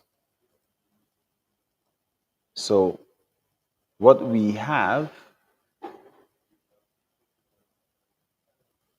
when we take a look at any element, if we were to open this page now, so that when we click this, you see it's actually treated, and we can show here as well. Okay, if we clicked on this, it is treated as a box. You can see it here. Like you see this box down here. It is treated as a box. It is treated as a box. Okay? So when you have something on the page, your browser treats it like a box. You can have boxes that sit next to each other, and you can have boxes that take up the full width and are one on top of the other. But it's always going to be treated as a box, not as a rectangle, not as a triangle, not as a, it's treated as a box. Okay? Now, why is this important? Why is it important for us to talk about the CSS box model and to talk about how everything is treated as a box? It is important because when you think of it as a box, you're able to start talking about things like the padding. You're able to start talking about things like the border. You're able to start talking about things like the margin. And if you take a look at this small thing that the browser is showing you down here, you can see all of that in full display. You have the margin. Now, when I hover around the area that is called the margin, here you can even see this should be blue. You can see that there's a yellow outline between the this should be blue and what is up and what is down. Now, the margin is how far you want it to be from other elements around it. Okay, that's the margin. Okay, like what is the margin that you want? The margin is like social distancing. Okay, what is the margin? What is the distance that an element should keep from other elements that are next to it on a page? Okay, that is the margin. Now, the padding is what you consider as your personal space. Okay, what you consider as your, imagine you were an element. You can say everything around me for half a meter is my personal space. That's your padding. Now you can say you want more padding. You can say everything 2 meters around me is my personal space. That's your padding. If somebody comes within the 2 meters, they're encroaching into your personal space.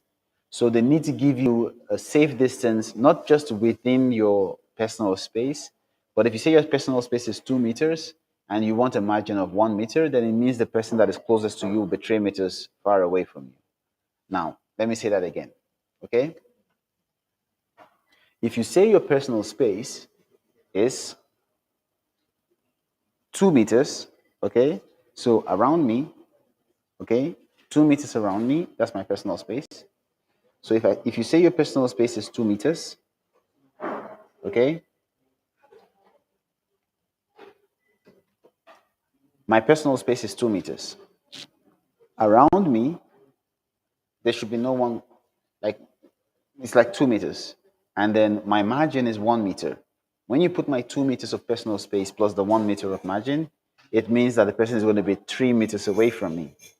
Unless they have their own personal space that is 2 meters, then you add the 2 meters on top of that, and then it tells you how much we're going to be away from each other.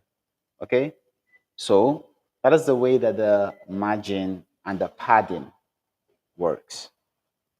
The margin is how far you want something to be away from you. The padding is your personal space. Let's look at it like this. Think of your bedroom. Okay?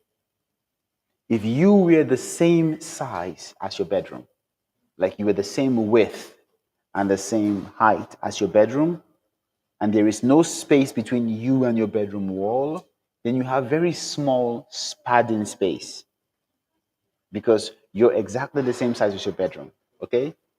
Now, outside your bedroom is the margin. You want someone to stay 5 meters away from your bedroom. That is the margin you want them to stay from your bedroom.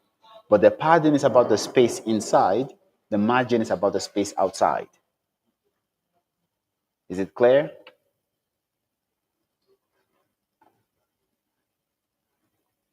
The padding is about the space inside. The margin is about the space outside. I hope that's clear. So when we come here, if we were to put a border, so let's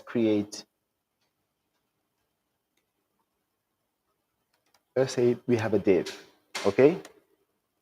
Let's call this div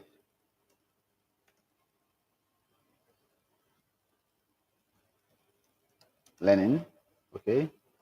And then let's put here hash Lenin, and we say we want the border to be 1 pixel solid black. Then we want the background color to be blashed almond, okay? And then so we have the border, we have the background color, and then if we just came here alone, okay, and we say we want the height to be 5M, and we're going to talk about that in a bit. So what you can see here is we have a rectangle with a background color and a border. Now that is our rectangle here. Okay. Now if we put something inside of here, and then we remove this height, okay, what you will see is we have learning, we have here some videos, and then the space inside here is the padding. So let's remove the here are some videos so that we have only learning. Okay. The space inside of this is the padding. Okay. Now, the learning itself, because it's an element, okay, it has margins top and bottom. So the space, so learning itself is an element and it has margins. Okay. So learning has margins, but learning can also have a padding. Okay. The same way the div can also have a padding. So if we came here and then we said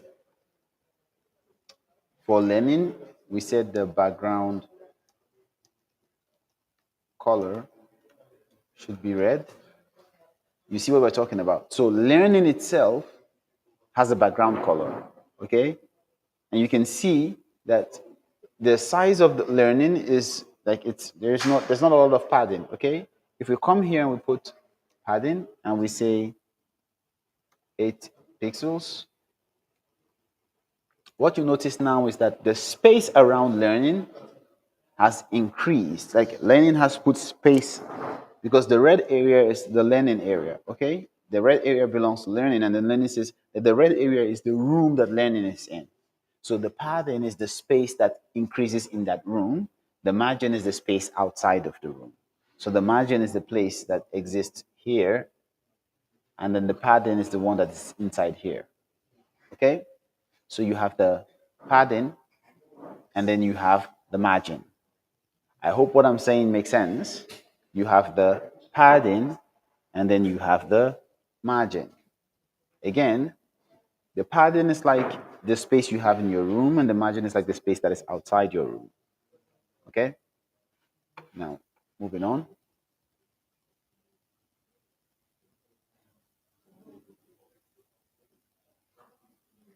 If you want to add the margin, you can increase your margin. You'd have to use the margin keyword. To increase your padding, you use padding, okay? And you can put 50 pixels. To increase your margin, you can say margin. You can say 60 pixels. And you see that automatically the space is increased. So to increase your padding, you use the padding keyword in CSS. To increase your margin, you use the margin keyword in CSS. Okay. Now, we're getting to the part of CSS where it becomes a little bit interesting. Now we're going to take a look at things like the position of elements on a page, and then we're going to go back to HTML and we're going to start designing some things. Okay? We're going to look at the position and then we're going to go back and start designing a couple of things. Now, when you have a a page, okay, let's take a look at the what we're supposed to be building. Now you see that this page, the way things are arranged, this is the positioning. The way things are arranged, we talk about positioning. So this side here has a position on the page. This side here has a position on the page, which is under this one. And then this side here has a position which is under this one. Okay? So think of it like when you're reading a document, you start from the top and you go all the way to the bottom. You start top to bottom. Okay? So that's what's basically happening here. Okay? We're starting top, and then as we go down, we encounter elements. Sometimes we encounter them where they're supposed to be. Other times we're going to encounter them where they have been shifted to be. Okay? We encounter them where they're supposed to be. Other times we can use styles and shift them to another location. Okay? So this is called positioning of the element. Now, there are a couple of positioning that we have because if you have a large page, as you scroll the page, the parts of the page move. We can't say that we want some parts of the page to stick when it reaches a particular point. We can also say that we want some parts to not even move at all as the page moves. It should just be stuck where it is, and the page should move and leave it where it is. Okay? All these are positionings that a page can have. All these are positionings that a page can have. Okay? We can have something sticky, we can have something static, and we can have something that scrolls or moves with the flow. Okay? We can have something sticky, static, and something that moves with the flow. Now, away from this, you also have relative positioning and absolute positioning, away from all of this. Okay? You have relative positioning and absolute positioning, and then there's also something that we're going to be taking a look at called flex box. Flex box. And this is more recent and it allows us to do amazing things with how we arrange elements on a page. Now, when you are writing code, if you were told to build an application, or even when you open a Facebook, for instance, you see the way things are arranged, the way things are structured, that is the positioning. You want maybe your friends list to appear on one side, you want the navigation and the drawers to appear on one side, and then you want the main area where you see the reels and the posts and the updates to appear maybe in the middle. Like this is positioning, okay? This is how we position web pages. Now, there are a couple of CSS primitives that are required to do this. We have flexbox, we have the position, and we have a couple of others as well. So when we talk about flexbox, we're talking about the ways that you make your your element on the page flow. Okay, we're talking about justify content. We're talking about display flex. Okay, we're talking about grid. We're talking about all of that. When we talk about positioning, we're talking about absolute positioning, or we're talking about relative positioning.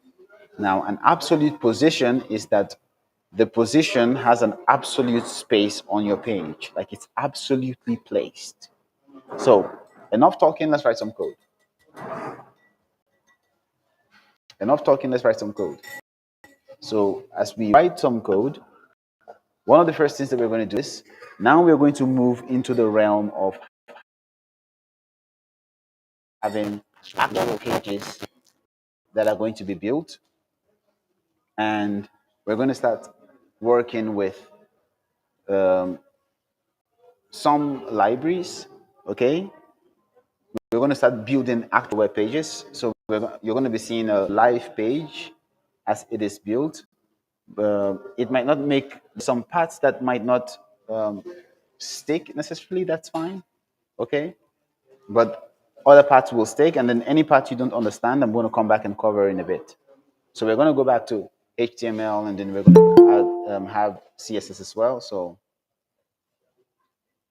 now let's talk about layouts. When you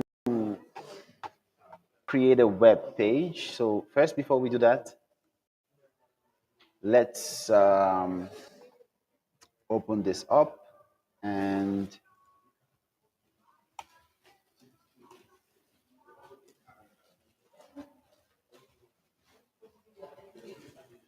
okay. So we have donate my time, we have donate my services, that doesn't work. And then we have the portal login that should take us to a portal where we're supposed to log in. This is what we're going to be building. So we're going to be building a web page that does a lot of the functionality that allows people to donate their time and then to donate their skill so that people can also track time, track skill, and whatnot. Okay. So coming back here, one of the pages that we want to create is a page for volunteers. Okay, so we're going to come here into template. We're going to create a new file and we're going to call it volunteers. Okay, now we're going to name this file volunteers. It's going to change later. It's going to change later, but for now, let's leave it like this. Okay, and then we want to use this page to track volunteers, that people that want to volunteer, donate their time, donate their skill. So we're going to be building on all the things that we have learned over the course of the past 6 hours. So starting from the first part, when you want to track volunteers, and we're going to be teaching the absolute positioning and the CSS as we go along. We're first going to create the structure of it, then we're going to apply styling to the structure that we've created. So one of the first things that we want to do is we want a way to list all the volunteers that we have. So we're going to use, who can guess? What should we use to track all the volunteers? You can just write it in the chat.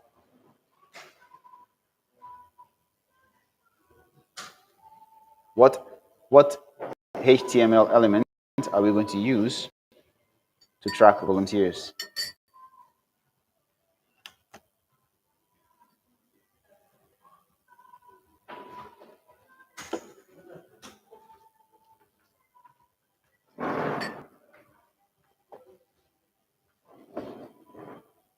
If you said a table, you're correct. If you're thinking that it's going to be a table, then you're correct. So we're going to use a table. So let's create a table. Okay. Now, some of the things that we want to do when we're tracking volunteers, we want to take a look at their name. Okay. We want to take a look at some of the skills that they have. We also want to take a look at their age. It is super important that we know that the volunteers we have are over the age of 18. Okay. So I want to take a look at their age. want to take a look at the location that you're volunteering for, and then we want a way to maybe even manage these volunteers. So here we're going to create, who remembers the table head? And then we're going to say we have a table row. And then we're going to take table data. And then this volunteer might have IDs. They would also have a name, which is one of the things we said. They will have an age. And then we also talked about the skills that they're supposed to have. Okay? And then finally, we talked about a location.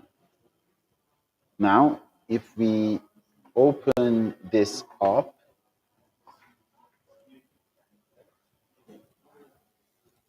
and then we say templates, and then we say volunteers, we have that table there.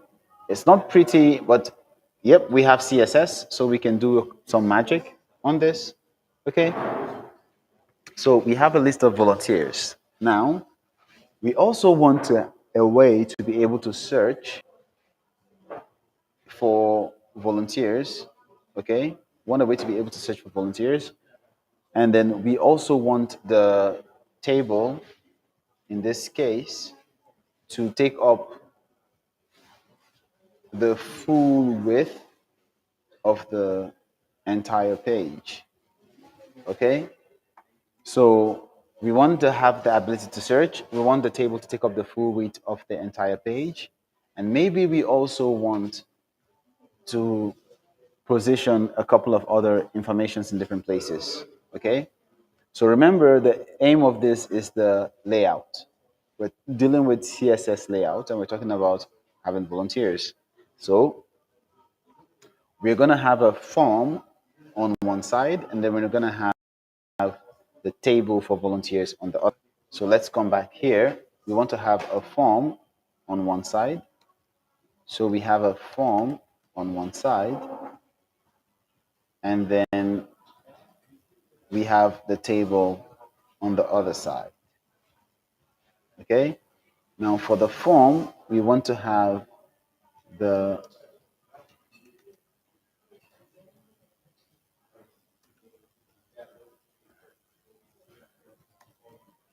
volunteer name, and then we want to have the placeholder for this should be volunteer name. Okay, so you see we have the form on top and we have the table under, but that's not what we want. Okay, we want them to be side by side. Now there are two ways to go about it. One way is to give the form, make the form inline. Okay, to make the form inline, we're going to come here and we can say, by putting a style on this and say display, and we make it inline.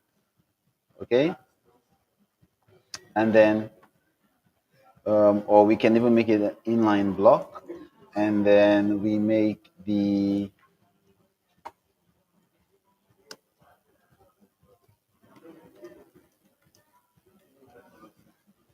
we make this inline block as well. And now you see that they're side by side. So we made them both inline block, and they're both side by side. So we removed the block, take up the whole width functionality for the element, and we made them inline block, and the way we have them side by side. Now that is one way to go, but a more way to go that is in with the positioning tutorial. There are two ways we can go about it.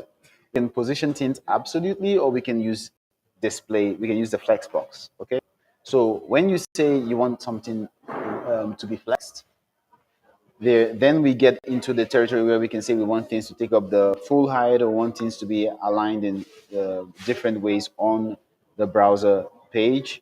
We can say we want things to stretch. We can say how we want things to grow, how we want things to shrink. Like, these are some of the powers of using Flex. It's display inline and then setting the absolute weights that we have. Again, there is no right or wrong way. what you do might actually differ. But in this case, because we're having a tutorial, we're going to teach flex. Okay, we're going to take a look at display flex, and we're going to see what like the power that gives us. So here we said display inline block. We're going to take this out, and then we're also going to take this out. And then what we can do here, we can decide to say that we want the display flex should be on the body, or we can create another element called, like, create a div, and then here say that this should have a style display flex. Okay, and then when you say something is display flex, you see that you get the same, it's inline, it's not block anymore. That's the items in the flex box are going to be inline. That's one of the advantages of having something displayed in this way. So you see that we could use the display inline, or we could also just say display flex on the parent, as opposed to making the items themselves inline, and then it's also going to be aligned appropriately. Now, what we can now say for this, we can say that we want this to be flex grow. Okay, so we just introduced something new. We call it display flex. Now, what happens when you say you want something to be display flex? You're basically saying that you want it to be flexible. Okay, you want to align your display in a way that it is flexible, and specify how you want the items that are flexible, how you want them to grow. We talked about that earlier. How you want them to shrink and whatnot. Okay, so here we're going to take a look at the flexbox properties. Okay, when we say that we have applied flex to something, the some things that we then have are, how do you want the items in your flexbox to behave? Right now they're mumbled together or jumbled together. Let's add some design to this. Okay, so what we're going to do here,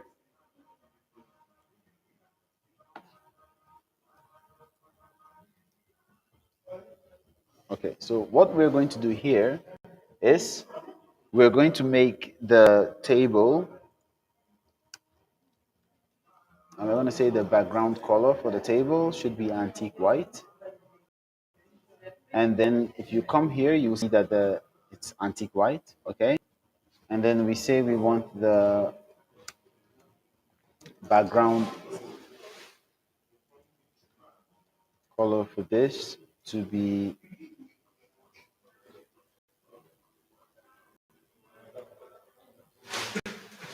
maybe even, so we're going to get into hexadecimal versus RGB colors in a bit. Okay, we're going to get into hexadecimals and RGB colors in a bit, but now we're just making the background so that we can differentiate. Okay, now when we have introduced the flex box, you see that the items are aligned in that way, but there's also a way for us to make it such that it's not just that we say display flex and that's it, but we also specify the space and how we want the items to use space. Now, one of the things we can do is we can use the justify content CSS attribute, and then we can say we want there to be space between, which will make the items, you see, there's a huge space between them. This is on this side, and the volunteer name is all the way on the other side. Okay, we can also say we want it to be space around. Okay, and then you see that there's space on this side, and then there's space on this side, and there's space, so there's space around. Okay, so there, and then we can also say we want it to be space evenly, and then you see that now there's even space in between these items. So what we're going to say here, okay, is space between, because we want space to be between. And then we can now tell the table that we want it to grow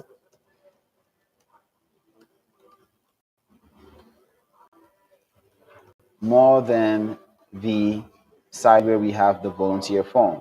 So we're telling the table that, hey, when it comes to growing in this flex space, you take twice as much. Like you have more priority than the form that might have less priority. So now we have the form on one side, and then we have the table on the other side. It's not yet pretty, it's not yet as beautiful as we want it to be. We're just laying down the content, and I just put the background color so we can see what actually happens. Another thing that we can do is we can add padding. Remember what we talked about padding? We said padding is a space in the room.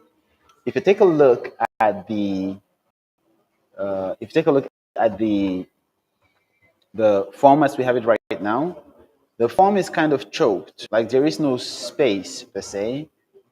You can see that the background color is taking up as much space as the text and the name and the input. Like there is no space for it to breathe. So how do we add space? Remember we talked about paddings and we talked about margin. What are we going to use here? Are we going to use a padding or we're going to use a margin? Who can tell?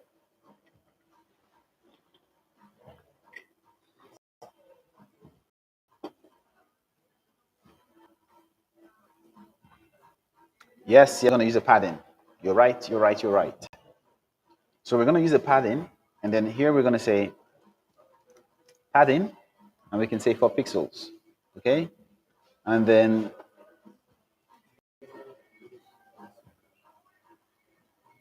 no, we padded the table, not the form. Let's take it back. I want to pad here instead. Padding 4 pixels. And then you see automatically there's space inside here, but no, let's make it bigger. Let's make it 12 pixels, for instance. So you see, now there's a space on this side, okay? Now, the syntax for padding is quite unique. And it's the same thing for much of the CSS work that we're going to be doing. You're going to have, when you're talking about the styles and how it goes, okay, there's a funny way that it goes. You have the top, right, bottom, left, like it goes like in that clockwise fashion. Or you can have it such that you have just two values and then it prioritizes top, bottom, left, right. Okay? So here we can say we want the padding to be 24 pixels, 12 pixels.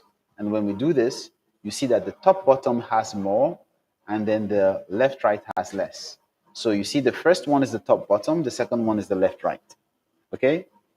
We can also say we want the top to be this, we want like in the clockwise direction, and it goes like that. Okay? So here we're gonna make it just 14. Okay? Or we can even give it explicitly and say something like we want the background color to be this. Okay? We want the padding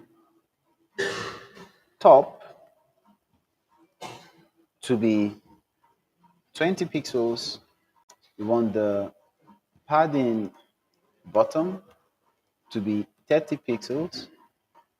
And then we want the padding left to be 10 pixels and the padding right to be 5 pixels.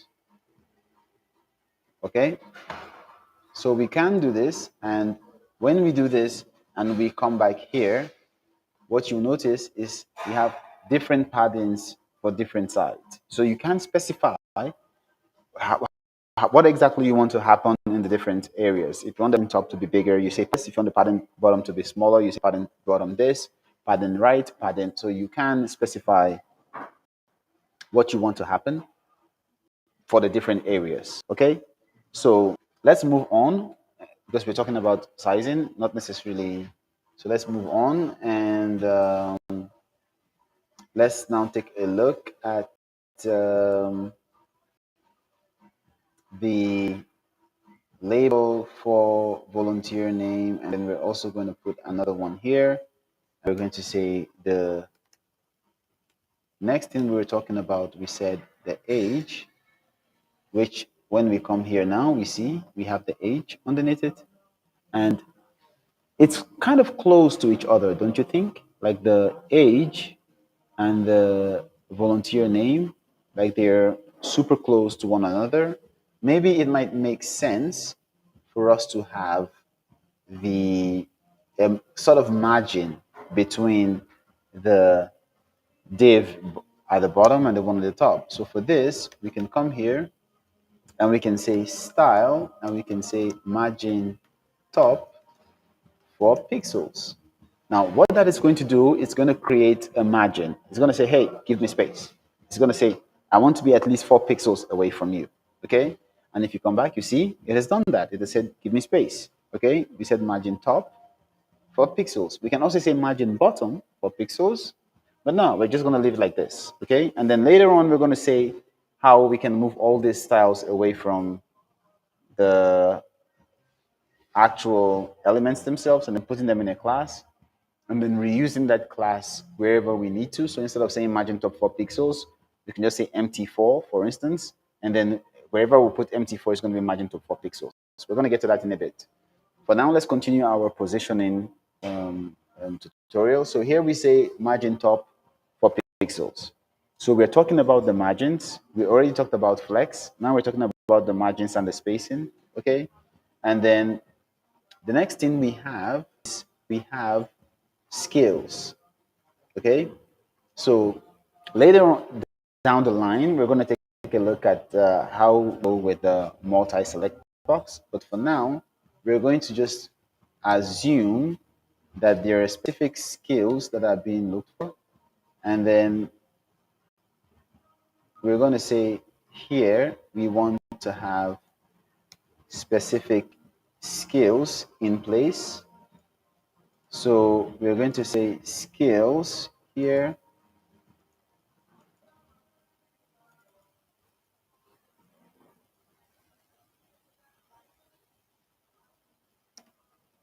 And then we're going to put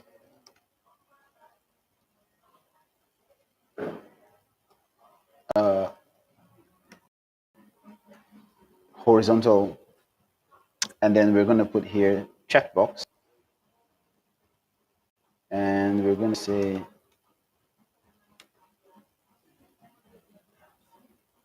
we have a skill for building. Okay, we're going to say we have a skill for teaching. We're going to say we have a skill for management, for instance. We're going to say we have a skill not for cooking as much as for health. Okay. We're going to say we have a skill for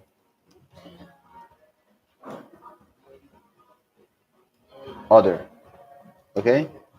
Now, let's come here and see. So you see here we have skills, and then what we can do is remove this skills box and have it such that you have this. So you see we have the building, teaching, management, health, and other. So you can select the different skills you have, for instance. And another thing that we might have noticed is that as this is being as this is expanding, this here is also being placed in the middle. Okay, as this is expanding, this is also being placed in the middle. Now, that might not be exactly what we want. So one of the things that we can say is how do we want to align the items in this? We want to align it at the baseline. We want to align it at the top, center. Like, where do we want to align the items? Okay. um, Flex stat, which is one of the ways that we can align the items. So we can say we want to align the items at the start, and then you see that like the table is aligned at the top, which is at the start of the flex. So that's another of the keys that we can use for the flex box, so that as one side grows, the other side doesn't. Like there are other numerous ways to go about it. But again, we're talking about positioning, so I'm showing you all the different styles that exist when we're talking about flex and positioning. Okay. Now we have here the ID, which is going to be created automatically, hopefully, when you create an, a new volunteer. Okay. And then you have the name of the volunteer, you have the age of the volunteer, you have the skills of the volunteer. Maybe one of the things that we can do now is that um, we can have the location, and the location should be a drop down, and that would be then us saying that these are the only locations that you can volunteer from. Okay, so let's go ahead and add one more div, and then here we're going to have location, and then we don't want this to be a text, because if we did it like this, you're going to have a text.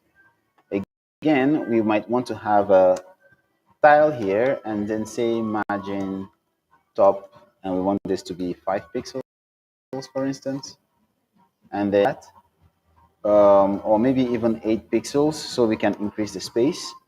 And then we want this to be a select, not a free text, because we want to limit the locations you can actually choose. So who remembers how to create a drop down?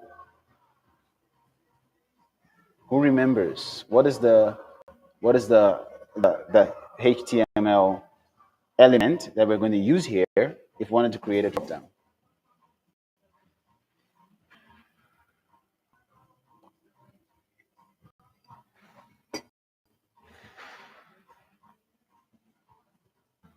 Anyone? Not all at once.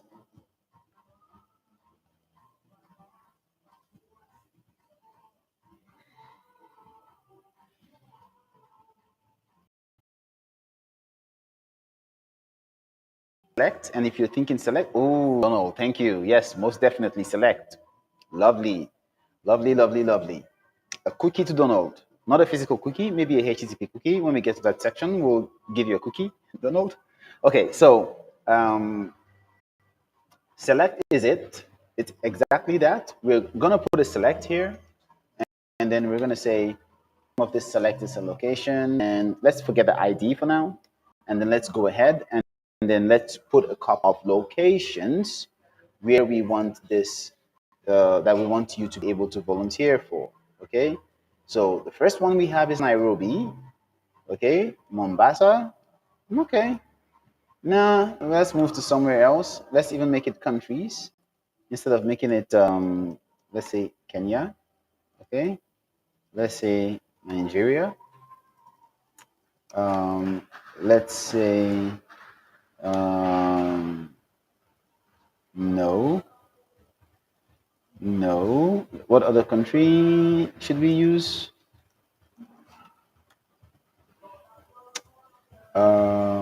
Ghana, maybe. Okay, and maybe a lesser known city. Let's say we want you to Rwanda and Dakar and Uganda, Zambia, Zimbabwe, and just for good effect, let's also put my personal favorite, Mauritius.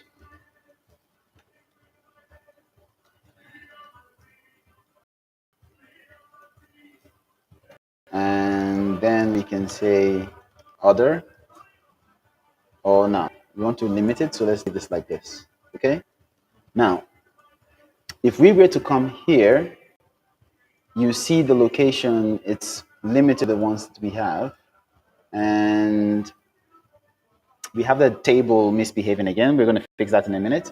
So we have our form. Our form is complete, but then there is no way for us to submit this form. Who remembers what we have to do to submit a form? There are two ways. We can do two things. We can add, ideally, we want to reset the form, and we also want to submit the form. Anyone remembers?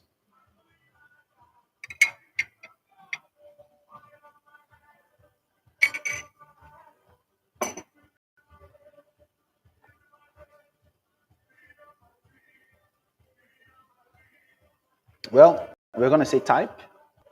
I'm going to say input. Type is equals to submit. And then we're going to say the value of this is going to be add a volunteer or add volunteer. Okay. Now, you see the add volunteer is there, but we can say that we want the style here to be margin top and we want it to be 18 pixels because we want it to be far away from all the other ones. And you see, yeah, maybe make it even 32 pixels. So it's very, very far away. And then you have add volunteer all the way down here. But then this looks, while it's okay, we don't necessarily know what we're trying to do here. Okay? We don't necessarily know what is going on. So maybe something that we can do is to give this form a nice H3 that says add a volunteer. And then this way, it's clear what exactly this form is about, or make it, maybe even make it a H2 so it is a little bit bolder. And then we can remove the padding top of 20. And yes, now we have a nice add a volunteer form. Now, just so that we can show the power of CSS, okay? One of the things that we can do, we can come here and we can say style, and then we can put here submit, and then we say background color is going to be hash 000. Now, a promise is a promise. A promise is a promise. We said a promise is a promise. We said we are going to cover colors in a bit. Now you have hash 000, and you see it shows black, and then it goes all the way to FFF, which is going to show you white. And we can prove it. We can come here and we can put FFF, and you see it shows white also almost instantly. So it means as you go from 0, if we put 111, you'll still get black. It'll just be a less shade of black. If we put 777, you still get something dark, but you see it's getting lighter as you go up all the way to 99. It gets like that, and then until we enter the colors. Okay, we enter AA, we go to BBB, you go to CCC, you go to DDD, and you see it's getting lighter and lighter, and you go to EEE, so it gets lighter and lighter. Okay, now it doesn't mean that all your colors you have just 3 letters. Okay, and there's a whole tutorial on hexadecimal. So you have hexadecimal, and you also have RGB. Okay, and then you also have HSL and a couple of other color formats, but you actually have 6 codes. So basically, EEE is shortcut for EE, EE, EE. So because you have all these E's, you just make it short form, okay? And then 000 is short form for 000000, okay? But ideally, you can have 0F, ED, BA. And then you see, as you mix the colors, it changes, okay? Now, VS Code has a nifty little feature where you can actually just drag around and you can see the hexadecimal change colors as you move across. And then, of course, you can click here and you can also move. So if you're using Visual Studio Code, you can do that. If you're using something else, then maybe it has. There's nowadays, I'm not quite sure how advanced it is yet. Z Editor, played with it in a while back. So you can also download Z and you can play around with other text editors. You don't have to use Visual Studio Code, just in case. But yeah, as you drag it around, you see the different colors that exist. But that is for hex. Now, if you click here, you see it changes to HSL. What we talked about earlier. You have like a 298, 33%, 16%. And then you click again, you have HWB. You click, you have RGB, which red, green, blue, which is like basically a different format. I like hex. Okay. There are lots of it depends on your personal flavors, and there is also plenty ways online converters. You can convert from one color to another. Way beyond the scope of this, just a quick note. So if you want to get black, you just say #000 and you get black. Okay, you want to get white, you say #FFF, you get white. If you want something grayish, you can go towards DDD, EEE, and you go towards a direction, and you're going to get what you want to get. Okay, so we say we want our submit to be black. Okay, we want the color to be white. Okay, we want the padding to be 6 pixels. Now, if we come down here and then we put the, remember here we said dot submit, which means it has to be a class. Okay, so if we come down here to our input, type submit, add a volunteer. Right now it looks ugly the way it is. So we can come here and we can say class submit. And the minute we do that, voila, we have add volunteer. Let's make this slightly more. So yeah. Now we can also say we want the border none. Okay. And then you see there's no border anymore, and it looks a little bit better. Okay. We can also say we want all our inputs to be a little bit like, you see the inputs all of a sudden they are bigger and they look slightly better. Okay, and remember we said we could specify if we wanted it to have an outline or not, and so we can do that. And we can also specify if we wanted to have a box shadow. Okay, so now when you click on it, there is no outline whatsoever. Okay, we can even do something else and say we want the borders to be black. So we do this, and then now you see they're black. So you can add, and we can do the same thing for the select. We can make the select the same thing. And to do that, we're just going to put a comma after this, and then put a select there. And then you see your select is the same size as your input now. And now we can do something even much more. We can say the background color should be #FFF. So when you come here, you see your select is not the same color as your input element, and you have a consistent design across board. Okay, so just with a little tweaks, we have made our form look slightly better. Okay, now what are we going to do about this terrible table that is all the way here? We touched it earlier. Okay, when we were talking about the display flex, and then there was a style that we used. I wonder if anyone can remember what we did. So we said display flex, justify content, space between, and then we added an additional style. Who can remember what that style was? Who can remember what the style was?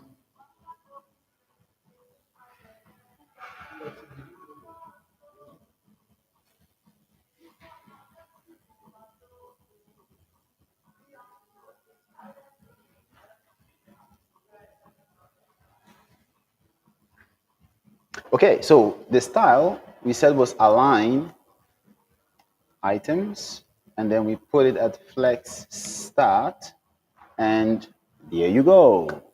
So now we have, like, this is all fine and good. Something that we can do as well, instead of having this just like this, we can tweak this color a little bit so it's just slightly faint, and it's not so bad. And then we can also change the table head, and then we can say here we want the table head, table row to have a background color of this, and then we can remove the background color we have here of antique white. So our table head now looks like this, and we can also add some slight padding to this. So we say How do we tag it? So right now we have the table head, table row. So what is actually going on right here? Let's take a look. Now, CSS, when you want to select something, we said if you want to select an element that has a class of many and people, you say many.people, okay? If you have a parent that has a class of parent, and it has a child that has a class of child, how would you select that? You would say dot parent space, okay? The space is saying in this parent, okay? So there's dot parent space, that's like leave parent and go forward, that's space, okay? And then we say dot child. Now this means that I want to select a child in the parent. But if it is a parent that also has a child, okay, in that case, there will be no space. It will be dot parent dot child. This way, it will select only the elements that has class parent child, okay? It must have both classes for it to be selected. If it's going to be a child, it's going to be space child, okay? Then we go into, okay? Space we go, okay? If it's going to have both, then it's just going to be parent child, like it has both, so it's parent dot child, it's joint, okay? There is no space. The minute you see space, it's a child, okay? You can also say direct descendant, which is going to be the arrow, and we'll get to that in a bit. So when we say here table head, table row, we're saying the table row in a table head. If we did not do this, what would happen? Anyone can guess?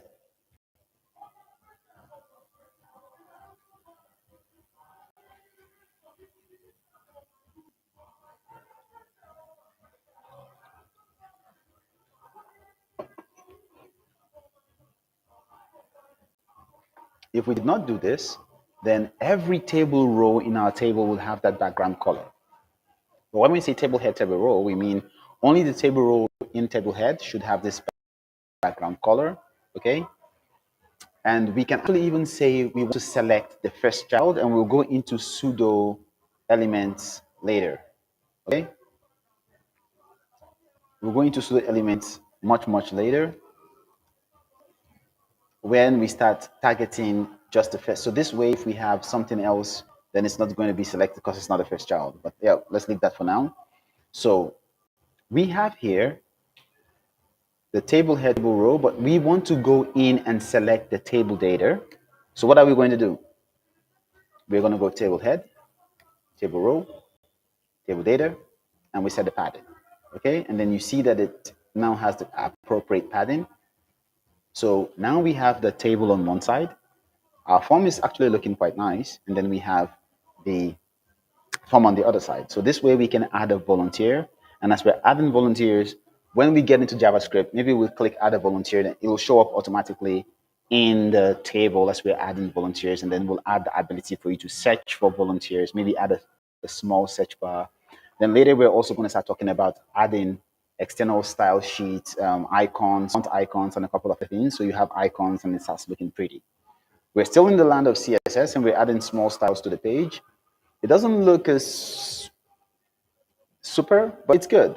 It's good for being 7 hours into a HTML and CSS tutorial. Okay, so we have the table on one side, we have the form on the other side. Now, before we continue, let us open the floor for questions, and then will questions exist. 5 minutes is yours. Let's see what questions we have.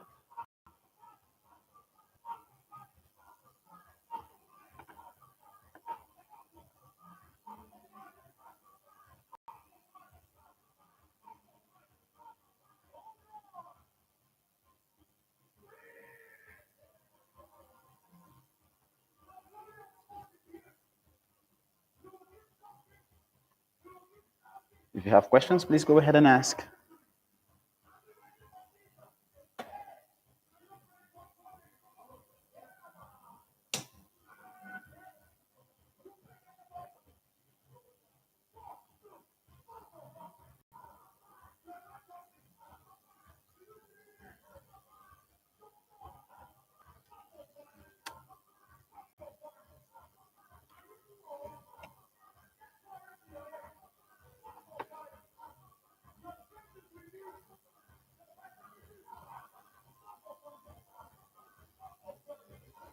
Okay, so I don't see any hands. I found the parent-child nomenclature a bit confusing. Lovely question. Okay, so some websites can detect error while filling out a form. How can I do that on my own page? Okay, now for this, we're going to need a little bit of behavior. And then when we get into behavior, which is JavaScript, we're going to cover a lot of this. So you want to even give feedback. So the minute you leave an element, and that's very, very exciting and very interesting, the minute you leave an element, we can detect the state of the element.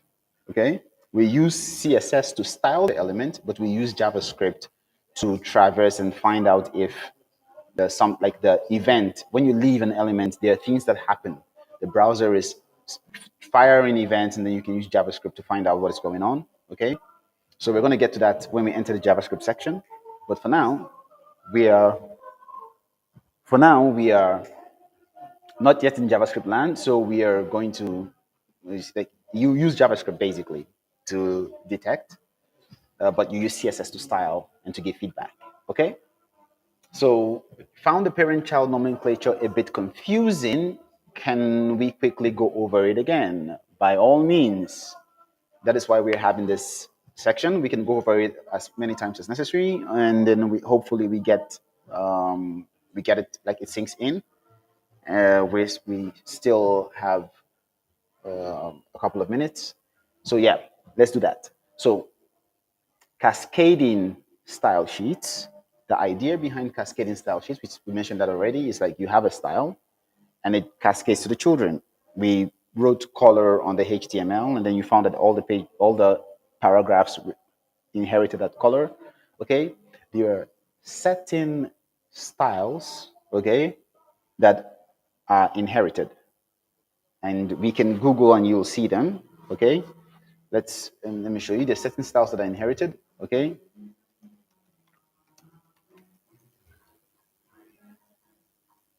so there are certain styles that are inherited, and then there are some that are not, but that's the whole idea. Now, CSS is about selecting, okay? So when you want to select something using the syntax for CSS, what you usually do, okay? So let's take a look at this page. We have the body, okay? Inside the body, we have a div. Inside the div, we have another div. Inside the div, we also have a h2 tag. Inside the div, we have a form. But the direct descendant of this div is a form and a table. Okay? So if I want to select this table using CSS, just down here, okay? If I want to select this table using CSS, there are two ways to go about it. If I want to be very specific, I'll first say body, okay? Then I'll press it. When I press space, okay? When I press a space, I'm saying I don't want to select body. I want to go inside body, okay? Then I want to select table. And if I press a space again, I'm going inside table. Then I want to select the table head. And if I press a space, I want to go inside the table row. If I press a space, I want to go inside the table data. And then if I use the curly brace, that's where my style begins. So basically what I'm saying here is the body, you have a space inside body, there's a table, space inside table, there's a table head, space inside table head, there's a table row, space inside table row, there's table data. Okay, so you're basically, as you leave that, it's a parent to child. Okay, like when you see, think about it like this: body begat table head, begat table row, begat table data. Okay, it's like a ancestral. Now, if that's because I want to select this table, I want to go inside. Okay, now if I have this div here, and this div has a class, and this class has something called parent, and has grandparent, and has teacher, okay, and I want to select these, okay, and let's say this table here has class, um, let's call it offspring, okay, and then this one has a class ancestor, okay. So what is happening here? If I want to select this class, okay, I can say here dot ancestor, and I will use a space, okay, and then I say dot parent, and then I will use a space dot offspring, okay. So basically, I'm saying here ancestor gave birth to parent, parent gave birth to offspring. I'm using a space, okay. When you see a space, I'm going in. Now, if I came here and I said instead dot parent space dot grandparent, it's not going to work because there is no grandparent inside of this parent. If I want to select an element that has multiple classes, okay, instead of saying space, I'll just say give me, because one, two, three. So basically, you're saying that this parent is also a grandparent and is also a teacher. Okay, that person maybe is a professor in a university and it has grandchildren, but it's also a parent because for you to be a grandparent, you must have children. So you're a parent and a grandparent. Okay, so instead of saying parent and space grandparent, because that element has all of those things, I'll just say dot parent dot immediately, like there's no space. Okay, dot grandparent dot teacher. The minute I put a space in between I'm talking about the child relationship, like parent, like the minute you put a space, you're saying inside parent, there is something, but for you to say like it's the same element, it's not, you're not going inside, there's no space. So you say that parent or grandparent or teacher, CSS is going to look in your HTML file for an element that has parent class and a grandparent class and a teacher class. Okay? Sute, Paul, is it clear?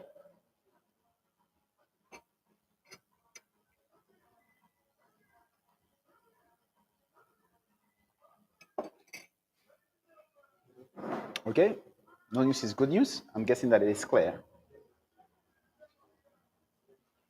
Okay, so now moving on, we're going to go into the text and font styling. We're going to go into text and font styling.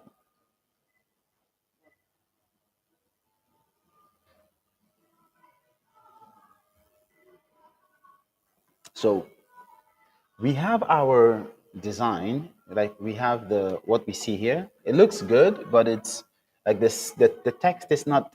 It's not there yet. Okay, so we can make our text a little bit. We can make our text a little bit better. And remember, we said the wildcat, and we said font family. Okay, and then the font family. One of the things that we can do is we can say something like Arial sans serif, and then we can come here, and then automatically you see that like the fonts are slightly better. Like all the squiggly lines are gone. Now, important to note when we talk about fonts, particularly on the web, we have sans, and then so if you say sans, and then you have serif, you have sans, which is without. Okay, so if you come here and you say serif versus sans serif, you see what we're talking about. Serif fonts have like those tapers, okay, tails. Sans doesn't, okay, hence the sans in the title, like hence the sans in it, without. So if we come here, we say sans as without the serifs, without the tails, without the. If we remove this here, and then you click, and we come back here, you see like there is a. If we zoom out, you see like for the V, like you see there's all this small squiggly things that shoot out, and like for name you can see like there's this. It's like this, like too many things. Like the teaching, for instance, you see it has like the tail that comes down on the base. You have things that go out. So when you uh, when you say the sans serif, all those things disappear. Like you can look now, it's smooth all around. Okay, so that is how you add like and you can actually select and add multiple fonts. Okay, so let's come here and let's go to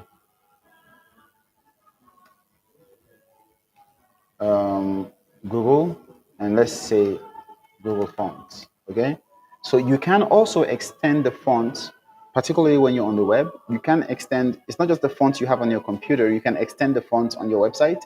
So if you come to Google Fonts, for instance, you can find tons of fonts here that you can use, and you can link these fonts to your website. Okay, so if I come here and I click on this and I said get font, it shows you here get embed code, and you can see like the ways for you to get this font and use it on your website. Okay, so I can click here and it shows me how to get this font. If I copied this and I put on my web page here, so we'll put it up here,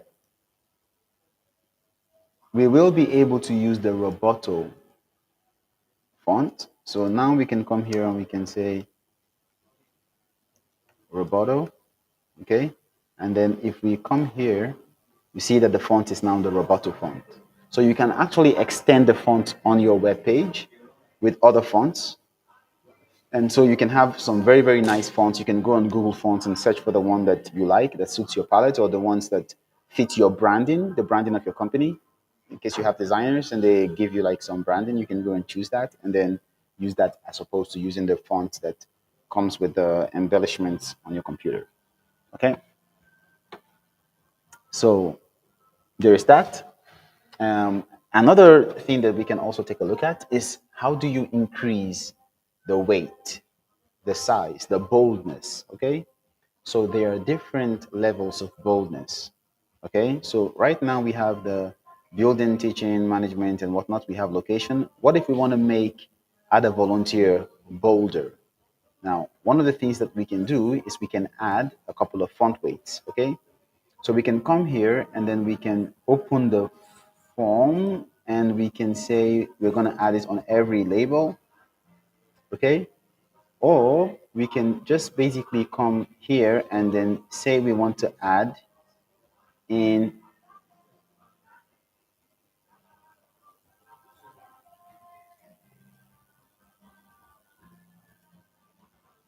we can say we want to add here the form and then label. We want the font weight, okay, to be 900, which is the highest. Okay, and then if you take a look, you see here all of a sudden like these became very bold as opposed to how they were before. Okay, this became very, very bold. Now we can also just come here and say we want the form H3, if I remember, that's what we used to be very bold. So what did we use for H2? Okay, we want the H2 to be very, very bold. Okay, and then we want the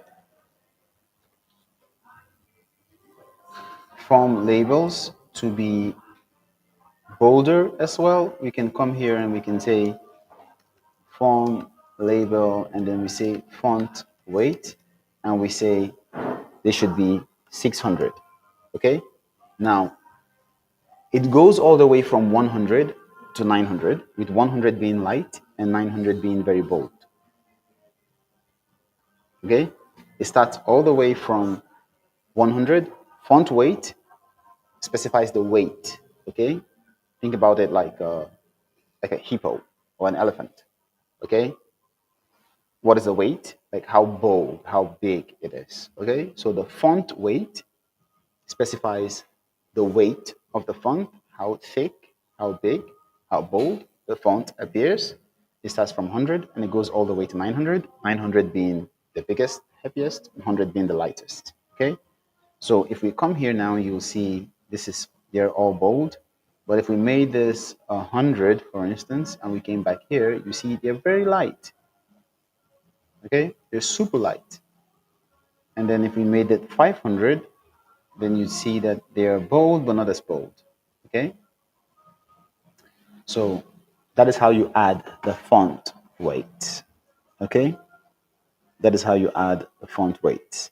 Now, there are other things that we can touch on, like we're talking about colors, linear gradients, and whatnot. We're going to leave that for when we go into advanced CSS. Okay.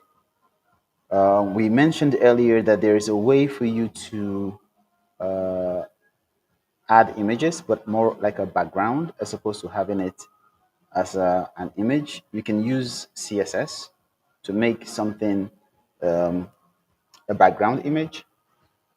Okay, you can use CSS to make something a background image, and we can also add styling to some borders. So, for instance, here, when you take a look at this section here, we can add a border to it.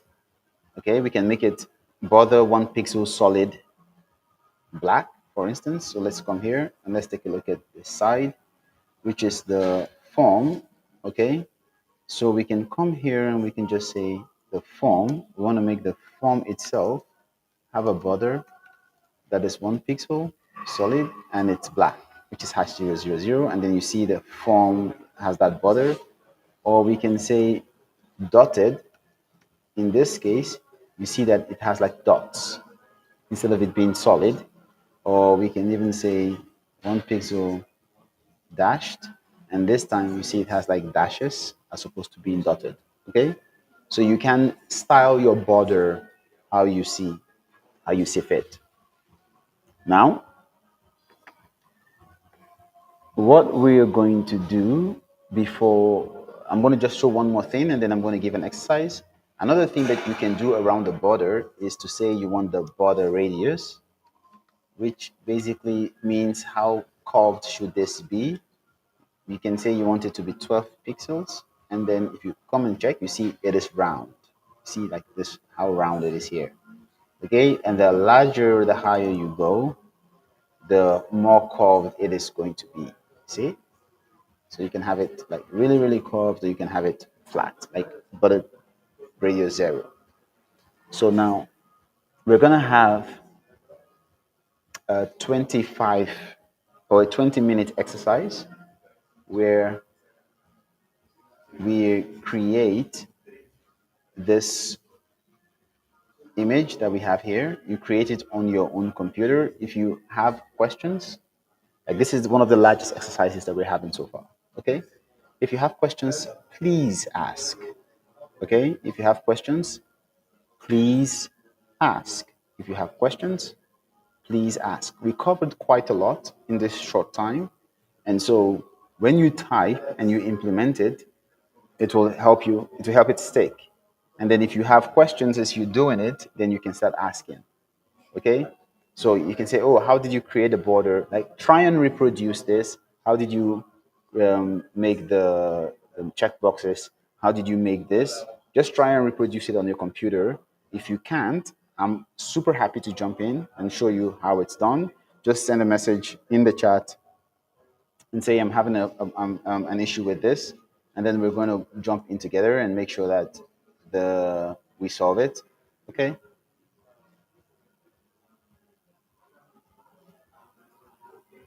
So your exercise starts now. At 7:35, the exercise is going to be like the at sorry, yes, 3:35. The exercise will be done. So please jump in and start um, creating your exercise. You can raise your hand or mute yourself and ask a question if you want to.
When we come back from the exercise, one of the things that we're going to do, we're going to add some style to this so that you have alternating lines between. So this will be white, this will be a slightly different color, this will be white, this will be slightly different color. We're going to do that and then make it so that there's a demarcation and it looks prettier. And I'll show you how it works with pseudo CSS styles. So please implement this, and then so that when we come back, you're able to follow along and have something that you can use to implement the pseudo styles, so you have the same look, the same user interface.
Please reach out if you need my assistance on anything.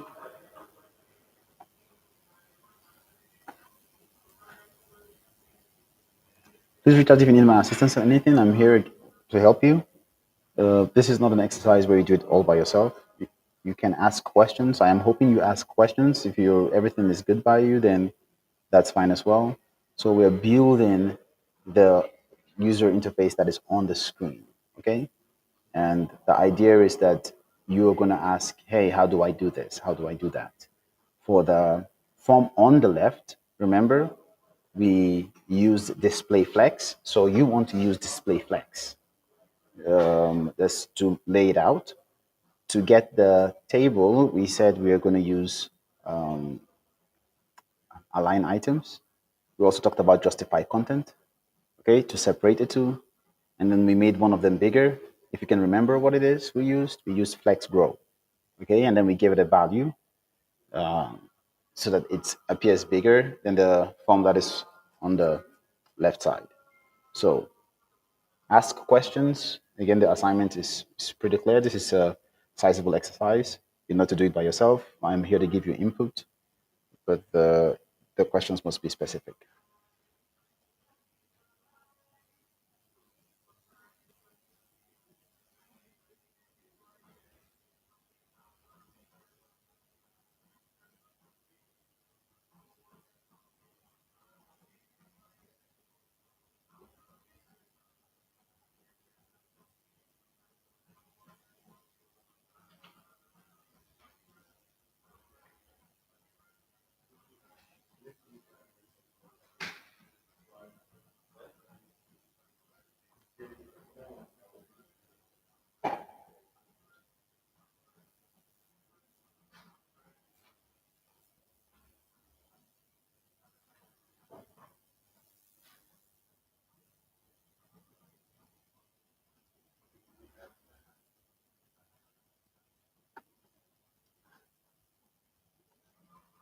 Okay. Are there no questions?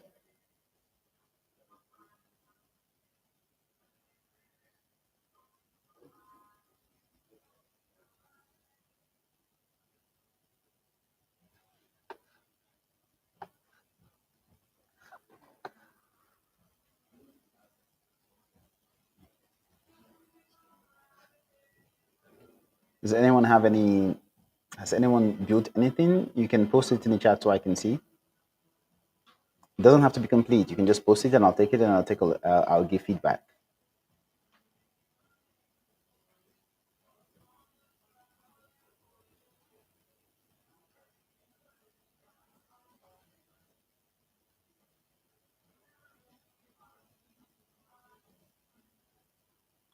Thank you, Paul. So here we have div class container, div class form section, form.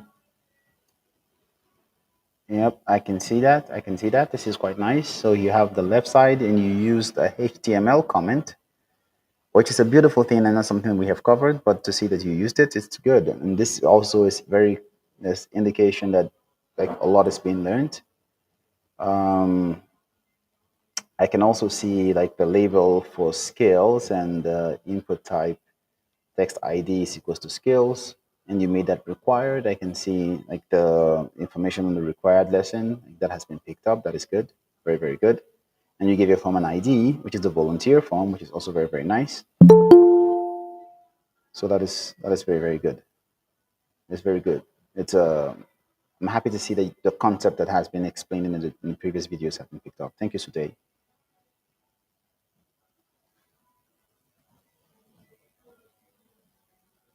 So as indicated as from the feedback from the what today has done, the like it doesn't have to be perfect. It's just that you've picked up many of the things that have been shown, and I can give feedback.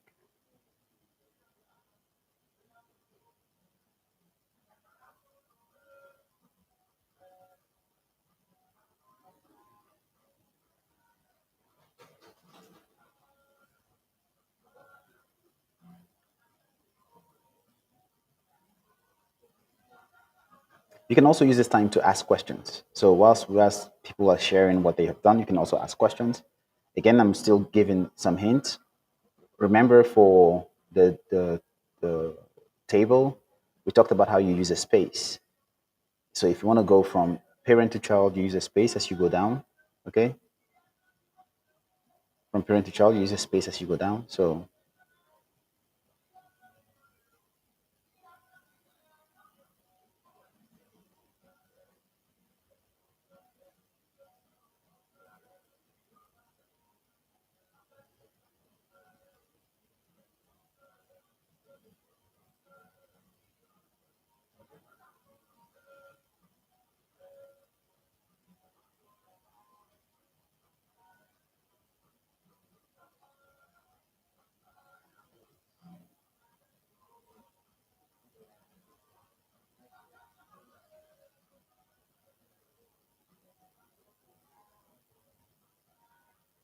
not all at once.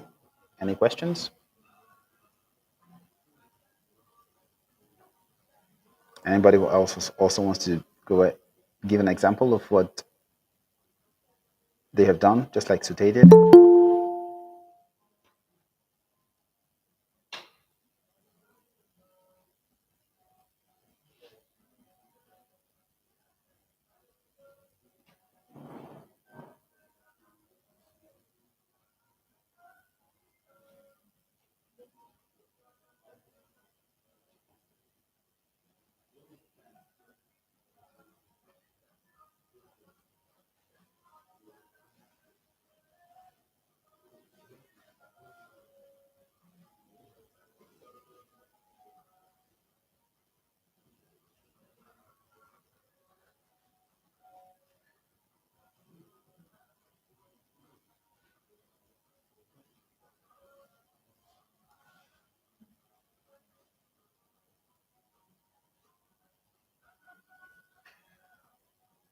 Is there anybody else apart from Paul that also wants to share an assignment?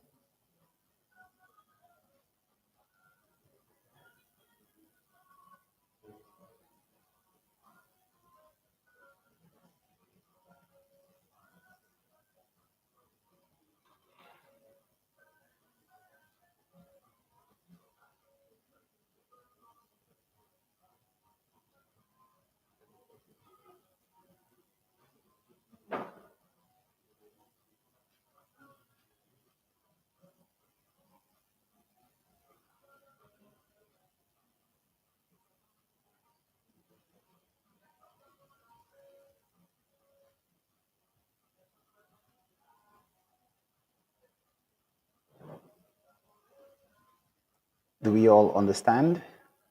If you understand, can you give a thumbs up? If you're having difficulties with the exercise, please just type here, tell me what difficulty you're having, and I can give some feedback. That is one thumbs up. Simplifying understanding, that is good. Anyone having difficulties?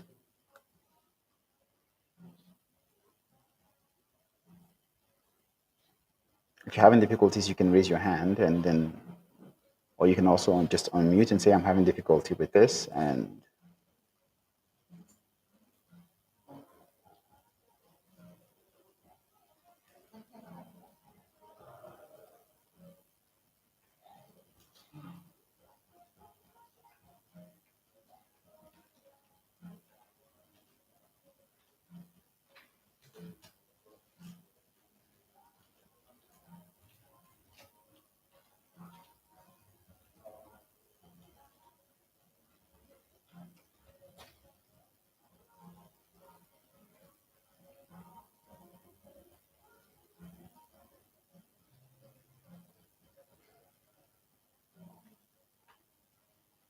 okay, so we can move to the next lesson, seeing as there is no, anyone else also wants to share their exercise in addition to what today did, please feel free to do so and I can give some feedback.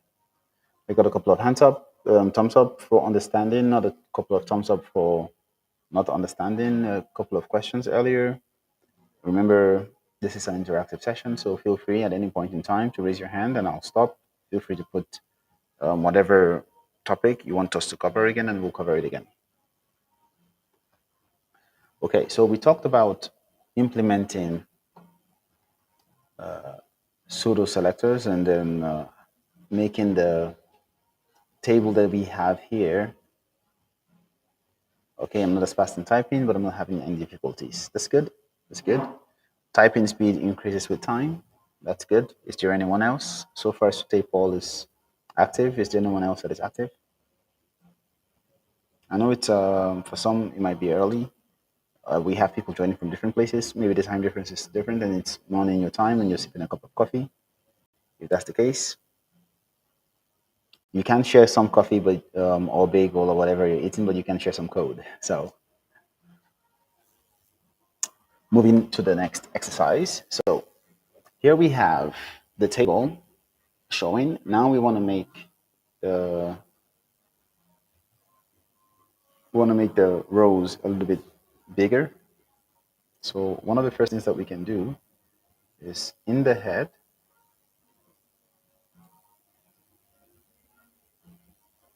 we can come in the or when we say table head, we can come here and say table body, and then we can say table row, and then we can make this, and then you see that automatically we have the lines underneath it, and it looks better. Okay, it looks better.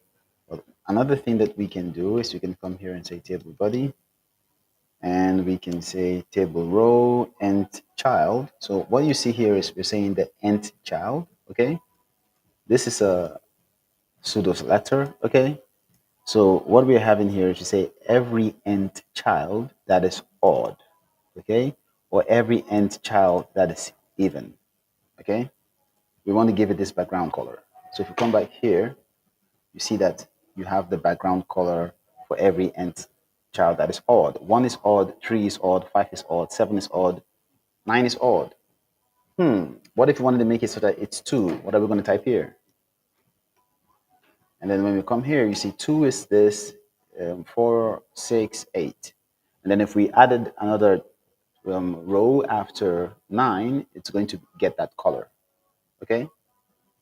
Something that we can also do is we can put this, instead of having it under the table data, we can just come here and have it under the table row directly. So we say table row, and then we specify the border bottom should be 1 pixel. And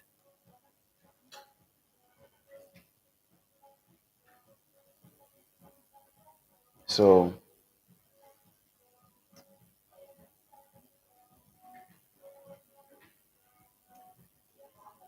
we have the padding and the space here. Oh, okay. And so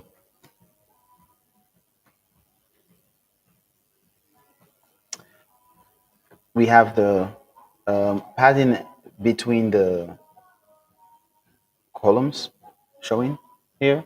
We can also control the spacing, okay? The borders that exist between the cells, we can remove them if we want. We can collapse, okay? We can have the borders of the table collapse. And just so that we see how simple HTML is, hint, hint, border collapse, you can take a look. That might be another 2 minute Google search that we can perform. You can see border collapse and see how that works. Someone can type it in the chat as well, so you see for others if you've read up on it. So it is clear. We can collapse the borders of the table. We can format it how we want. We can increase the sizing. We can even make sure that there's a border for each row and each cell, so it looks like a proper grid, like an Excel sheet, for instance. 100% up to the design tastes. Now, we have given the nature of the form to the left. We have something that is more consistent. So we can remove the border, which is my personal preference from it. And then we have the alternate rows to show. We can also put a border around the entire table and then put a space between both the table and the form if we want to. So Now we have added the support for pseudo elements. Now, there are a couple of things though that we need to do to make our table, to make our HTML page or our web page more responsive. So earlier we looked at how to add fonts, web fonts to the. I can hear echo. Let me go back and mute everyone. Hold up.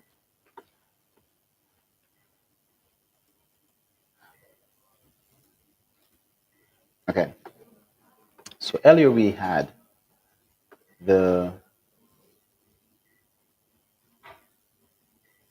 so earlier we talked about how to add external fonts, and then we looked at Google font, and then we went and we copied a couple of links and we pasted it into our page. And just by adding Roboto after copying in those fonts, we got exactly that. So now we're going to look at how to add a couple of other external libraries, and we're going to be taking a look at a couple of frameworks that exist. Now, there are two very, very famous ones. Balmer CSS is a more recent one, and Bootstrap is a more tried and tested one. And then there's also Tailwind CSS. It depends on how you want to go. Tailwind is also pretty popular. So there's Tailwind, there's Bootstrap, and then there's Balmer. Okay, the two very popular ones that I have seen used more from a pure CSS framework standpoint is Bootstrap and Balmer. Bootstrap comes with JavaScript, and seeing as we're looking at just CSS right now, we're going to take a look at Balmer. Balmer comes with no JavaScript included, so it's just like a pure CSS framework. You can Google a couple of CSS frameworks that exist. For that, you can just say CSS frameworks in Google, and then it should show you a couple of them. There's pure CSS, there are a couple of them. If we even just clicked on this top 7 CSS frameworks, you'd probably see a couple. Okay. And then here you see one of the first ones is Bootstrap, like we talked about. And then there's Tailwind, like we talked about. And then you have Foundation CSS, you have Balmer that we talked about. And this is what we're going to take a look at. There's Skeleton, and there are a couple of other frameworks. So we're going to take a look at what this means. So let's take a look at Balmer. Okay, and this is not a tutorial about Balmer per se. It's just a tutorial on CSS, and we're going to be taking a look at CSS that other people have written. Now, there are numerous ways that we can go about when we're building applications. Now, we can write all the code ourselves, which is going to be pretty, it's going to be cumbersome. It's not impossible, but it's going to be cumbersome because it means you have to write a lot of code. Chances are someone else has already written code that we can just leverage. And the chances are someone else has written this code, and we don't have to code everything ourselves. We can just take the code that has been written, repurpose it for our sakes, and we're good to go. So that's what we're going to be doing here. We're going to take a look at how we can leverage on code that someone else has written. In this case, the code that someone else has written is a CSS code, and it's Balmer. Now, how do you include such a framework on the page that you're building? Okay, it's very, very easy in the case of Balmer. You just to this where we can come here. You see, use the HTML5 doc type. If you take a look, we are already doing that, I believe. Okay, here we're not, so we need to come and add the doc type. So first we're going to minimize the head and body, and we're going to indent it so it is more readable. Then we're going to add the doc type. And remember, the doc type is not case sensitive, so you can have a doc type like this, or you can have a doc type. It doesn't really matter. Okay, your personal flavor or your personal preference. Now we have the doc type, and then we have the responsive viewport meta tag. Okay, and this here is how you specify that you want your viewport to be responsive. It's a meta tag. Remember, we talked about metadata earlier on in the class. So that is what this is. It's like the width, this device width, the initial scale is 1. That's basically what you're telling. Like you're providing metadata to what you want, like the how you want to configure or the information that your browser can process. Okay. And then we are going to copy this CSS file, just this CSS file, And then if you take a look at this CSS file, it is kind of very similar to something that we had done earlier. Now, earlier, we had a CSS file that we wrote by ourselves. Okay, we had a CSS file that we created, and in that CSS file, we put a link, and then it was pointing to a relative path. Remember, we talked about relative paths. We said we have absolute paths and we have relative paths. Okay, so for the relative, we had our CSS file, and we said it was to styles.css. This is an absolute one, and this is going to something called cdn.js deliver, which is a very, very important concept for us to cover. So let's copy this, okay? And then once we've copied this, let's go ahead and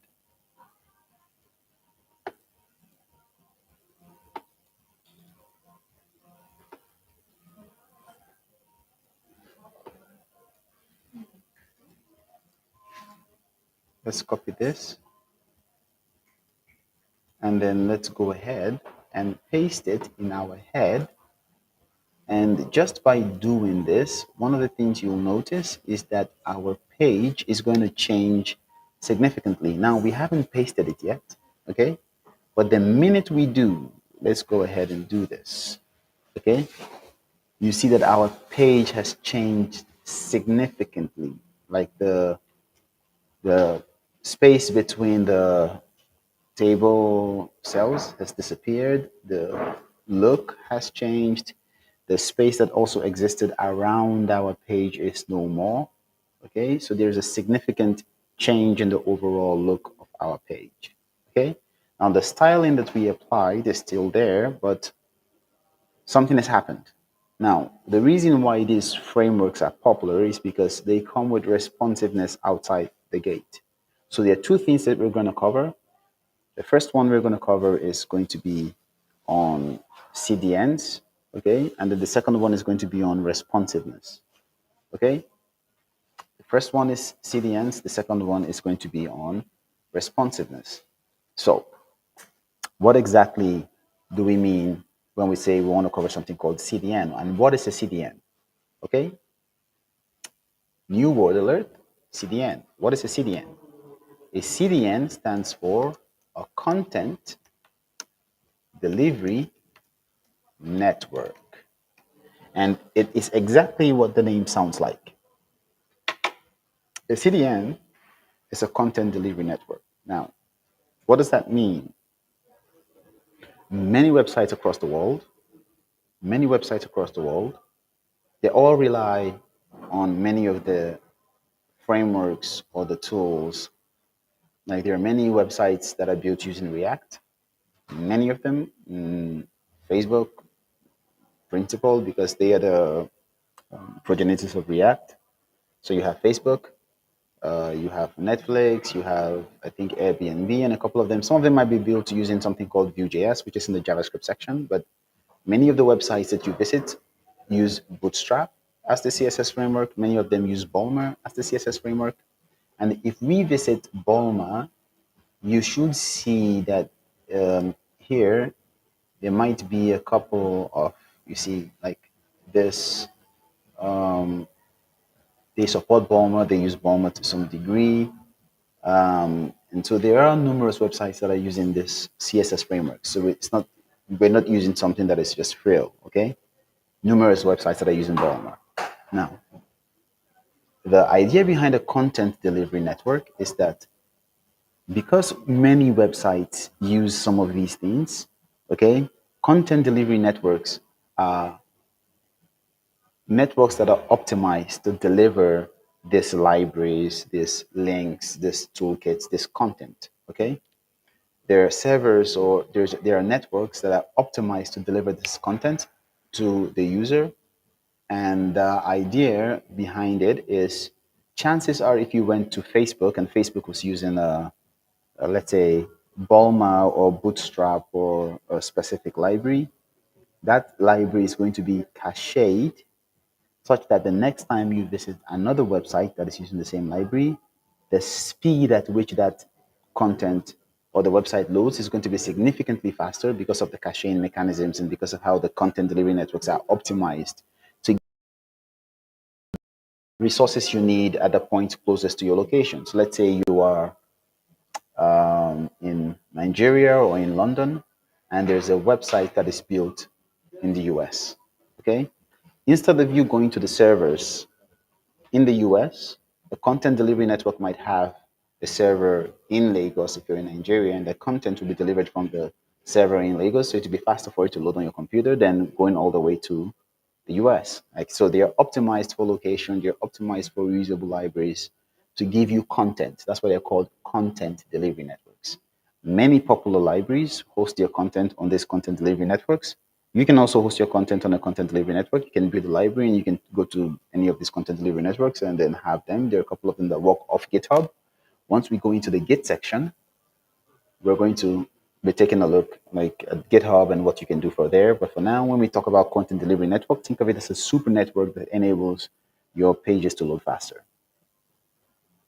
Any questions? We have one minute to ask questions. Any questions, please raise up your hand.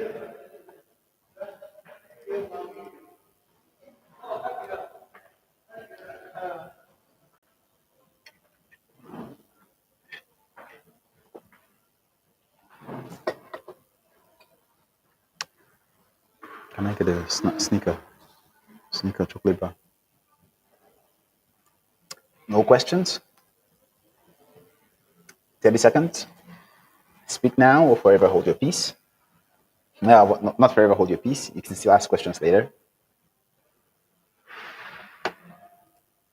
No questions.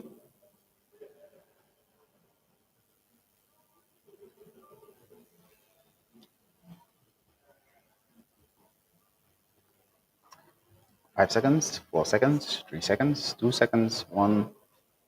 Here we go. Okay, so we talked about content delivery networks. That was the first thing that we said we were going to cover. We said we are going to look at content delivery networks.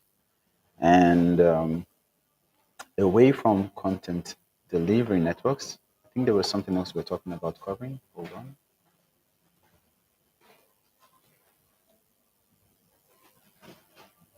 Okay, so we said we're going to take a look at content and then we're going to take a look at responsiveness. Okay, so what do we mean when we say responsive design? Now the idea is if we took this, let's say we duplicate this tab, we pull it out and then we make it smaller to simulate visiting on a mobile device. You see that this it's not as friendly, it's not as usable.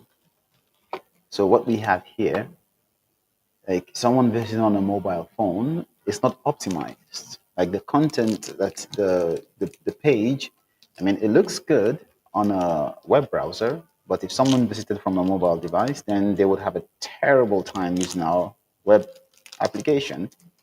So responsiveness is how your page responds, how responsive your page is, like across many devices. If someone visited on a tablet, will it be optimized on the tablet?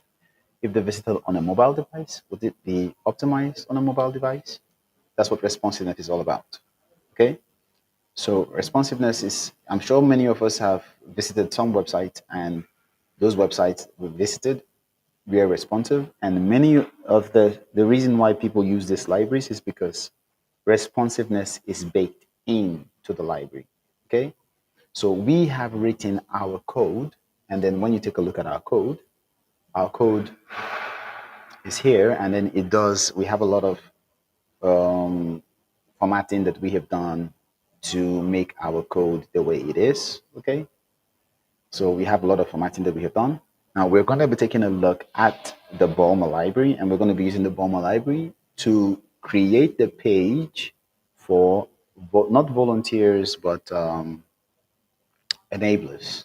So if in the parlance of the Behance, a volunteer is someone that's volunteering their time, an enabler is someone that is volunteering a service to enable things to be done. So we can create a new file here called enablers.